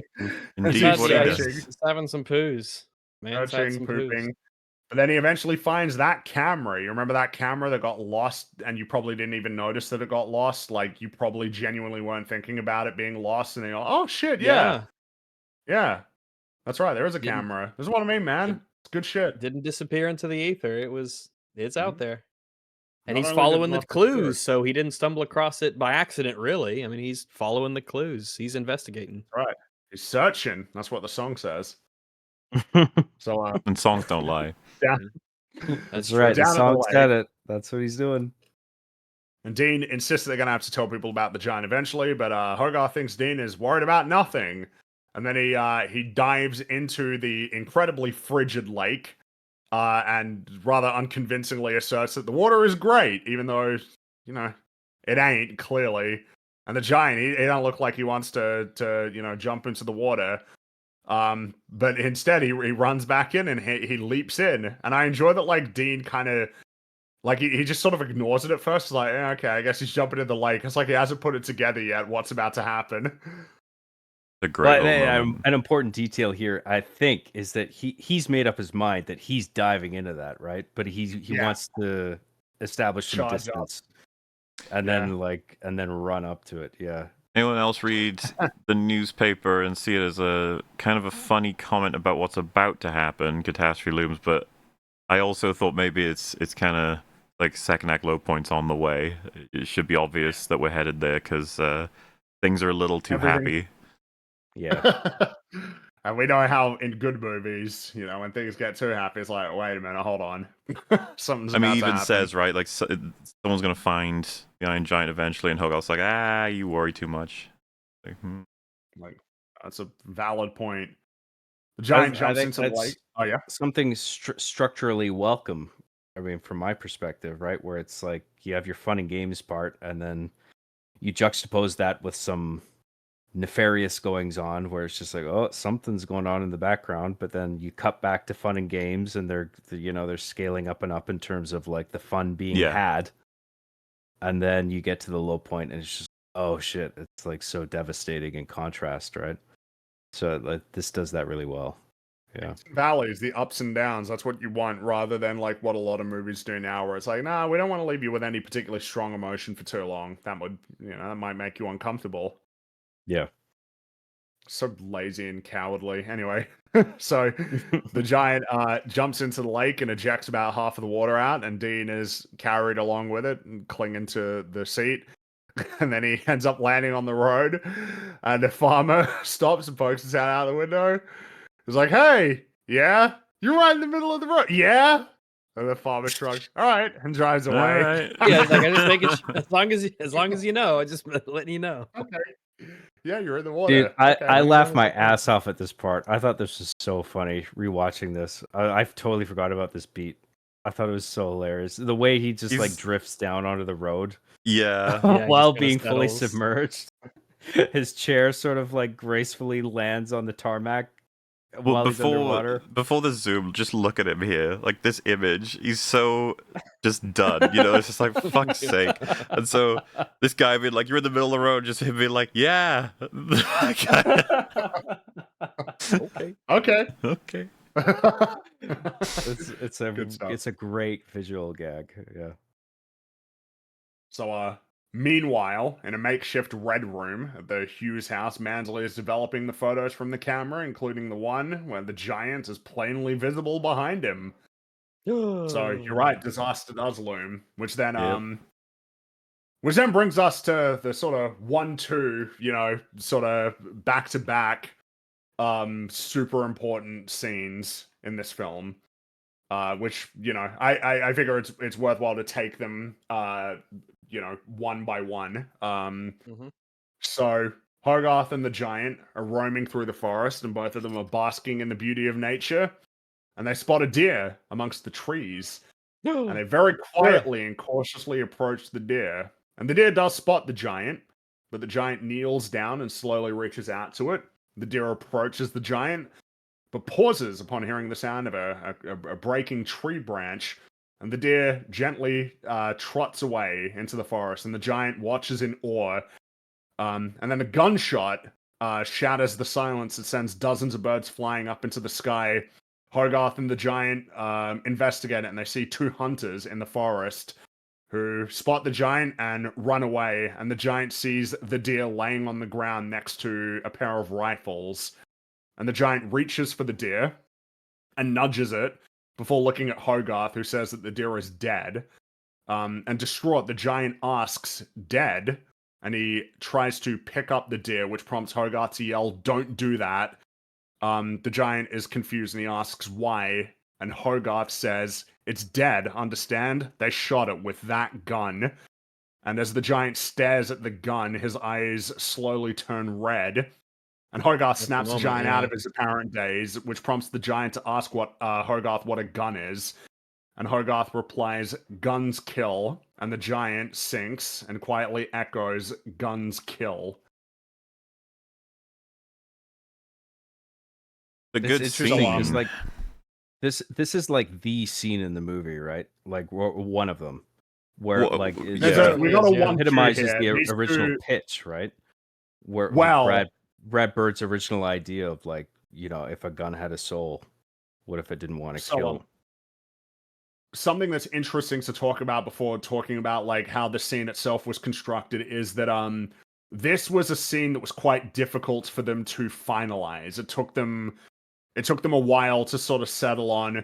There was very much locked in that there needed to be a scene in which the giant understood the concept of death and that it was going to involve a deer. But they had a really difficult time figuring out how to present it to him and the audience for a while.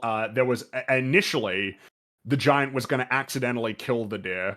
Like the giant was going to reach out to the deer, but and like he was so excited by the deer that he would accidentally kill the deer. But the hand. yeah, pretty much. And the team decided against it for a couple of reasons. A noteworthy one, which by the way, again, something that you'll notice is that generally good writers seem to adhere to a standard that involves like internal consistency and cause and effect and like an internal logic in the story. And their view was that it would basically be impossible to pull the giant out of the pit of depression that like that event would cause. Like if the giant killed the deer, he would be like so sad that how would they be able to move the story forward at the pace that it needs to move forward? And also, The it'd be deer weird needs if to he was able die. to handle the people, like it was aware of people like Hogarth, and it could handle Hogarth fine without hurting him. How would you justify it not realizing it also has to treat There's that this other too. living creature softly? Yeah. And then of course there's just that fundamentally might be a bit much. Which I agree with. I think that'd be too much. So. I think that'd be like this is already a sufficient gut punch. Like to have the giant kill the deer accidentally, it feels like it's like, oh yeah, you might have pushed it a little bit too far there. Yeah. You might walk away from I think the it might scene not a even be as matching thematically because it would have been an accident as opposed to a choice, which is going to be way more relevant later. That's another noteworthy thing, because John, you were saying like, oh, this ties in with like the pitch of the film, but it's interesting because the way it's presented when they talk about it in the documentary is if this was almost like they realize this later. I think if you were watching the film with the awareness of that, you'd be like, oh, maybe this was like the first idea that they had for like the film. Like this scene was locked in as something that they wanted to do as it is, and then like there was a whole bunch of other stuff that was constructed around it, but it definitely seems more like it was almost a happy kind of coincidence that it could like become that this was like a way that they could tether it back into the gun concepts. That you tie it back into what if a gun had a soul? Well, a good way to present the concept of death to the giant, if we're going to treat him as a sentient walking gun, is to have the concept of death revealed to him through a gun being used to kill an animal. He sees, what he could be or can compare himself to something else. Yeah. It's really interesting to consider because on one level, I think this is sort of a very key scene where this is the juxtaposition between life and death in terms of like the robot's understanding of the nature of life and stuff like that. And it's important. He needs this. Yeah, he needs to understand this, and he needs to understand it now at this point in the film, because with what has to come for the rest of the film, it's like it's now or never. Basically, we need to get this in at this point in the story. And I agree that I think the hand squashing is a bit too much. I agree. It's too much. Like just visually, like just that shot of like the idea of him squashing a deer, I feel like is just too much. Even if he is like, even if it was an accident or whatever, like I like the idea. I'm glad they went the direction of like externalizing it to like hunters, and plus that accomplishes a number of other things, right? Where it's just like he gains this understanding of other humans' capacity for destroying other forms of life. And also you have the gun on the ground, right? Which is important, right? The hunters leave that behind. They leave the gun on the ground. He sees that, and then that becomes an important image, right? Where he then registers that image of a gun. And then he, like any other time he sees a gun, he sees that as like and that might have been the case the whole time, right? As soon as he sees a gun. Well, I don't know, maybe because there's that scene later where he sees the gun. I get what you mean. It's like this is the first time that it's established that the gun will prompt a response from the giant. That if he sees a gun, it's gonna like create a different side of the giant that we haven't seen up to this point in the film. So not only are you introducing the concept of death, but you're providing like a glimpse into the giant's destructive potential. And that it's going to be sort of crystallized in the image of a gun. So that's like super important as well to establish. And the destructive potential of other humans, I think, is an important key thing here. I don't think that's what initially makes it relevant, the idea. Because it's always an important part of stories. It's like, well, how useful is this going to be to actual world people watching movies? So like, this is one way that drives its like relevance to human beings. I guess if somebody doesn't understand that, obviously the giant is meant to be relatable to you as a human being, and you're supposed to, you know, whatever lessons that the giant's learning are lessons that are meant to be applicable to you as a person, not like a robot from outer space. Right. Yeah. And there's a key thing here, like where that he sees that the deer is all of a sudden dead, and he's like, "Oh, the deer's dead. Oh, and that's Oh, and the of humans course, killed him. Why would they kill the deer? The deer didn't do anything, right?" And then that and you know that the robot has capacity for thinking already, so he's going to adapt that to this, and you're thinking like, well, what's going on in his head at this point? And then to follow, we have scenes that are very applicable, right? Where like he has the dream and he's thinking about like the presence of a soul and stuff like that. It's like a very appropriate escalation of ideas, you know. something else that's necessary for the scene to establish is the reason why the giant will incorrectly conclude that Hogarth is dead after the confrontation begins. Yeah, that scene It's is like- made so much rougher thanks to this one, because you know exactly Yeah. what he's thinking and feeling. And and you know, it's just like all of the beats, because of course you get like the great moment of the giant actually connecting with the deer, which is always the idea of like a robot interacting with and connecting with nature is like very appealing to me as like a concept, clearly. I thought the last Bastion is obviously the best Overwatch short, and it's like not even Obviously, close. it's not even close. And of course you got the Wild Robot, which is dealing with similar things in terms of a robot becoming integrated with nature. Like it's really cool. I really like it, and you got to wonder if I have to assume that the Iron Giant would have been inspiration for that short. It had to have been. If it was like I haven't seen the movie, like, but I'd be surprised if it wasn't, because I'm aware of it, like promotional. Well, it's just because material. it's just because the I can't believe yeah, Bastion. I don't know. It's like I literally said the name of it. It's like, oh, what's the character? Oh yeah, Bastion. Bastion has the same thing where he responds like he triggers like a defense mechanism where he like responds with violence as well. So yeah, it's like definitely a connection there. But you know, it's like strong visuals, right? Giant leaning down and reaching out to the deer as like it's cast in this golden light. It's like, yeah, it's pretty fantastic visuals. To then the gut punch of the deer being dead. And kind of, and again, like I think it's pretty gutsy to have like the giant actually try and like pick up the deer, as almost if like, come on, get up. You know, like get back up on you. Like I want you to be alive again, so I'm gonna pick you up and like make you. Yeah. You know, and it's like, wait, no, don't do that. Like that's not right, and that the giant doesn't understand why that's not right. Yeah, I think Hogarth is sort of trying to convey this like idea of respecting the dead, and there's a solemnity to the death. robot It's, just doesn't have any idea of thing. that, and he's learning. Yeah. So it's like innocent, like he's trying to bring the deer back to life. Like, oh, if I just put him up on his feet, like he'll be fine, right? Yeah, it's a very naive way of going about it. But yeah, he has to learn these things, and this is him learning, but learning like something that a more difficult concept, as opposed to learning fun things or getting to experience like the fun of existence. Yeah. Which was there any, because I was just going to lead like right into the next scene, if there was anything anybody else wanted to point out about this particular portion of the sequence. No. It might be raised by moving on to the next part anyway, because again,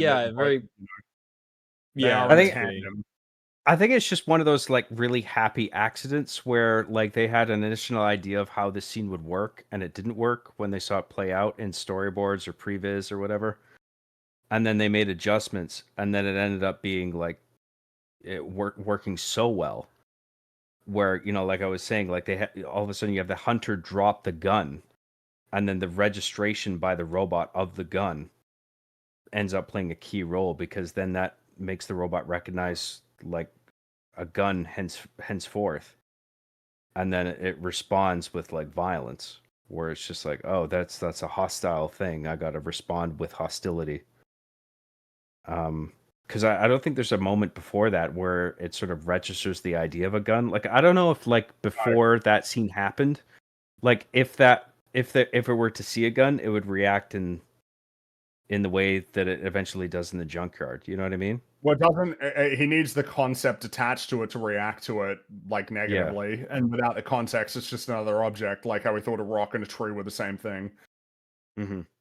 So yeah, right, yeah, super important. We're achieving like 6 different things at once in this scene. This is like, this is not only because I'd say basically every scene in the film is like essential. There's no superfluous scenes, but like this is a case where it's like, dude, we got like.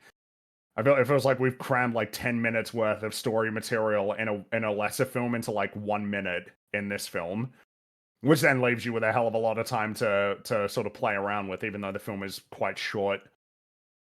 yeah. It's basically Snow White length once you tick off the credits. Lots of animated films are and still are kind of. They've gotten a bit longer, but usually animated film. Like it's very rare that an animated film is longer than 2 hours. Well, it's fine that they've gotten longer, so that just means there's more great stuff they could pack in there. Sometimes, yeah. Mm-hmm. Sometimes that's the case. So, later that night, the giant is laying in the scrapyard. He's still upset about the deer. And Hogarth approaches and says, I know you feel bad about the deer, but it's not your fault. Things die. It's a part of life. It's bad to kill, but it's not bad to die. And the giant asks, you die? And Hogarth answers, yeah, someday. Then the giant asks, I die? And Hogarth says, I don't know, you're made of metal, but you have feelings, and you think about things, and that means you have a soul, and souls don't die. Mum says it's something inside of all good things, and that it goes on forever. And as Hogarth leaves and the giant turns around to gaze up at the night sky, he quietly says back to himself, souls don't die. It's foundationally a very because some people might be like, well, there are times where you should kill or whatever. It's like, well, this is a very good start to a sense of morality related to life and death. The fact that Hogarth even makes the effort to say that dying in and of itself is actually something that you shouldn't find to be like an abhorrent event, because there are times where it's necessary or a part of the cycle of life, but that bad to kill.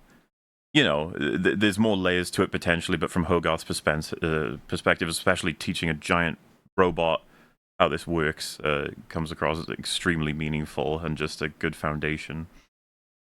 When you take this in the context of the father not being present and implied to have died, it does, it does imply that Hogarth has certainly had some element of closure with that when he says things like, dying is not bad to die. That's a thing that happens. These are things that he's been told by his mother, and almost certainly was told these things to grapple and understand and deal with his father's death.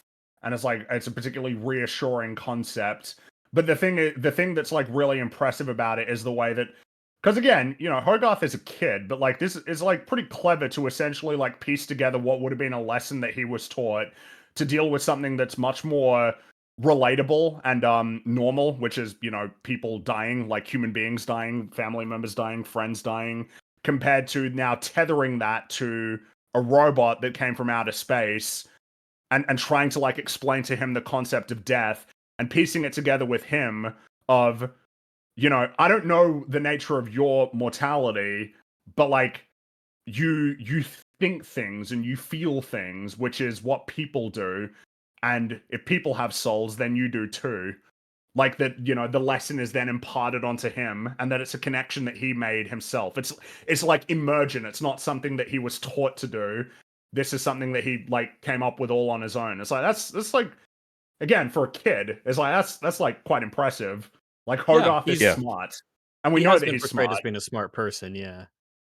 And this is like a really good thing for him to hear at the moment. It's a very tropey thing. I mean, we've gone over before the difference between a trope and cliche. I don't say trope in a negative way. I mean, we have tropes; they're there for good reason. The idea of like a kid all of a sudden falling into a parental role over some kind of entity like this, whether it's a robot or a creature or whatever. There's a number of do this, right? Where all of a sudden they find themselves in a role where they are teaching somebody how to behave. while being a child themselves. And they're trying to extract lessons from their parents that they've heard thus far and sort of projecting that onto this new thing that they're overseeing. And they're saying, well, I think this is what life's about, or whatever. You know what I mean? And it's like he's trying to teach the robot, like, well, this is what I've learned about life so far. And I think this and this, and you should think this. And he does a pretty good job of it in this scene, right? Where he's teaching the robot about the presence, the idea of a soul. I mean, whether you believe that or not, it's just like this idea of inherent goodness that all things have, all good things have. They have like a soul.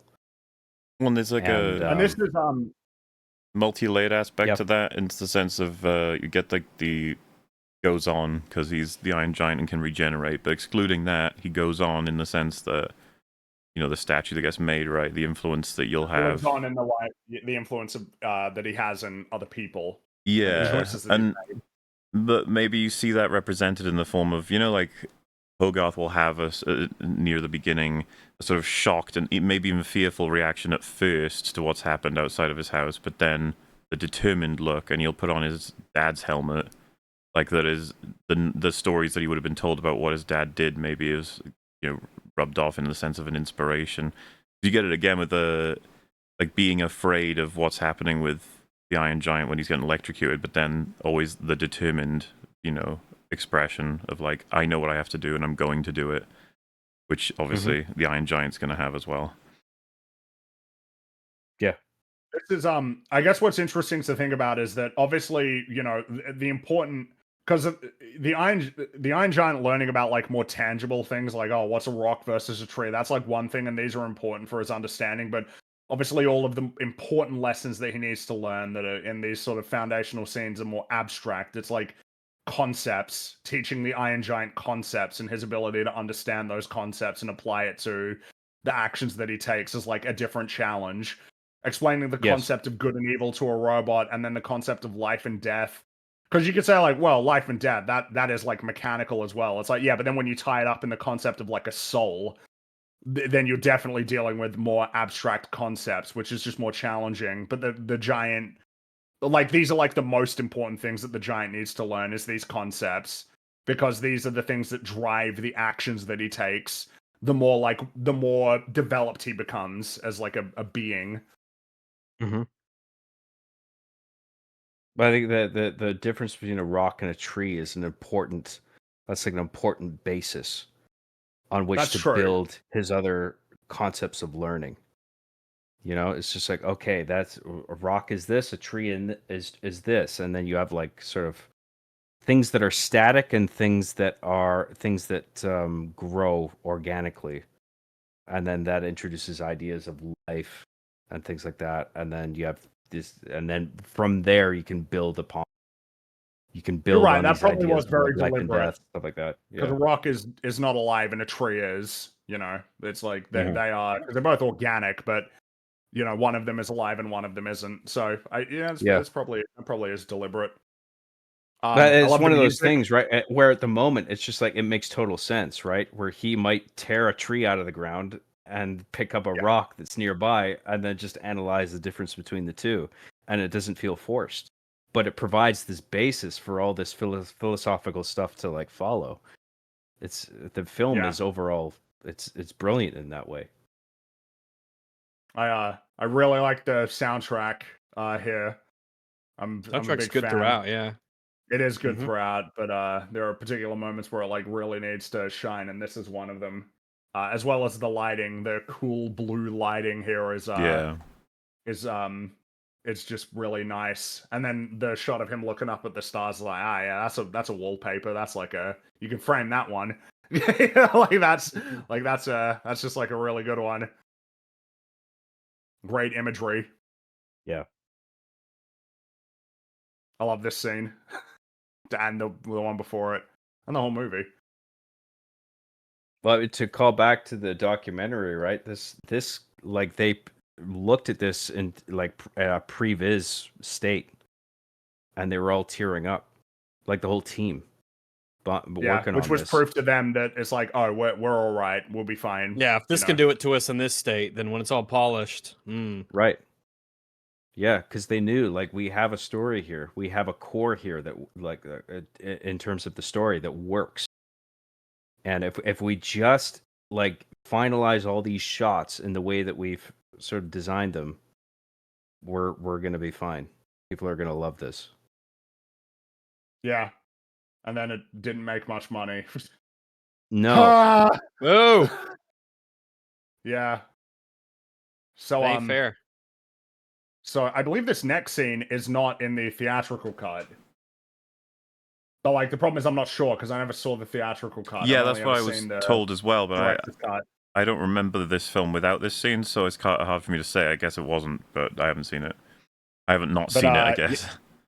Yeah, that's the same here. So Dean has fallen asleep in front of the television, and outside the giant is sleeping, but he's having a nightmare.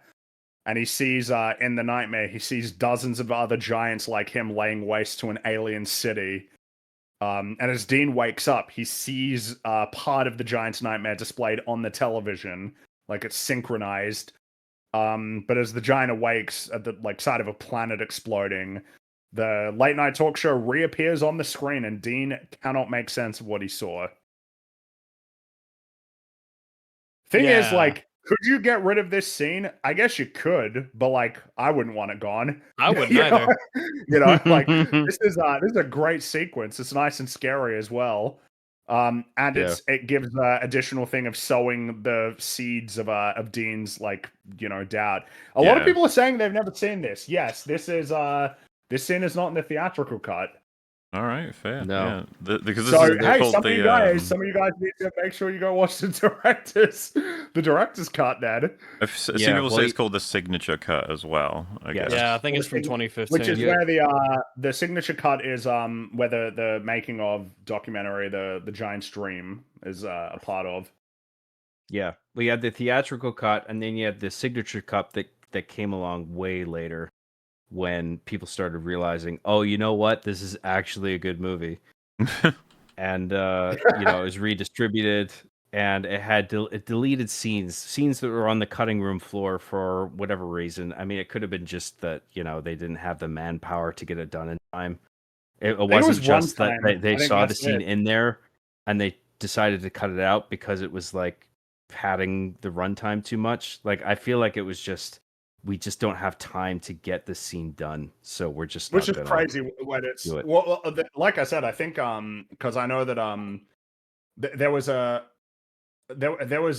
was like they had a strict runtime and it was short. It was like 73 minutes or something for like total length of the actual like movie. It's like, dude, that's so short.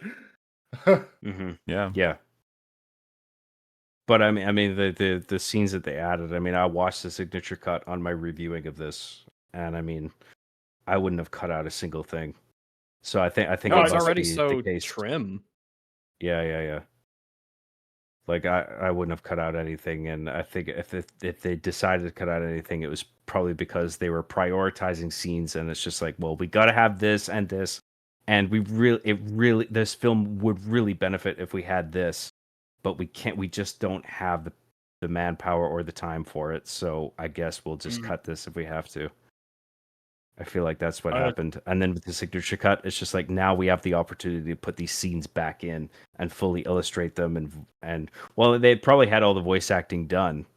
The voice acting was like the voice files were all probably there, but they were just like, well, for the theatrical cut, it's like, well, we don't need them if we're not going to include this scene. But then they were like, okay, now we can use them. Someone just mentioned, I think the scene kind of spoils a giant's true form. I feel like it spoils it no more than the initial parts of the film spoil the Iron Giant's form. Like, this is something else. Foreshadowing. Yeah, like looking at this image, you don't really get the full picture, but you know something's wrong, and but you don't know quite what. Because all the other giants you see, they're just like normal and just walking around. This is the I mean, I like it personally. I like it as well. Clearly, I think it's cool. Yeah. So Mansley ambushes Hogarth in the barn. He locks him inside and interrogates him about the giant and starts showing him the photos from the camera and claims this is enough evidence to get the army to come to Rockwell. But Hogarth kind of aptly points out, like, well, then why haven't you called them yet? Mansley gets big mad and then threatens to have Hogarth taken away from his mother unless he divulges the location of the giant. Basically saying, like, oh, well, he can do whatever he wants, like, if he believes it's in the best interest of the country, which, of course, is like, well, as will later become clear, that doesn't really matter to him very much. Well, it's also just a good line for how, awful the power of the government can get, right? If you boil it down to, I can do anything I want whenever I want, as long as it's in the people's best interests. Like, okay, what does that mean? Who decides that? Yeah. Well, it's like that national security argument that you see in shows like Homeland or whatever, where it's just like, it's for the country's best interest, so just let us do this fucking thing. Yeah, when it's truly his best interest, and he's terrifying a child to do it. It's just like, yeah, this is our villain for sure. Yeah. You can accomplish a lot under the guise of national security, right? If you just say it's national security, okay, do whatever you want then. So, Hogarth defeated. He says the giant's at the scrapyard, and then Mansley uses chloroform to knock him out. It's the film. It really is just like such a. It feels like movies are like, oh yeah, that's what it does, right? So we could just like use it to do that whenever we need it to in everything. Here you go, chloroform. I feel like there's way more like it feels disproportionate the amount of chloroform stuff there is in like movies compared to like how often it's ever like mentioned ever, like in the real world, Yeah. Yeah. It's very just convenient the plot device. Knockout juice. Exactly. Yeah. And when he wakes up, he hears Mansley on the phone with the general, and Hogarth attempts to leave the house, but Mansley nailed the bedroom window shut. Not very well either. Very shittily. Very psychotically. Yeah, with all of the nails poking out of the frame. It's great. It feels like it's like what Homer Simpson would do with like the spice rack, Exactly. Yeah, that's a good way of putting it.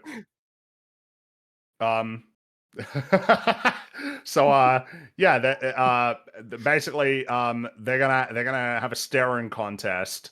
Mansley's gonna watch him from across the hallway, and Hogarth gets into bed, puts on the helmet, and the two stare each other down, and they start getting more tired as the hours pass.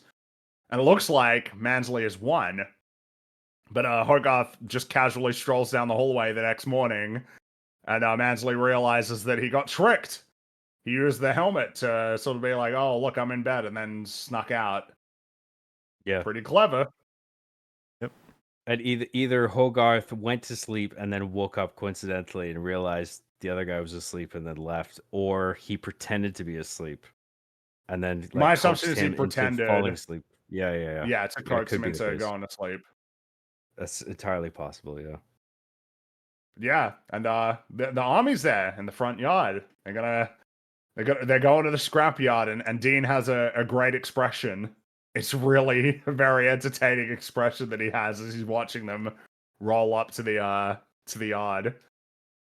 There's a lot of good expressions, but this is one of my favorites in the movie. I don't know exactly how to describe it. Well, this is a meme, right? I when I was rewatching this, I was like, I forgot that this was the source of that meme, but I've seen this meme like around, like everywhere, in some context where it's just like, I guess it's just a smug sort of acknowledgement of a certain situation. Yeah, it's like, yep, I knew this was coming. All right, bring it on, dude. And so, Mansley demands to see the metal man, and Dean very casually says he's in the back. And he sort of like stalls at the door for a while, which I figure is him playing into almost like getting his hopes up. Yeah, the ploy. Yeah. Mm-hmm. Like, I'm just trying to buy time so that, the giant can escape. But no, he opens the door, and the giant is disguised as a big sculpture. Mansley was a fool. Yeah, and the general is very angry. Starts screaming at him, tell him he's fired. He's gonna have to clear out his office. An idiot, wasting all this money. Very big mad. Understandably big mad though. You wasted millions of taxpayers' dollars bringing me out here. Yeah. And so Annie and Dean share some more banter, and it's kind of funny because she's like, I feel like the giant, there's just like some stuff on there. Like, did you really need it? It's all kind of like she's actually like critiquing it for real and saying like it's a bit like not great though, is it? It's kind of like slapped on, not like the other ones. Kind of like amusing as an observation, like that she's actually critically analyzing it as like real artwork. Well, she and saying like, looks as if she kind of does like genuinely like some of the other stuff. Well, expression. Yeah, she not like Hogarth. Yeah. Where he's like, oh yeah, I think I like it. It's like, no, she actually likes it. Mm-hmm. And then she says she understands why Hogarth sneaks out to the scrapyard, which prompts Dean to ask, you mean you know about that? And she chuckles, now I do. It's like, haha, I got you. Not fucking bad. Idiot. No, it's just hey, look, it's clever. But they all leave. And Hogarth and the Giant start playing again, just having some fun. But the Giant, he don't want to play. He doesn't want to play the villain Atomo. He wants him to play Atomo. No, he wants to be Superman. He'd rather play Superman, which Hogarth gleefully obliges. And he points a toy ray gun at the Giant, which triggers the Giant's defense mechanism. But Hogarth, as he jumps down to fix the ray gun, the Giant fires a massive laser into the scrapyard, which Dean sees. So say, not great.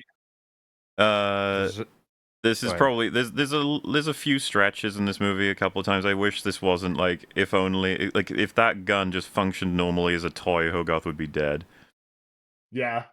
I kind of wish we did something else there because it's the luck is actually intense, and obviously it would be a horrifying movie if he just kills him here. That's that. It was like, oh my god. He turns into Buzz Lightyear from the beginning of Toy Story 2 in the game. Yeah. I actually forget the logic there, where like the guy, the kid has the toy gun, and does it like jam or something? Yeah, it's like not working, so he jumps off to fix it, and then the laser misses. Okay, yeah. The sparks and everything, it's like meant to do that. I think that's like what it's supposed to do. But yeah. But hey, I'm glad you said that, Mola, because I know it's been said. I feel like it happened during Die Hard. It's like, oh, you're talking about it, and you're not talking about anything that's wrong with it. It's all positive. It's like, yeah, well, generally with these films, it does tend to be all positive. But there you go. There's a criticism. It was a little bit lucky that Hogarth didn't get blasted there. It's nice to, just there's a little problem there in between all of the the great scenes. But I wouldn't want to take away from how fucking great this movie is. It's just I wish they'd chosen a different way of doing this, because it basically just means the luck of that gun, jamming or whatever it's doing as a toy. It's just like, oh yeah, I would prefer something else. Well, yeah, because and then you kind of get it a second time, because obviously he doesn't see that, and he does it again, and it triggers a defense mechanism again, and then Dean very narrowly saves him from the blast. Yeah, it's pretty lucky. Yeah, it's pretty lucky. Just watching every expression from the Iron Giant in this scene is so sad. After that, yeah, he's none of this is what he wanted, and Dean shouts at the Giant to get away, and Hogarth jumps to his defense, but Dean says that the Giant is a weapon, a big gun that walks, and when he hears that, he very much prompts that is like the worst thing that he could hear at that moment, like the use of the word. Because we got the deer scene, and yeah. Well, because then that's the association. Yeah. I think what makes this even sadder is like, I think the Giant really doesn't know what he just did wrong, as in like he seems to be unaware of shooting the laser even at all. And so when they're like, get away, he gets like almost scared of like, whoa, what? And then he says no, stop, why? Like, it's actually destroying him that he's not allowed to hang out with them right now, because he doesn't even know what's going on. It's just like, he's this enormous threatening weapon designed to destroy, as far as we can know, even planets. And he's just really sad that they're moving away from him. Yeah. It's like when he goes into weapon mode, he's like possessed by something where his own consciousness is excluded. And then he like goes back into it, and he's just like, wait, what's going on? Yeah. And then, of course, then as was mentioned, yeah. connecting it back to the Dia scene thing, I'm not gun. It's like immensely harmful to him right now as a personality to be categorized that way. Mm-hmm. Oh yeah, Yeah, going from I'm not gun to am I gun? Yeah. Yeah. Yeah. Because then that's, he runs away, like, probably just because it's like, well, I don't want to, I don't want to be Well, and hurting people, so I gotta having get that away little- from people. Little S on his chest, man. That's what I mean about the integration of Superman. It's so good. Mm-hmm. Yeah. Because the S stands for hope. Yeah. And as the snow starts to fall, the giant runs away, and Hogarth chases after him, and that's when Dean looks at the toy ray gun and pretty quickly pieces together that the giant reacted defensively to the gun. Yeah. Yeah, I like a good smart character who can connect the dots. Makes me not frustrated. And so now it's a pretty significant plot beat too in a very finite amount of time. Mm-hmm. Where it's, I'm not saying this is as a slight to the movie, but I'm just saying it's like efficient. Where it's just like he picks up the gun, and he's like, "Oh, I get it," and you get it as an audience member, like, "Okay, he gets it now." You got them separated, but you immediately get them like back on trying to find him. Yeah. So because we need to get them separated to essentially enable the rest of the movie to happen. Mm-hmm. And so Dean hops on the motorcycle and they helps him search from the giant. And we see that the giant, as he's walking across the field, that he's dropped the S symbol into the snow as he's trudging away. And it's like, oh, god damn. I want to see that. Abandoning the notion that he can be good. It's like, this is starting to come down definitively to another theme of the film. It's just like, what is your nature? Is it decided by what you were built to be versus what you were you choose to be, right? Like he wanted to choose to be. Remember, no Otomo, I Superman. Like that was the beginning of this sequence, and now it's like, no, I don't get to be Superman. People like me or what I am, I can't be Superman. Yep. I think very deliberately across the sequence of scenes where there's a number of juxtapositions between one idea and another, it deliberately starts with the idea of good and evil and Superman versus Atomo. Atomo, however you pronounce it, where it's like, I want to be the good guy, right? Yeah. But I think there is some ambiguity there. Where is the robot doing this because he feels this innate sense of good, or because Hogarth is simply telling him, no, don't be Atomo, be Superman? I mean, but then you get the clear answer, which is no, he wants to be good. Yeah, the film's done its job for his natural curiosity with life, things existing as they are, and being able to protect that or watch it or understand it. These are all things that like he clearly possesses as values, and so naturally an extension of that is to prevent things from dying, from ending. It's like sure. Which I feel like it's because it's a good point about like the different, the nature of essentially making the choice, which is that he chose like I want to be Superman, but then concludes, oh, I can't, like I'm not allowed to be, like that's not, like I'm not Superman, so I can't be. But then seeing the two kids in danger in the town, it's like, well, it's not even like really a choice. Of course, he saves them. Because at the end of the day, it's like, well, he wants to do the right thing. It doesn't matter whether or not he's just been told, like, I'm a gun. That it's like, well, I still want to save them. I'm going to save them. Which then, of course, is like proof to him and to everybody that he's not a gun. Yeah.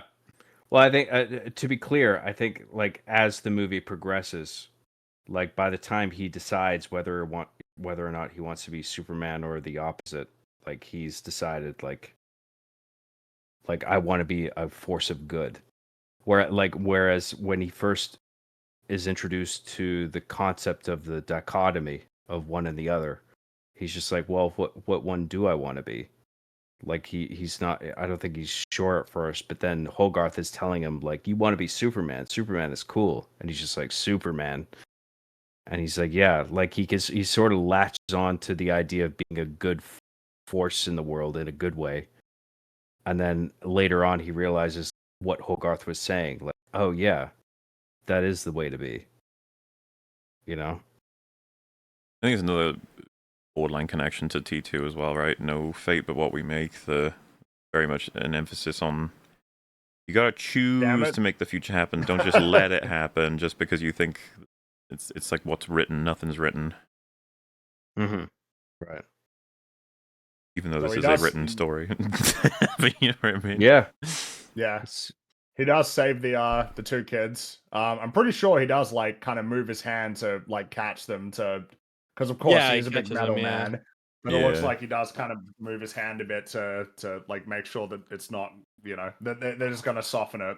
But this is also important as well because all the townspeople, the first interaction they have with the giant, at least like collectively, is positive. It's him saving the two kids. He saved those boys. It's friendly. That's right.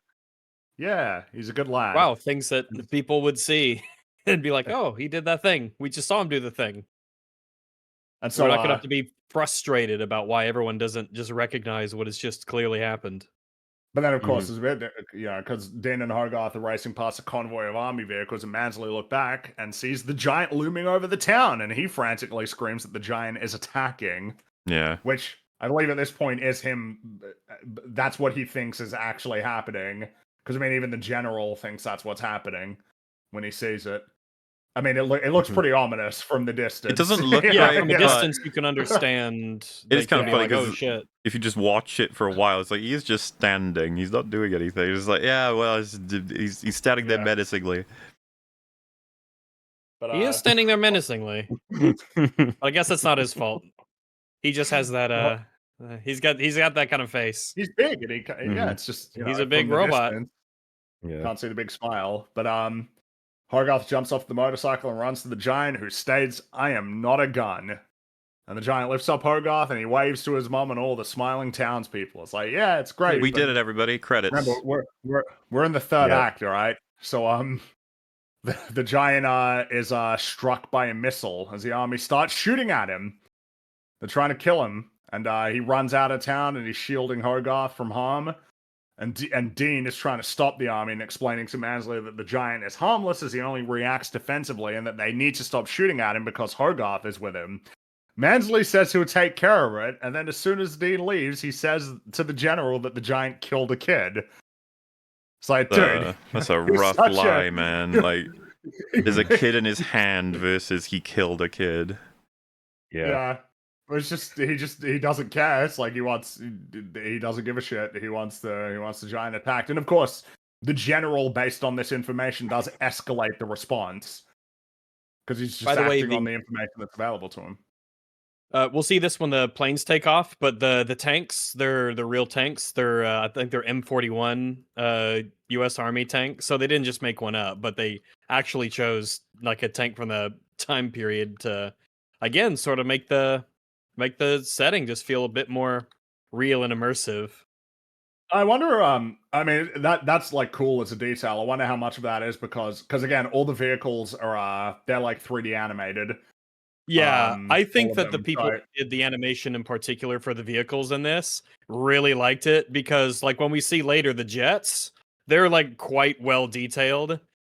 And they look really good with all the markings and everything and the machine gun ports on the nose and stuff like that. Had a lot of fun with it. The planes they based them off, they're specifically, I think I looked it up and compared some pictures. It's the Lockheed Shooting Star and the F-86 Sabre. So they used, real jets that we were using at the time. That's super cool. And it's cool that, because again, this was, the integration of 3D animation. Something that was interesting is they talked about how at least for the giant, but I assume they might have done it for all of them, they tried to implement software that would give imperfections to the line art to try and integrate a little bit more into the the art style, which is super cool. But this was just like a fun era again of this sort of integration of this kind of like 3D animation that was trying to emulate 2D to some extent. It's in this, it's in Treasure Planet, like Ben, and it's like essentially it's the same sort of process, right? As like creating the giant where he is 3D animated, but they're trying to integrate him into the art style. Well, I think an unsung hero in this respect would be Futurama. There's loads of 3D integration in that. Oh yeah, there is. Mm-hmm. Yeah, with Planet Express and everything. Like every episode, they've got crazy amounts of different 3D stuff going on. Which for television budget, it's cool. And it's a great looking show. As was mentioned, it's like an era where you get more experimentation, I guess, and then you get wonderful sort of examples of just like, oh wow, that worked out so well. But then you got to make some sacrifices, you know. Sometimes some people got to try it and fail in order for, and what, like in Quest for Camelot? well, off the top of my Are you head, saying, Are you saying, what would I do if I didn't have you? no, that's all 2D. Okay. If you direct your eyes, Let me check the stream up. So this should come. Yeah, there he is. Oh, you got it up there. That's cool. Oh yeah, the giant. He I don't know if the worst shots of further back actually, but because they had to chase him into this big old place because I think he's got Excalibur as a toothpick, so they got to go get it off him. Yeah. And and yeah, this is this part where he settles down. Fuck, where is it? Oh yeah, see this. So this was a mistake. Oh, that looks bad. Oh, I do remember this. God, I saw this fucking like, ages ago. I totally forgot about it. I remember this. That's so like, bad that they should have been like, pre-rendered. we got to do something else. Like, I guess. I guess Garrett's the lucky one here because he doesn't have to see it. True.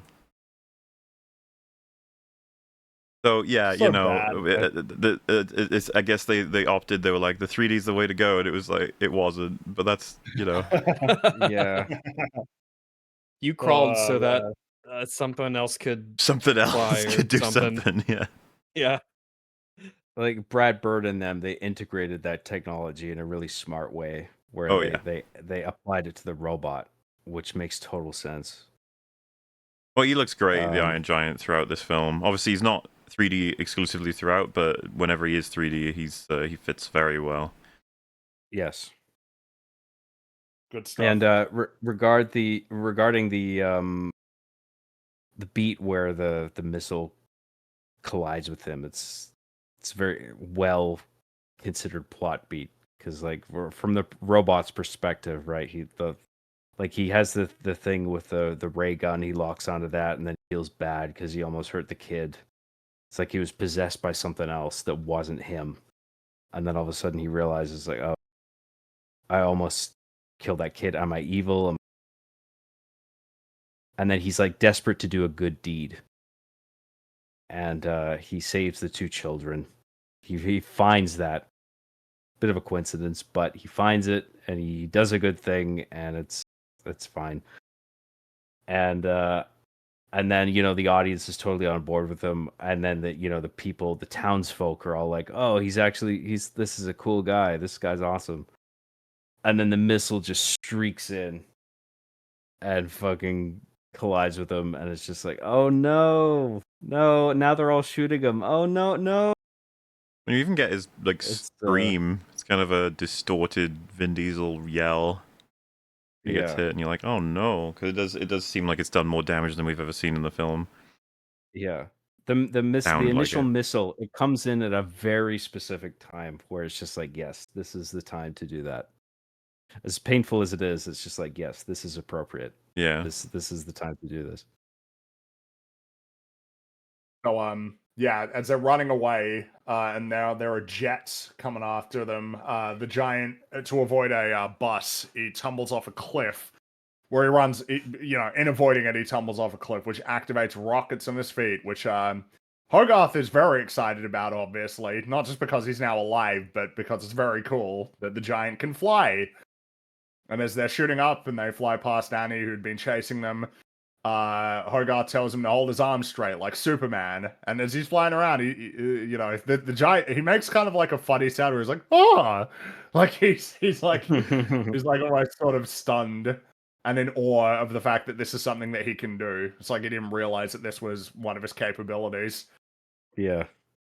But unfortunately, the jets are still attacking him. And it's starting to trigger the response, but he deliberately tries to prevent it from happening. And they nearly get away, but then he's struck by a missile and he tumbles to the ground pretty hard. and he's trying to shield Hogarth, and you see him shield him, and that he tries to take the brunt of the damage, but he lands pretty hard in the snow, and then the army starts to converge on him, and the giant wakes up, and he realizes that Hogarth isn't in his hands. He turns around and sees Hogarth lying on the snow, and he believes that he's dead, because as what was mentioned before, he looks like the deer. He doesn't respond when the giant nudges him. He thinks he's dead, and the giant trembles and begins to cry. It's almost like a muscle memory of him going to move him and then reminding himself of what Hogarth said about doing that with the deer. And yeah, you get this little moment again. The voice acting is so good with the combination of the animation. He has this moment of what do I do? And it's like, that's it, dead. That's what that means. There's nothing to do.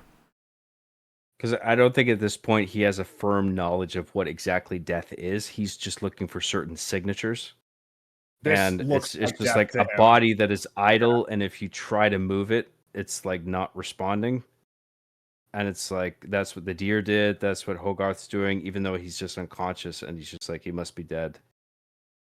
Like, it makes sense, given what's been established thus far. And the army converge on him, and they realize he's still alive, and Mansley yells at them to shoot at the giant. And this launches him into a blind rage. He howls, he turns around, transforms his arm into a cannon, blows up one of the tanks. And it's, man, like... Quite a scary display of power. It is. It's the sort of blink and you miss it shifts. Because obviously the snow, the casting of the snow paints like a... it's a more like a grayscale kind of like tone. Obviously, there's still color and everything, but it's it's trying to paint it more gray and gloomy, obviously, to sell that tone. But just the shift to like the red sky and the giant cast in like darkness, I love it. It looks great. It's so like ominous. There's something so fascinating as well about the fact that it's almost cast as robot versus humanity, right? To turn into the weapon and kill. He needs to like maintain that heart that's within him, sort of thing. But at the same time, this might be one of the most relatably human reactions he has in the whole film. It's like someone he loves is killed, and it drives him insane. Now you're trying to, and you killed him essentially, and now you're trying to kill me. And then just like meeting it with a total response, and they can't do shit. And of course, this is like an amazing reveal of his capabilities. But obviously, amazing in this case being like from a this is like pretty terrifying. This is they did a great job with making him like the transformation of all the weapons coming out and how alien it looks and just how fearsome he really is. This actually had a kind of a comical effect on me. I don't know if you'll know what I mean, but like. You probably will, but like just this sheer amount of weaponry that all of a sudden comes out of him. Like there's just like the one thing on one arm, the one thing on another arm, tentacles that all shoot things. It's just like it was almost. Oh well, I did kind of chuckle at this part, even though it's kind of dark. I was just like, he is so weaponized and like so destructive. Where it's just like this is all latent within him. And then all of a sudden, it took something like this to sort of evoke it out of him. She's just like such a sheer force of destructive power that I found it felt like another example of black comedy to me, where it was just like a little bit amusing. Not that it was entirely amusing. I mean, the direction it went for me was just this is what we were sitting on the entire time. This like friendly, trying to learn about rocks and trees giant is also possibly the most like terrifying weapon in the universe for as far as we could tell. There's something about it that just feels kind of fascinating, that it's a little boy's sort of hopes and wonder that kept it from killing everybody. Mm-hmm. Yeah. Yeah, if it was a different person, who knows what would have happened. I think it's interesting that he turned from sort of like a single-headed robot into like a three-headed Hydra sort of thing. Yeah, it does kind of have that imagery with the tentacle thingies coming out of the back. Yeah, it's got multiple heads. Yeah, like he's not even really thinking as a singular entity at that point. It's just sort of chaos embodied, where it's like just destroy everything around you, and that's all that matters. Because he's just so enraged. Dude, the lighting is so good. Like every time that they've got the giant, like basically almost like a silhouette, except for like the red eyes or the glowing of any individual like piece of weaponry against the red sky, it's so good. And again, this is what I mean, man. It's like, dude, can we actually have like genuinely scary imagery in these movies? Like, you do understand that like the whole juxtaposition is like the peaks and valleys, the ups and downs, the contrast is like what makes it compelling. It's like what makes it, art essentially. And it's like, yeah, instead of trying to be like, no, we got to dial it back a little bit. We don't want it to be like too. We don't want to have any emotion be too intense. I hate that attitude with these fucking movies nowadays. We don't want art to give people emotions and feelings. Zeroing in and going red are like pretty obvious for sort of a more terrifying look than is usual, but also the teeth, they go instead of like straight, now they're jagged, and it's just like obviously casting them in darkness as well. It's like this design only needs a few more tweaks to push him into terrifying instead of kind of borderline cute. Which I've seen someone say, it's like, it's kind of a similar design philosophy for Toothless and Stitch. Yeah, exactly. It's like they've got to be approachable and like even warm, while also having elements of them that are disconcerting. I mean, you'd mentioned the cat-like elements of Toothless, and cats are a great example of, they look really chill, but when they're pissed off, you're like, ooh, I don't want to. They can be super cute, but also quite. All right, gee, goddamn. I don't want to. Calm down, It's Then you have the as he's attacking them and following the army back into Rockwell, that Dean and Annie find Hogarth and they say he's unconscious. You gotta but he's okay. Which I don't know that Dean would be in a position to actually say he's okay. You could be unconscious in a lot of trouble, but it's okay. He's fine. He is okay. Unconscious means you're on pause. That's right. It doesn't mean you have any serious injuries. But yeah, I really like the shot that they have of like the giant sort of punching through the trees as he's chasing the Jeep that's got the general and Mansley in it. And he's just there like screaming like drive faster, faster, like let's keep going. It's a cool shot. Yeah. I mean, there's a lot of cool shots. And then there really is. It's an awesome looking movie. They incorporate the 3D so well. Man. Well, they play a lot with the scale of the giant super well. There's a lot of scenes where you see him from below, or you see him at a distance when he's next to trees and stuff, that really do a lot to sell the the size of him. Yeah. God, it's like so the general just fucking keeps unloading his pistol into him as well, non-stop. Yeah, the general instantly wraps up. Listen, he's a general, all right. He's a warrior. And I really like that as they drive through the town and they pull up, there's this guy staring stunned at the giant, and he just yanks the radio out of his hand immediately. 1,000-yard stare, man. Yeah, his face. And then calling in the battleships to fire at the giant. Oh, and also, by the way, again, another bit of detail. Like they do like make a real effort to constantly show like nobody actually getting killed. To some degree you might be like, probably a bit far-fetched, right? Like somebody probably had to die in this. It's like, well, they really tend to show people jumping out of the vehicles. But they showed the people jumping out of it. They showed the guys jumping out of the tank. Well, that's what I mean. Let's hope they all got out. they did. They're okay. They keep showing them jumping out. Obviously, the conclusion you're meant to draw is that nobody got killed. But it's like carnage.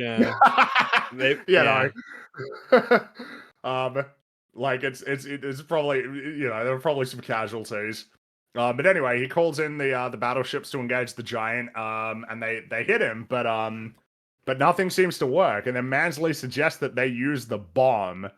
And the general's like, "You scare me, Mansley." I just love these. Yeah, I do like that. Yeah, the general he's such for how little time he's really in the movie.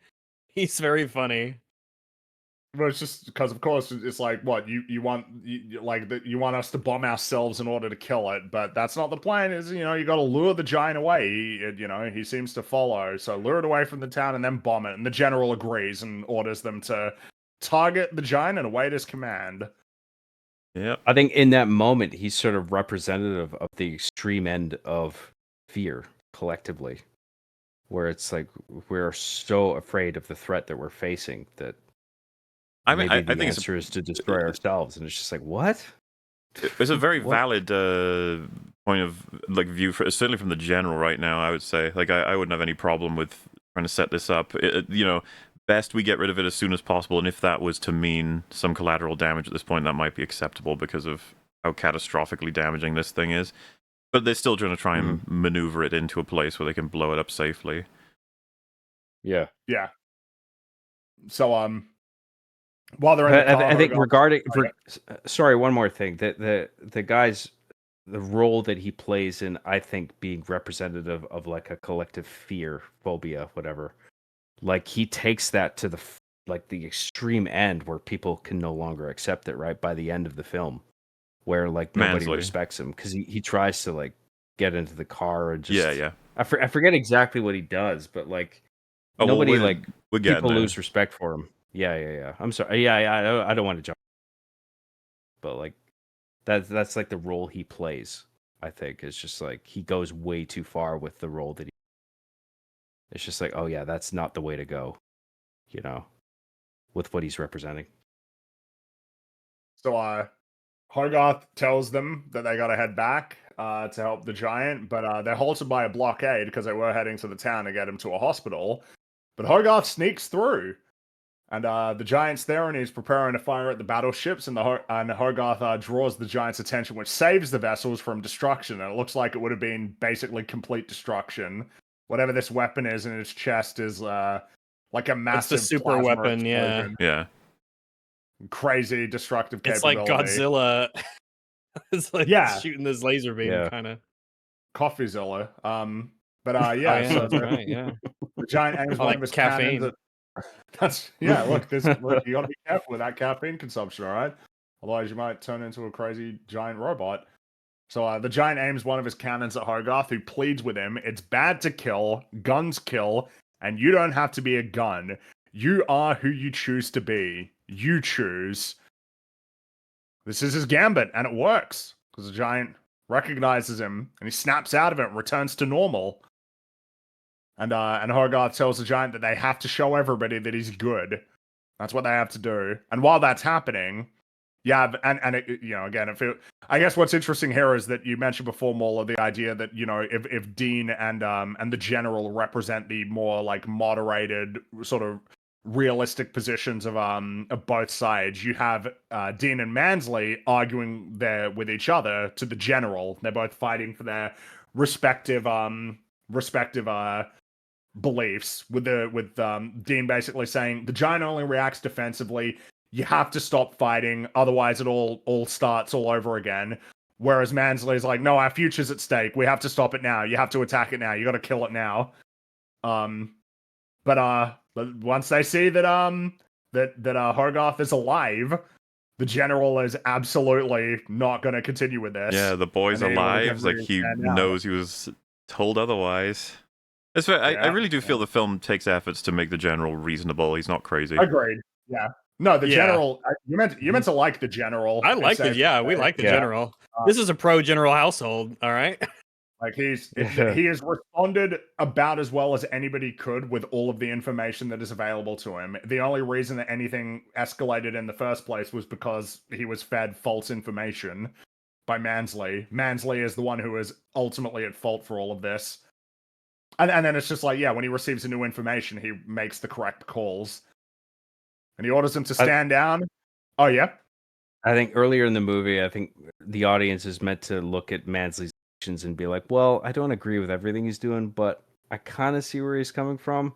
Yeah, but then by the end, it's just like he's going too far one way. He's consumed by paranoia. Cowardice.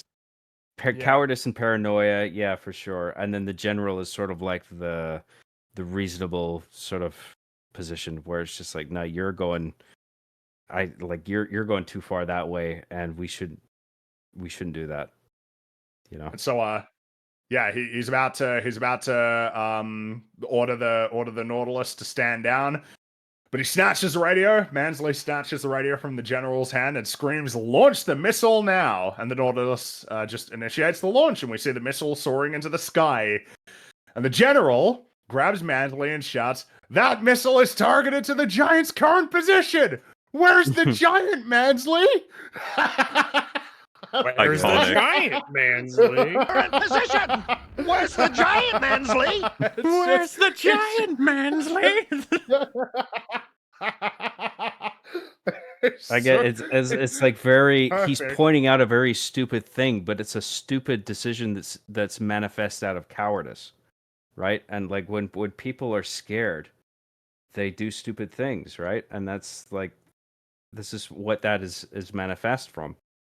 And then he realizes that, and that he doesn't really atone or like acknowledge his actions. He just tries to run away. Yeah. He it's like, tries "Oh, to no, get we to can the duck and car, and he's cover just and, like tries you to know, like drive away. No escaping this. You No get a escaping this, you idiot. Yeah. blatant truth yeah. for the character. The screw the country, I want to live. That's Mansley, Yeah. like the truth of him. Yes. And then, of course, the contrast with the... Because, again, this is all the stuff that's... The general's reaction to this being, we're going to die. Like, that's it. We're going to die. We're here, and we're going to die for our country. Like, it's not... It feels like it's more than just the resignation to the reality of the situation, but, like, we're not even going to, like, try to escape this. Like, that's not happening. We're not going to do this. Because it's even what he says when he tries to drive away and the giant stops him. It's like, make sure he stays there like a good soldier, you know? He ain't running away from this. It's like he has to own this. This is like what it takes. There's no fear from the general either. He's like, this is the consequences of the actions, and you fucking idiot, but you sealed all of our fates, and that is that. Yep. Yeah. And so that's that, and you're gonna stay here. But yes, that again, that is him just saying like, well, no, I want to live. It's like, yep, that's Mansley. Like, once you've got it all of the rationalizations and the justifications he presents, it's really simple. He's scared, and he only cares about himself. He wants to save himself. He wants to improve his status and reputation and standing.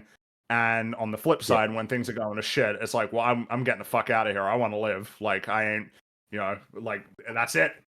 It's just, I think consumed by paranoia and self-interest. Yes, throughout the movie, he will claim that he's acting on behalf of the interests of the nation. Right? It's all about national security and whatever. But in the end, it's really just self-interest. He's just out for himself. Yep. And that becomes clear by the end. Yeah. And so sirens begin to ring out as Hogarth is reunited with his mother. And then he looks up and he sees the missile is up there, and the giant doesn't really understand what's going on, and he explains that when the missile comes back down, everybody will die. And the giant looks at all of the townspeople for a moment before staring back up at the missile with a newfound resolve. And Hogarth approaches, and the giant kneels down and very gently says, "Hogarth, you stay, I go, no following." Reincorporating that line that initially, when you heard it, would just be like, yep, I mean, I guess, yeah, that's funny. Like, you got to stay here, no following, haha. To just declaration of, I'm going to sacrifice myself, and you can't, and it's for you and for everybody, and you can't come.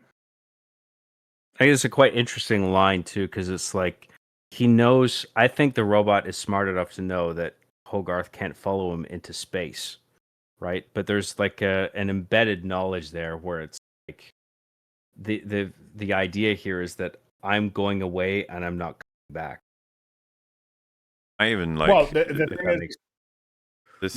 This part is so fucking good. The choice of expression here, right? Like him looking with that almost default facial position of sort of the basic curiosity we've always seen him with about the townspeople, representing, they are life, just like that deer. And then you cut to the surprise. He knows what he can do. If I fly into that thing, I'll stop it. and then we switch to determined. I will do that. That is, it's not something I can do. It's something I will do. Yes. Yeah, good Also shit. deliberate. And of course, something that's worth noting is the giant, I think it's safe to conclude, he believes he's going to die. He doesn't think he's going to survive this. Like, you know, in terms of the pairing with his recognition of life and death, this is not like I'm going to do this and then, you know, you see me again later. It's very much a case of like, this is a sacrifice that he's going to make. He understands the concept of life and death. And in particular, the lesson that was taught to him, it's bad to kill, but it's not bad to die. And so in this case, the conclusion is it's not bad that I will die to save everybody. In fact, it's good. You know, I can save everybody. This is something that I can do. Yep. So this is the incorporation of all of the lessons. You know, you are who you choose to be, and you are good, like Superman, and it is not bad to die. And then all three of those sort of pillars coming together to form this choice, this, you know, ultimate choice that he makes. Yeah. Even just that idea of like, it's not inherently bad to die. It's just like, well, that opens up this line of thinking where it's just like, well, is there a good case to die? The possibility of a well, maybe sacrifice. In the service of others. Yeah. Yeah. It unlocks the possibility of heroic sacrifice for him. And that's the decision that he makes. And the giant takes a few steps back and looks up at the sky. And Hogarth says, I love you. And the giant launches into the sky and back into space. And the music. This is my favorite track in the film. I quite adore this piece of music. As he's launching up into space, and as he draws closer to the missile, the giant recalls Hogarth's words, "You are who you choose to be." And the giant says Superman before closing his eyes and colliding with the missile and saving the town of Rockwell and everybody in it. Yep. Oh, I remember thinking good stuff. Oh, I remember thinking, like, was like Hogarth saying "I love you"? I was just like, is that too much? And then I thought, no, I'm glad that that's there. Like, because I'm glad it's there. Like, I'm it's glad it's just there and it's a human saying that to a machine. I feel like that's poignant. That line is there. I don't think. I think the film is more that line is there rather than just Hogarth silently watching him go up and sacrifice himself. Yeah. Well, I'm sorry. It's the best Superman movie. Though, again, to be fair, 1978, it's totally fair. It's completely fair. I completely understand why you would say that. But, like, dude, come on. Mm-hmm. Come on, man. Yeah. This is amazing. Like, it's... Oh. This moment's pitch perfect, and it kind of, like, captures what's so great about storytelling. And again, thinking about how it's the result of all of these other influences, it's carrying forward the whole legacy of Superman, like, beautifully. Mm-hmm. Something else I love about his expression change as he goes up, recalling the Hogarth line, he's still got that really determined look. It feels to me like the look changes from determined to happy and then acceptance, because it's like, job's done. He's gotten to where he needs to. There's no need to, like, roll himself on. He's like, I've done it. I am Superman. He is Superman. I am Superman. And then, accepting that this is his fate. And he, like, fully shuts his eyes there when he's about to collide. He's just like, I get it. I accept the fate. I'm, like, convinced in my rationale here. Like, this is good. What I'm doing is good. And man, the visual of because from the explosion to then zooming back into Rockwell, that it looks like it's just essentially the cast in like a big bright glow. Mm-hmm. You know, almost like the pearly gates have opened and welcomed him in, right? Of the sort of the idea of the souls don't die and that they go on forever. It's similar to the shot of at the beginning when he first arrives on Earth, where it cuts through the clouds. You know, it cuts through the storm clouds. Yeah, and he's sort of doing back. the same thing. Yeah, and he's gone back. Totally changed. Might get that discussion about the soul being invulnerable. Just gives him this feeling of invincibility, where it's just like, I'm going to do this thing, and even if I die physically, it doesn't even matter, because I'm gonna carry on, and Because the soul is in good things, and I am good. You know. Yeah. All of their lessons tied together. But of course, it is. You know, it's inspiring. But of course, at the same time, it's you know, it's bittersweet, right? Like as Hogarth is looking up at the sky, and you've got the new star that's formed in the sky. You know, you've got the giant emerging as a hero, but the loss of his friend. Mm-hmm. Nice big sort of mix of emotions. That's what I'm there for. That's what I want to see in my movies and my stories. Make me feel things. It's and then you see that the general removes his helmet and very sullenly says, "Let's go home." He's not happy with, you know. Again, this is like the humanity of the general that was never really in doubt. But it's like a nice moment to see that like even he's been moved by this moment. Yeah. Yeah. Well, I think someone in his position would be acutely aware of the sacrifice of war. You know, where soldiers get expended or whatever, and then he sees him as like a soldier of sorts, and it's just like, yep, he did his duty. You know. Yeah. I love this shot of looking up at the sky. So good. And another one that's like, yeah, you can frame that. and then the fact that it transitions to like the twinkle in his eye on the statue. Yeah. I had to assume very deliberate on that one. And yes, he has a statue in the town of Rockwell celebrating him as a hero created by Dean. And he remarks that the statue is his best work yet. Because they're together as well now. Yeah, she calls him like honey or something. Yeah. And then he kind of challenges this remark as well about whether or not it's the best work, because she has no doubt about it. But then she kind of was like, oh well, you know, next to that other big like that bug thing. But you know, it's a pretty good statue, I would say. It's a good one.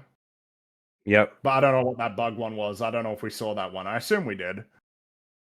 And also, Hogarth's got friends now. He's fitting in.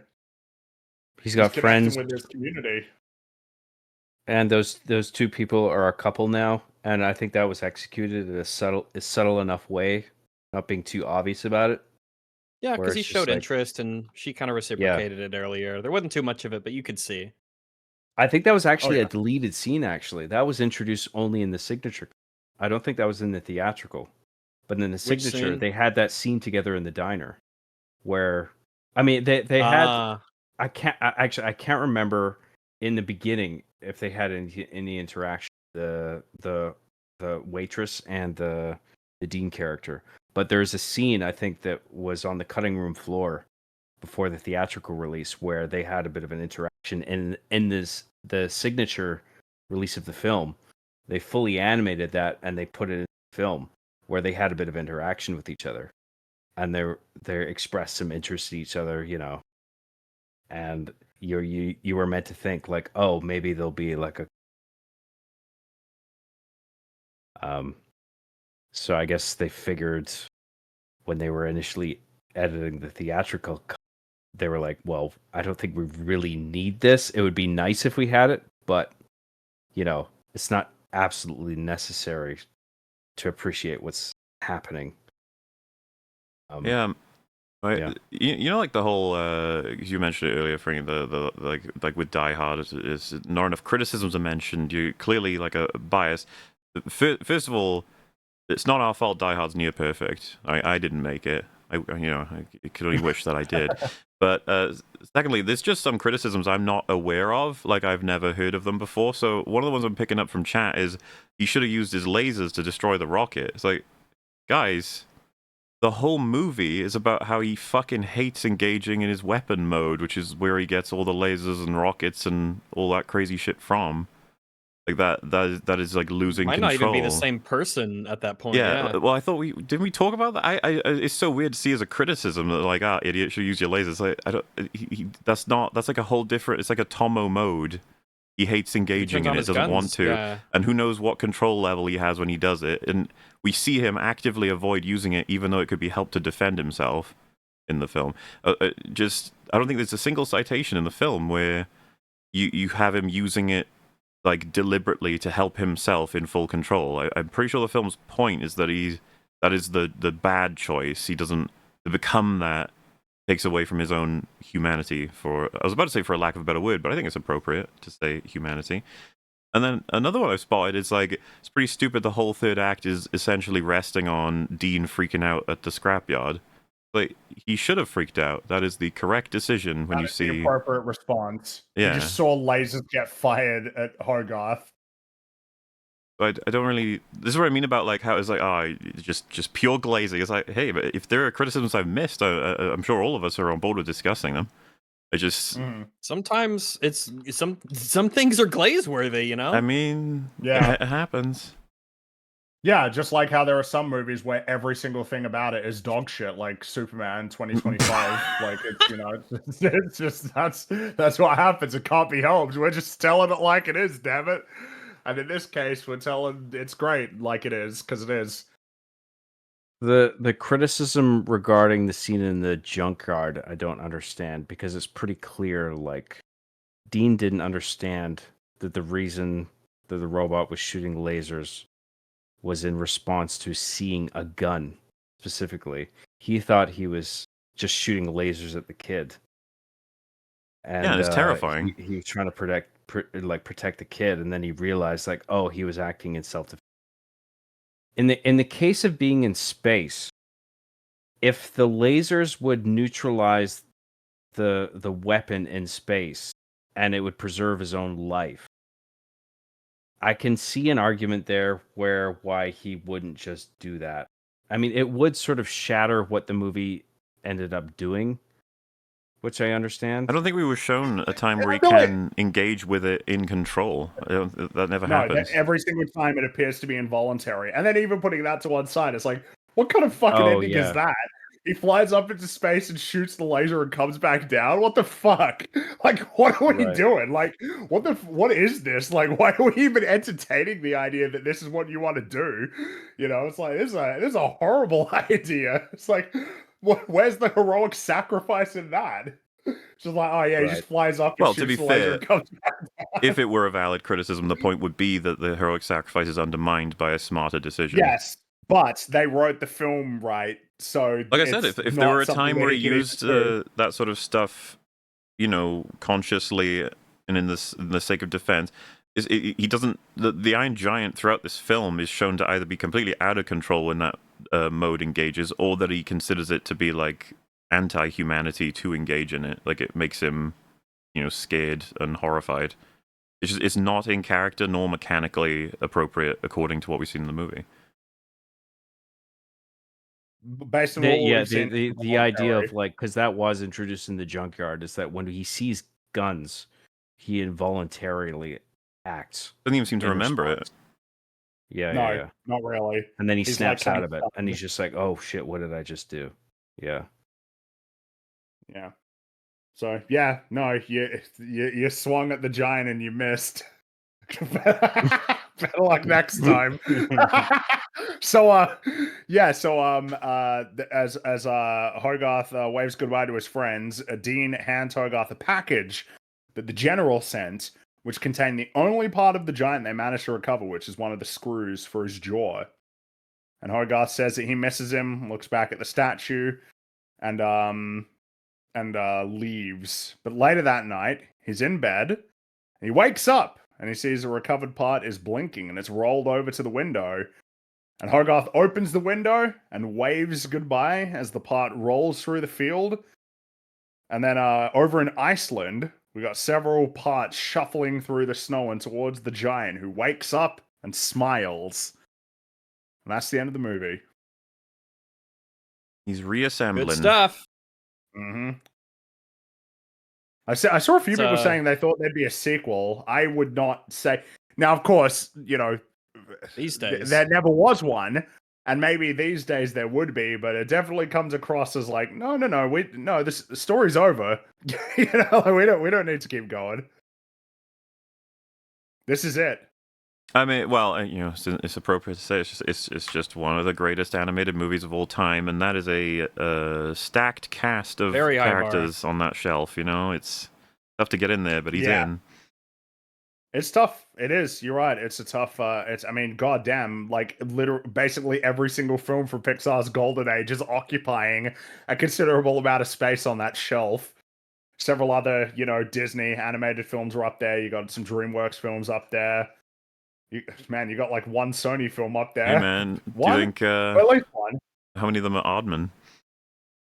Aardman's got several up there, because if we're bundling all of the Wallace and Gromit's together, both films as well, it's like, oh, that's all of them. Chicken Run. Yeah, that's true. Aardman's got and then you got like Coraline and Nightmare Before Christmas. Nightmare Before Christmas. I think Flo's up there. I'm a big fan of that movie. I think it's for sure. I get up there. You got a lot of films up there, but the Iron Giant is very much there along with them. And it's not even really in doubt. It's not like the Iron Giant is really like grasping to stay on the shelf because it's getting pushed off. It's like, no, he's tucked in there nicely. You got other films that are there kind of clutching at it, like trying to make sure that they hang on, You got other ones like that. Like, hey, I want to be on there. How many Illumination films are up there? 0. Not a single one. Hey, what about Despicable Me 6? Revenge of the Gru, or whatever. The Grinch doesn't get in there? Wow, crazy. Who would have thought? Yeah, God, that movie sucked hard. That was so awful. That was a shit. What about Ghibli movies? Oh yeah, Ghibli movies are up there. Yeah, Spirited Away is definitely up there. Spirited Away is sitting on that shelf, smiling. I still got to watch a few of the other ones, but I'm sure that they're probably up there. I need to as well. Got to catch up. Yeah. The point is, there's a lot of great animated films to where when you say like, oh, well, one of the greatest, it's like, well, the problem is that one of the greatest tends to imply that you've got a relatively like concise list of things that are there, right? Because if greatest starts to apply to like 50 movies, then it's like, well, hang on. But it's like, no, it's it's in that category for sure. And here's the thing. At the time that it was, being released, like everybody basically like knew it, who was aware of the film. The test screenings for the Iron Giant were so good that according to Brad Bird, they were the best that Warner Brothers had in 15 years. Damn. The response was insanely positive, and it was kind of only at that point that it was like, oh shit, like that was sort of the recognition, like, oh shit, we got like a movie here. It's like, yeah, you got a movie here. But like from Warner Brothers' perspective, yeah, it's like that's when they finally realized, like, oh shit, like, we actually have a potential hit on our hands. Yeah. And the thing is, that Warner Brothers did not give the film a release date until April of 1999, which is 4 months before the film came out. And for reference, Tarzan was like already being marketed like with like a set release date the year prior. The typical kind of marketing campaign for a theatrical animated film at the time takes roughly a year to implement because there's a whole variety of different things that need to be. In the case of an animated film, you're talking toys and like Happy Meal, like licensing stuff, like all manner of these things, which take a lot of time to get ready, and they weren't ready. And it just wasn't ready. They were not ready because they didn't give a shit. All of the opportunities that were available for them to market the film was just like, yeah, they just didn't materialize. And some of the ads for that film, like some of the ads that they released are like so bad, in terms of like not conveying the tone of the movie at all. It's like, oh yeah, heavy metal. Look at that. The Iron Giant, big heavy metal. Yeah, it's like, oh my God. It's so terrible. It's just they gave up. Warner Brothers gave up. They wanted to make and you know what's kind of crazy as well to think about is like Warner Brothers compared to like a lot of if you're talking about it used to be 6 studios, but now it's 5, and hey, look, it might be 4 soon with further media consolidation. Isn't that great? The further consolidation of all of these major like media companies. Oh, that'll be great. I'm sure looking forward to when it's like 2 companies that make all the movies. But among the big 6, Warner Brothers has a huge legacy in animation. They have a legacy that is similar to Disney. It's just that they didn't have, a studio that was consistently releasing theatrical animated films. But there's a huge legacy there. So it is kind of remarkable that they didn't have a desire to make feature animation. And it's kind of more remarkable still that like they never really gave it like a good shot. they only lasted for, like a very short amount of time. They released a few films. I suppose you could say that they did end up releasing more than Fox did, because Fox had Anastasia, and then I think next up was Titan AE, which wasn't even fully completed. And then that was the end of them. And then obviously with DreamWorks, they'd released a good number, because that's the thing, is it really is like, as everybody was trying to run in, it was almost like a gold rush for animated films. But like, it wasn't really, because by the time that a lot of the studios were showing up, like 2D animated films were already kind of struggling. It's worth remembering, in the Disney Renaissance, the first half was way more successful than the second half. The first half is Little Mermaid, Beauty and the Beast, Aladdin, Lion King. It's those films. The latter half is like Hunchback of Notre Dame, Pocahontas, Hercules, Mulan, all of which were successful. They were successful, and most of them were well regarded and viewed as great. But they were making less money. And then by the time that you get into Emperor's New Groove and Treasure Planet, it was like, oh, they're actually getting to a point where they're like consistently losing money. And it was the same problem for DreamWorks.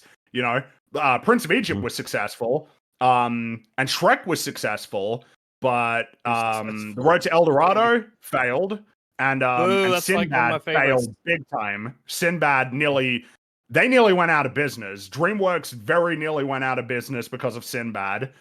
And then that was the end of them doing 2D animation, and then they started making lots of money with the 3D animated films that generally had low budgets as well.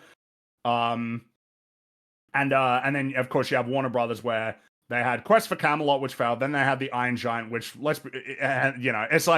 it's like the noteworthy one. It's the exceptional one, because then next up was Osmosis Jones, which also didn't do very well. Osmosis Jones. Yeah, that's Warner Brothers. I haven't watched it in a long time. It's probably kind of it didn't do well.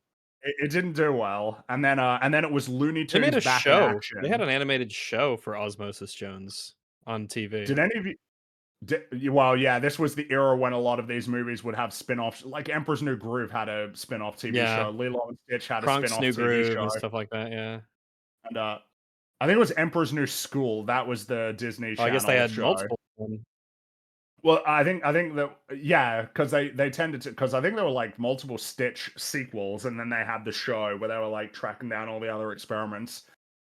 Oh yeah. Yeah, and Tarzan had a show too. It was just pretty common at the time. But yeah, there was Osmosis Jones, which I can believe had a show, and then there was Looney Tunes Back in Action. I don't know if any of you guys saw that. Did any of you see that? I think I did. I did. I don't remember anything about it, but I did. Brendan Fraser was in it. Yeah. And it failed. Did horribly. Failed, and that was the end. That was the end of Warner Brothers feature animation. So it's like, man, so what was that era? It's like, oh, it was an era where there were several studios that like made a go of it. Every single one of them ended up making at least one really good film. But two of them failed. No, in fact, yeah, two of them failed, two of them nearly failed, and the only one that was consistently successful was Pixar. So like, it's a very mixed sort of, era when you think about it in terms of like the ultimate outcomes. There was a lot of creativity, a lot of really cool things that were tried, a lot of cool movies that were made out of it, but it just didn't go very well. And unfortunately, it's kind of the end of 2D animation, like 2D theatrical animation in the West. Because in Japan they're still making feature length 2D animated films, but here it's done. Yeah. It's all 3D, which again, no problem with 3D. I like 3D. Obviously, I like Pixar a lot, but it would have been nice if we at least got to maintain that as a format that was like viable. But no, that's it. So of course it'd be like, oh, well, I mean, usually what happens when the film, because for reference, the Iron Giant had a budget of about $50 million and it made $31.7 million at the box office. Sad. Yeah, it's pretty bad. Yeah, it's again in the documentary, Brad Bird talks about like going to the theater and how horrible it was, seeing how little marketing there was. Yeah. And then like going into the theater and that there weren't many people there, but the people there loved it. But it's just like, yeah, it didn't translate. This was very much a case of home video and syndication is like the reason why we're really even talking about the film at all. Well, not in the sense that like, it's like, oh well, that alone, because obviously that it being good is the reason why that's the case. But it's just that, you know, it just completely failed. It failed at the box office, and it was failed by the studio, which is really annoying. But I think you know, early on, they probably felt like they had their hands behind their backs, like making this movie, like with the budget and the time constraints. But it's just like we have a creative freedom here we're gonna take full advantage of, and plus we have intelligence and technology on our side with like the emphasis on storyboarding and pre-visualizations, where we are going to do what we can in terms of pre-production to save money and just be sure what exactly we're going to fully render in terms of like finalized shots. Because I feel like the industry standard is to just do all the finalized shots and realize that it's not the way to go, and then just like throw it all out the fucking window and then just do it all again, and then it's just a bunch of wasted money. Whereas Brad Bird and his team were just like way smarter about it. We're just like we're gonna iron out all the problems in the pre-production phase, figure out exactly what we're gonna make, and then we're gonna agree upon that, and then we're gonna render that as our final shots, and then that's how they got through it with their limited budget and time constraints. And then they did it, and I think they lost confidence for a while, but like I think they got like a review from Ain't It Cool News because of something that leaked. I think some insider leaked some animatic or something that was not finished. And then they leaked a rough cut of the film. Yes. And they saw that and they were like, this actually looks fucking awesome. And they published an article, and that gave them a bit of buzz. And then I remember Brad Bird talking about it, where he was pissed off, where he was just like, fuck, I can't believe this fucking leaked. Who leaked this shit? He was like annoyed. But then he realized the buzz that it gave the movie. And he was just like, okay, well, I guess this is a good thing that people are at least aware of our movie now. Oh, yeah. Take what you can get. Yeah, right. And then they made it, but then that still wasn't enough initially, because they needed real marketing. That's what they needed, right. Like real marketing effort to let people know that the film even existed. Yeah, Warner Brothers failed them, really. Mm-hmm. Like they had no idea what they had on their hands until it was too late. And then I think they realized at some point, that just before Iron Giant was due to be released in theaters, Warner Brothers realized like, oh, we might have something here. And then I think they proposed to like push it. But then they wanted to delay it, but Brad Bird was worried that like if it got delayed, that could actually mean that it never got released at all. So I was like, no, like you guys could have sorted this out and you didn't, so too bad, we're releasing it. And the hope was that because the film was so good, that like that would be able to compensate for a less than adequate marketing campaign. Right. He was just like, well, we're putting this out now. I mean, we worked our asses off to meet this deadline and we met it. We're going to put it out now. You guys had fucking years to figure this out in terms of marketing. And now you're realizing what you could have done to appropriately market this movie. And, you know, at any point, any one of you could have sent an executive down to our studio to see what we had. And you didn't. And, like, I can totally see the frustration there. And it's a real shame how it worked out. Because I remember that story that Brad Bird had recounted. He, like, went to some theater in LA. And he was just, like, looking around. And, like, the Iron Giant advertisement, like they all had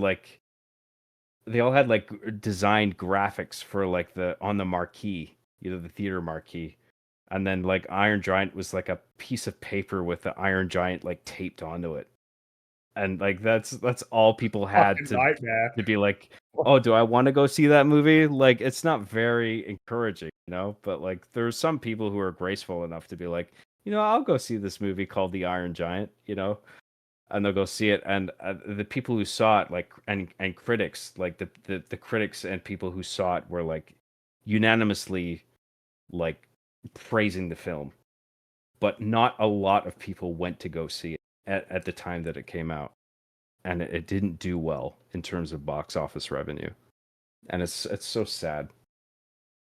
Yeah, it is, but there's something of a silver lining, right? Like, Brad Bird and a whole bunch of senior animators on the Iron Giant moved to Pixar to make The Incredibles, which did actually succeed. Fortunately. Mm-hmm. So there is that. Like, this could have ended with like, oh, you're never going to work in this town again, but instead it turned into, no, it's okay, you come over to Pixar. And, like, it obviously wasn't your fault, a lot of that stuff. So. Head on over to Pixar and make a new movie with your team. Right. And they did. Made The Incredibles, which, goddamn, one of my favorite movies. That's great, so good. One of the best. So one good. of the best. Easily.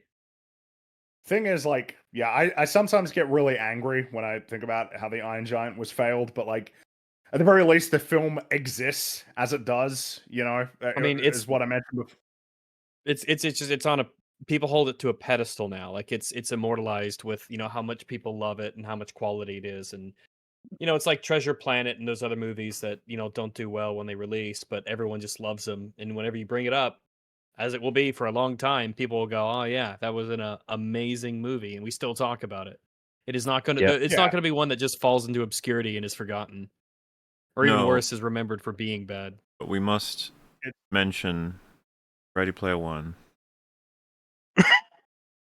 Do we have to? Like, must we? We don't have to do that. Yes. All right. Well, if we must. I mean, what do you want to say about it? Yeah, I mean, yeah. I'll give you three fucking guesses for you. What am I going to say about it? No, I just figured you were going to talk about it. Yeah. I know what. The honor is exactly yours. What you're going to say. Literally, everybody knows what's wrong with the Iron Giant Ready Player One. I figured you wanted to explain it. For anybody who doesn't know, for anybody who's just embraced the wonderfulness that is the Iron Giant, maybe you even watched it just before this stream, listened to all of this, and maybe didn't know, because if you did see Ready Player One, you may not have understood what was happening in that movie, which is a normal side effect of watching it. But we have a film that's all about just a splash of a fucking avalanche of IPs just crashed into each other. You get some weird shit in that movie in terms of references, because it's just everything. So being a fan of any particular IP, you're just like, oh, that's there, oh, that's there, oh, that's there, and just it's all meaningless, obviously. But it's a great little bit of foreshadowing for the future of culture. However, there's like a grand effort to fight a big old war at one point. I've even forgotten most of the content. It's kind of funny how I remember how insulting that film is before I remember anything that happens in the fucking story. It's like the corporation wanted to win the hunt so that they could take over the game, and you had all the players fighting against them. And so something like that. We're off to war with all of our wonderful references, like fucking Optimus Prime or Mortal Kombat Tracer characters. From Overwatch. Yeah, just they're all doing the end game, like rah, running and shouting and shooting lasers and stuff. And in and among the chaos, you just see the Iron Giant is just fighting in a war, and you're like, what the fuck? And it's like, isn't that cool? It's the Iron Giant, and you just want to kill the person who came up with that, because you're like, how did you? It makes you want to become the gun. Is what it makes you. Yeah. And I think that a lot of people just be like, oh, calm down, it's just a reference. It's like, yeah, but it's like the core element of the character. Why the fuck would he be here? And you're like, but it's the Iron Giant. You're like, oh my god. Fighting on behalf of this force you don't really respect, but people just expect you to, like, well, don't you recognize him, dude? That's from that movie that was really good. Look, the Iron Giant, he's so cool, like enough. Firing the laser. It's like, the laser isn't cool. It's not meant to be cool. It's bad. It's bad. Holy shit. Holy crap. Yeah. It is painful. It is painful. I think it's because that was Warner Brothers. Like, thanks, lads. Well, and just the reason I think it should be brought up is because we've talked enough about the doom and gloom of culture, but that's like after a huge gap of no media related to the Iron Giant. Not that it's needed, like you said, it's a solid one and done anyway. It's a really awesome film to be celebrated and brought back and watched again. But to be like, this is the newest piece of Iron Giant content right here, and the Ready Player, and you're just like, fuck yourself. Holy shit. Yep. But I mean, it's just one of about 1 billion victims of the future of IP. But, I don't even remember the plot of that movie, but I remember overall not liking that film. It's just terrible. Though the funny thing is, I think the book might be worse. Like, the book is really hard to get through. It's written so horribly. It's like written like, oh, hey, and this is main character, and I have this thing, and it's like got every video game ever made in it, including this video game that was on the N-Gage, and this video game that was on like the Sega Saturn, and this game that was on the the PlayStation 2. It's like it's just it's so bad. It's so crap. And it feels like it succeeded at the time where people would wear like t-shirts that were like, I'm a gamer. It was that fucking era. Yeah, like eat, game, sleep, repeat. Those kinds of exactly. That was when it came out. So I paused my game to be here. Yeah, exactly. Or hardcore gamer, like that kind of crap. It came out at just the right time when that was like actually something that you could do, and then you could have a book that's written like that and then actually successful. Painful. And that guy wrote slam poetry as well, I think. That's pretty horrible. Well, the guy who wrote the book. I can't it was like, God, no, I'm not even gonna, because I was trying to remember. It's like, what was it about again? It's like, no, don't worry. It was cringe. All right, it was cringe. What was the slam poetry about? No, that's what I'm saying. I can't remember. Like, I was trying to recall what it was about. I think it was something about like, oh Christ, no, I can't. Like, it was cringe. It was just whatever it was cringe. I just remember that much. In any case, so they said they want to be Tracer, but then I said I'm already Tracer. It was more cringe than that, I'm pretty sure. In any case, the thing is like all of that is frustrating, and the circumstances with the film's release were frustrating and stuff, like the implementation of the character in the in Ready Player One is like painful. But it's just like, you got to be glad that the film exists as it does, because there's two very viable alternatives that could have happened, and one of them is that the Iron Giant never saw the light of day. Like, it got cancelled partway through, got shelved, never got released. And then there's another one where the studio was a little bit more invested in the film and decided that they needed to have more input on it. There was an alternative world where the Iron Giant was like a lame corporate sludge product. So, in a sense, we should be glad that it even exists, and it is as great as it is, and it's unique, and like it was allowed to be unique. It's something of a consolation, I guess. Yeah, I think Brad Bird breaking through in the industry and Iron Giant making it to theatrical distribution at the very least was sort of a miracle. And, I'm thankful it happened. And I think it led to a lot of like very impactful things. Like the if anything, Disney Renaissance. Yeah. If anything, the film's success, like the fact that the film has like a substantial and enduring legacy, is, if anything, kind of like indicative of the statement "souls don't die." It's like, well, this film has soul, and it sure as hell didn't die. It didn't die, because even though it failed at the box office, its legacy is outsized. It's substantial. It's the anti-Avatar, yeah. Yeah, exactly. I like that, Rags. It is the anti-Avatar. That's a good way of thinking about it. The Iron Giant fights Mechagodzilla in that fucking movie. Of course he does. Yeah. Bro, that's so cool. Yeah, that's awesome. I remember one of the things I really liked from the documentary was when Brad Bird felt so defeated. Like, after he was describing this moment where he went to one of the theaters.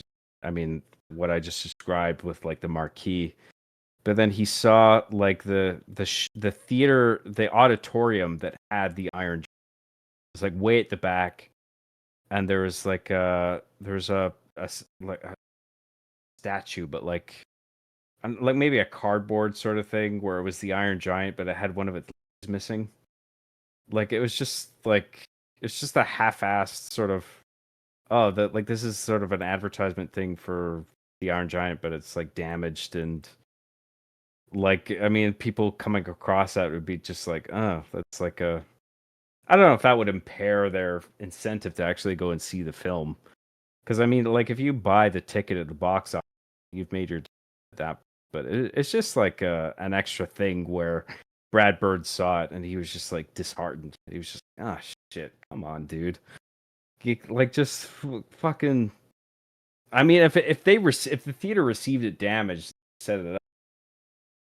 That's the way it is. I mean, fair enough. But I mean, I remember he's describing his experience walking into the theater and there was barely anybody in it. It was a sliver of what the auditorium could house in terms of total audience count. And I remember just him seeing that and just being sad. But I remember like him and I think a number of others who were involved in the production, they would sit in to like theatrical screenings. And the people who were there, even though there weren't many of them, like often they would just stand up and clap by the end because they were just like so impressed by what they saw. So like the people who did go to see it, they were thoroughly impressed. Yeah, and in a sense, that's a good consolation compared to a lot of other films where it's like, oh, you just have to languish for like 20 years with people thinking that your movie sucked when it was actually amazing because you got to wait for them to catch up. Meanwhile, with this one, it's like, dude, everybody loved it. Like, there was, because I believe Brad Bird got a letter from Guillermo del Toro who was just saying, like, dude, this is great. Like, this is an amazing film. Like, you shouldn't feel bad at all. That's what I was going to, because he got a phone call from him. Guillermo called him. Yeah. And he said, look, you have made a classic here. So like I think he may have been speaking on prior experience where, you know, you've made something you put your heart into and it doesn't do well in terms of he may have related to him on that. I'm not sure it was maybe Guillermo made that he was maybe it was just a feeling of general sympathy. He went to go see this movie and he just thought, this is amazing. I've got to let this person know. Even though you're not seeing the success that you might have expected, like you made a great thing here. And he called him and he let him know that, like, you have made a classic here. And I mean, of course, now I mean we know Guillermo as like he's a very respectable filmmaker. I think he's made some really great stuff. And yeah, to be fair, at the time, his legacy wasn't as insane as, you know, now, because that was like earlier on. Obviously, you know, some impact, but yeah, not compared to now. Yeah, you know, it's just, it's a great movie, goddammit, and everybody knew it when they watched it, and it would have been nice if more people watched it, but more people have watched it now. Probably still not as many people as should have watched it, but like at least there's that. These are like the silver linings, you know. Oh, and again, like, you know, I said I wasn't gonna, but do you understand like how hard it is to take seriously like the idea that the new Superman movie is good compared to this? Like, I'm sorry, now that you have something good fresh in your mind. Like, if we're gonna say like the new Superman is like a 6 or a 7 out of 10, you're like, right? So you're saying that film is like within reach of this movie? Like that film is in a realm that's similar to this movie? Really? Like, come on, really? You know? Are you serious? I'm just being real. Like, are we being serious here? Yeah. I mean, you know, as I said hours ago, the broadly speaking, both movies are trying to achieve a particular idea, and there's a lot of similarities, but the execution is fucking everything. And man, this movie is inspirational, just fundamentally. And I know that anyone can say that about any movie. It's just that the comparison for me with the newest attempt at Superman was so embarrassing with all the choices made. Like, I'll never get over the fact that the Kents got less than 3 minutes on screen. That was insanity, considering that all of his values in this film, the conclusion is that he drew them all from them. Oh, by the way, Man of Steel is in the same position where people say that's amazing. That's the film where Jonathan Kent says, yeah, maybe you should have let that bus sink into the water. Like, it's both these shitty films. You know, people talking like, "Oh, it's like the best Superman Yeah, movie." no, Who Man are of Steel you is still nightmare fuel as well. It's Superman 78 Yeah. is the one where it's just like I guess they can't ever reach the heights of that in the realm of actually Superman. realm But of- the Iron Giant, as I said, it feels like such a worthy successor for the stories moving forward. Absolutely. Yeah, absolutely. It's like it's such a great distillation of like that core choice that's being presented. The choice, you are who you choose to be, and you know, you don't have to be a gun, you can choose to be good. You choose. So Like, foundational. the Iron Giant managed to capture the spirit of Superman in an ancillary way without being officially like a Superman brand film. Yeah. Like, it does a better job of it than the newest Superman did. Like, that's kind of remarkable, you know? Like, that's quite an accomplishment. It's almost like it's almost like we all sort of say like it's the best Superman film, almost like a meme. But like it isn't a Superman movie, like technically. It's about a whole bunch of other things too, and yet it still is like a great Superman movie. Mm-hmm. That's like insane. Oh, it's a great movie. It's a great movie. And then Brad Bird was like, "Yeah, I'm gonna make 2 more fucking like hold my beer. masterclass films." I Dude, can't and believe that. Man. respect That's to insane. Brad Bird for persevering, man. I mean, through the initial Disney hiring and firing, and then forming a new team under Warner Brothers, where he was hiring all these like sort of like rejects and stuff, like not in a disparaging way, but like people who would normally not be hired under like by a company like Disney. Like he was given oversight to like hire additional staff, and he wanted like the sort of out of the box thinkers. He himself was sort of like, if you look at footage of this guy, he's sort of a rock and roll type guy in the industry, where he's just dropping F-bombs left and right. He's fucking swearing. But you can tell that he has clarity of, like, he knows what he wants. He knows what makes a good story. And he just followed through with that, with the Iron Giant to completion, and finished it, and he put it out there, and it was a sleeper hit. You know, it wasn't impressive in terms of stuff return. It didn't make back what it spent. But eventually it got to that point where people really Well, I bet Disney wishes they had a bunch of these in their back pocket that they could use right now, because they're running out of fuel and quickly. Yeah. Always more to pilfer. It's such a classic story too, of like, you know, like I was saying it before with the behind the scenes stuff, where a guy like Brad Bird comes in, and you know, they meet this team at Disney who are just like old guys on, and but that company is in desperate need of new rock, and he was that, but the leadership at that point were butting heads with him. They didn't want to accept that they needed to change their formula up, and they fired him. And then Warner Brothers took him on, and then he made a hit. And then eventually he went back to Disney and Pixar. I mean, like, that takes an incredible amount of perseverance to see that through, you know, because I think a lot of other people would have just given up some way through that process. Like, this isn't for me. You know, if the industry hates me, I'm not going to make it. You know, nobody likes my ideas.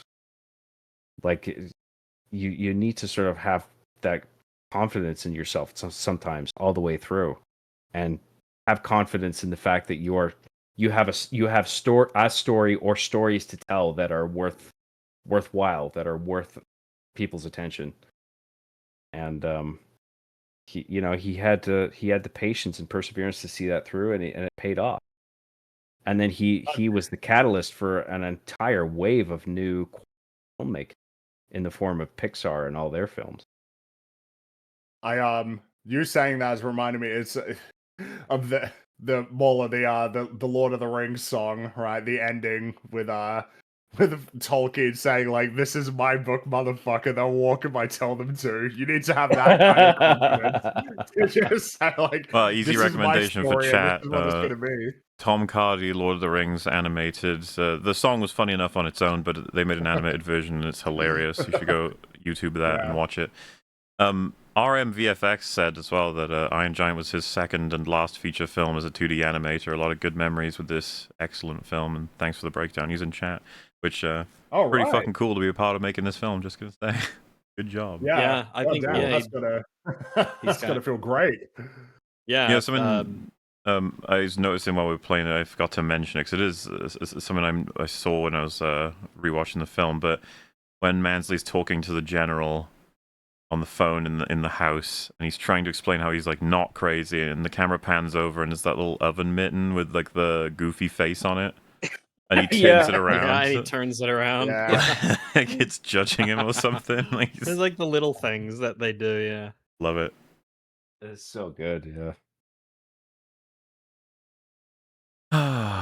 Iron Giant. If you haven't seen it for some reason, you decided to get all the way to this point, you should still watch it. You gotta go watch it. If you haven't seen it, you gotta watch it. It's a beaut. You really classic. do. It's excellent. There's a reason why everybody is favorable when speaking about it. And it's not long. It is not it's not a long watch. Yeah. And you'll have fun. You will like it. You will enjoy it. This is one made of me those laugh. easy recommendations. Oh yeah. Makes you laugh, it makes you cry. Makes you feel. Yeah. Yeah. The ups and downs. This It's is what storytelling's all about. It's got so many scenes in it that are poignant in a way where they serve as like an apt metaphor for something broad, some thematic thing. But at the same time, it doesn't feel forced either. Like the scene is being forced in to make the point. It all just feels very organic at the same time. But then like on a rewatch, you might realize, oh, that's what that scene is serving. It's like this is a metaphor for this or that. It works on multiple levels. Yeah, man, for sure. It's really quality filmmaking. Yeah. Well, I like the Iron Giant. I think it's pretty coolio. And it should be law for everyone to like it. Agreed. That's right. But before we wrap up completely, John, why don't you tell good old chat, everyone who's listening, what you're up to, what you've been up to lately? Oh, dude, I feel bad. I haven't been up to a lot other than I stream games on the weekends, and I pray people enjoy that. I've been playing N64 games. Which ones? You've been playing Mario 64, right? I did, yeah. I just finished that the other day. But I am writing Halloween Arby and the Chief. So I got that lined up. All right. Yeah, I just finished a new draft of that. I'm gonna finalize it. People can for me. I'm probably gonna do a Christmas one as well. I'm not exactly sure what I'm gonna do for Christmas, but that's what I'm working on. Mm-hmm. So yeah, I've had a bunch of that sucks, but I'm working around that, and I've got some shit lined up, so people can look forward to that. John Graham on YouTube if you subscribe. Oh, exciting stuff on the way. I see. I mean, it's always fun to return to some classic games as well, and that's all on the same channel, is it? Like a live streaming section? That's right. Yeah, I do it all on the same channel. I mean, some people make different channels for the live streams. Some people have even suggested that I do that, but I honestly never felt the need to.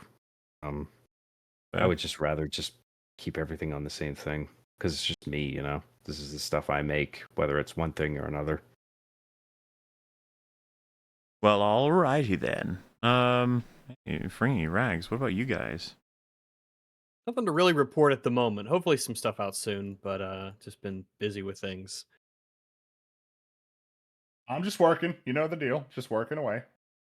All right, fair enough. The same can be said for myself, though I suppose I will say I can confirm the video will be longer than 16 hours. May as well just say it. Maybe next week I'll finally say it doesn't go any further than that. Who knows which week it'll be, but it's not this one. Work continues. Though I will say, plenty of reason to get very excited because chat. I think they're very thematically linked. Breaking down something like Iron Giant, and next week breaking down Alien Earth is the plan. Right. Full, How exciting. full look. Yeah, it came from outer space too, or something. Exactly. Well, maybe not, because it is called Alien Earth, so I don't know. I don't know anything about that show. I don't know a single thing. Like, I don't think I've watched any trailers. Dude, I don't know anything. Neither do I. And can I ask, out of the people who have seen it, is there any merit to it? Is there any reason to? No. No, there's Oh, no okay. Well, I get spoilers. Our coverage will be horrifically negative. Horrifically, brutally. Just gonna tell y'all up front. God, what a horrible TV show. But you know, it's okay. It happens. That's why we need to return to the. That's why we need to return to the classics every now and then. All right. Yeah, that's true. I can't resist. I just saw stop being man children and grow up. It's sad to watch Iron Giant. It's good for children. Holy shit, man. Damn. Are you okay? It is good for children. It's also good for adults. Oh my god. Is it weird to reconcile the fact that adults made it for these people? You know, like, do they think that it's like, I guess they're paid, so it makes sense that they'd waste their time on such childish material or something like that, you know, as opposed to the adults that infused all of this with the meaning that it has enjoyed doing it? You know what I mean? Mm-hmm. Like, wow. How childish must they be? That's just Pretty boring. childish, It's a boring yes. thing to say. You're boring. You're boring. You're lame. boring. Well, I think it's It's so childish in fucking itself to boring. attribute animation automatically to just it's only for kids. You could make some really powerful, poignant stuff through animation. hell yeah. Actual brainlet opinion. It's always surprising to see, because I just didn't think those people still so powerfully existed, but obviously they very much do. I guess. Yeah, I Mhm. guess they're out there. Because there are such shit children's films, and it's like, we want less of those and more of these. If anything, it's it's the So- most important that that's good. Like of all movies. I had not seen Iron Giant in a while, and I was just like, I would love to watch that again, and I did, and I was just like, holy fuck, this is so good. This like in comparison to a lot of stuff that's come out in the modern age, like this is really quality. Like I haven't seen anything of this degree of quality come out that I can remember in recent years. That's a big ask these days. Yeah, the highest score in the last... What is the best animated film in the last 5 years? It's going to be between something like Flow and Last Wish, right? Puss in Boots too, which is funny. They're both movies about cats, but yes, the cat movies are the best movies right now. I love Last Wish in particular. So, Mhm. I mean, there's one. So thoroughly there you go. impressive in terms of the challenge that they embarked on of a film with no dialogue, where the animals act like animals with a very limited budget and like really, really superb execution. Someone mentioned Quantum Mania, of course, excluding that. That would dominate. Oh yeah. That goes without saying. Well, anything else you guys want to say before also Wallace and Gromit, Vengeance Most Foul. That's quite good. Loved the return of Feathers McGraw. What a character! The part with I love him. Pull-ups in the jail in his prison cell. He's just I've talked to you about it. He's just innately funny to me, the character, but also like fun as hell to watch. Feathers McGraw's fucking great. Yep. All right, everyone, go watch all those movies we just mentioned, except Quantum Mania. Yeah. Mm-hmm. But yes, anything else you guys want to mention before we head out? No, go watch the Iron Giant. That's all. Yeah, that's my note. Go watch the Iron Giant. Do it. Alrighty then. You will not be disappointed. Thank you all for joining us. We thought it was rather fun, good times, and until next time we break down an amazing movie, which who knows when it'll be, but next week, that ain't what's happening. Passing mentions of good movies while we talk about the stuff next week, though, and I'm sure Platoon will be back. Unfortunately, he was unable to make it, but we missed him, and I'm sure he's going to be upset that he missed breaking down a great fucking movie. So there we go. Yeah, he'll be here for Alien Earth. He will. Yes. Beautiful. All right. Well, thank you guys for having me on, and thank you, chat, for listening to me. Appreciate it.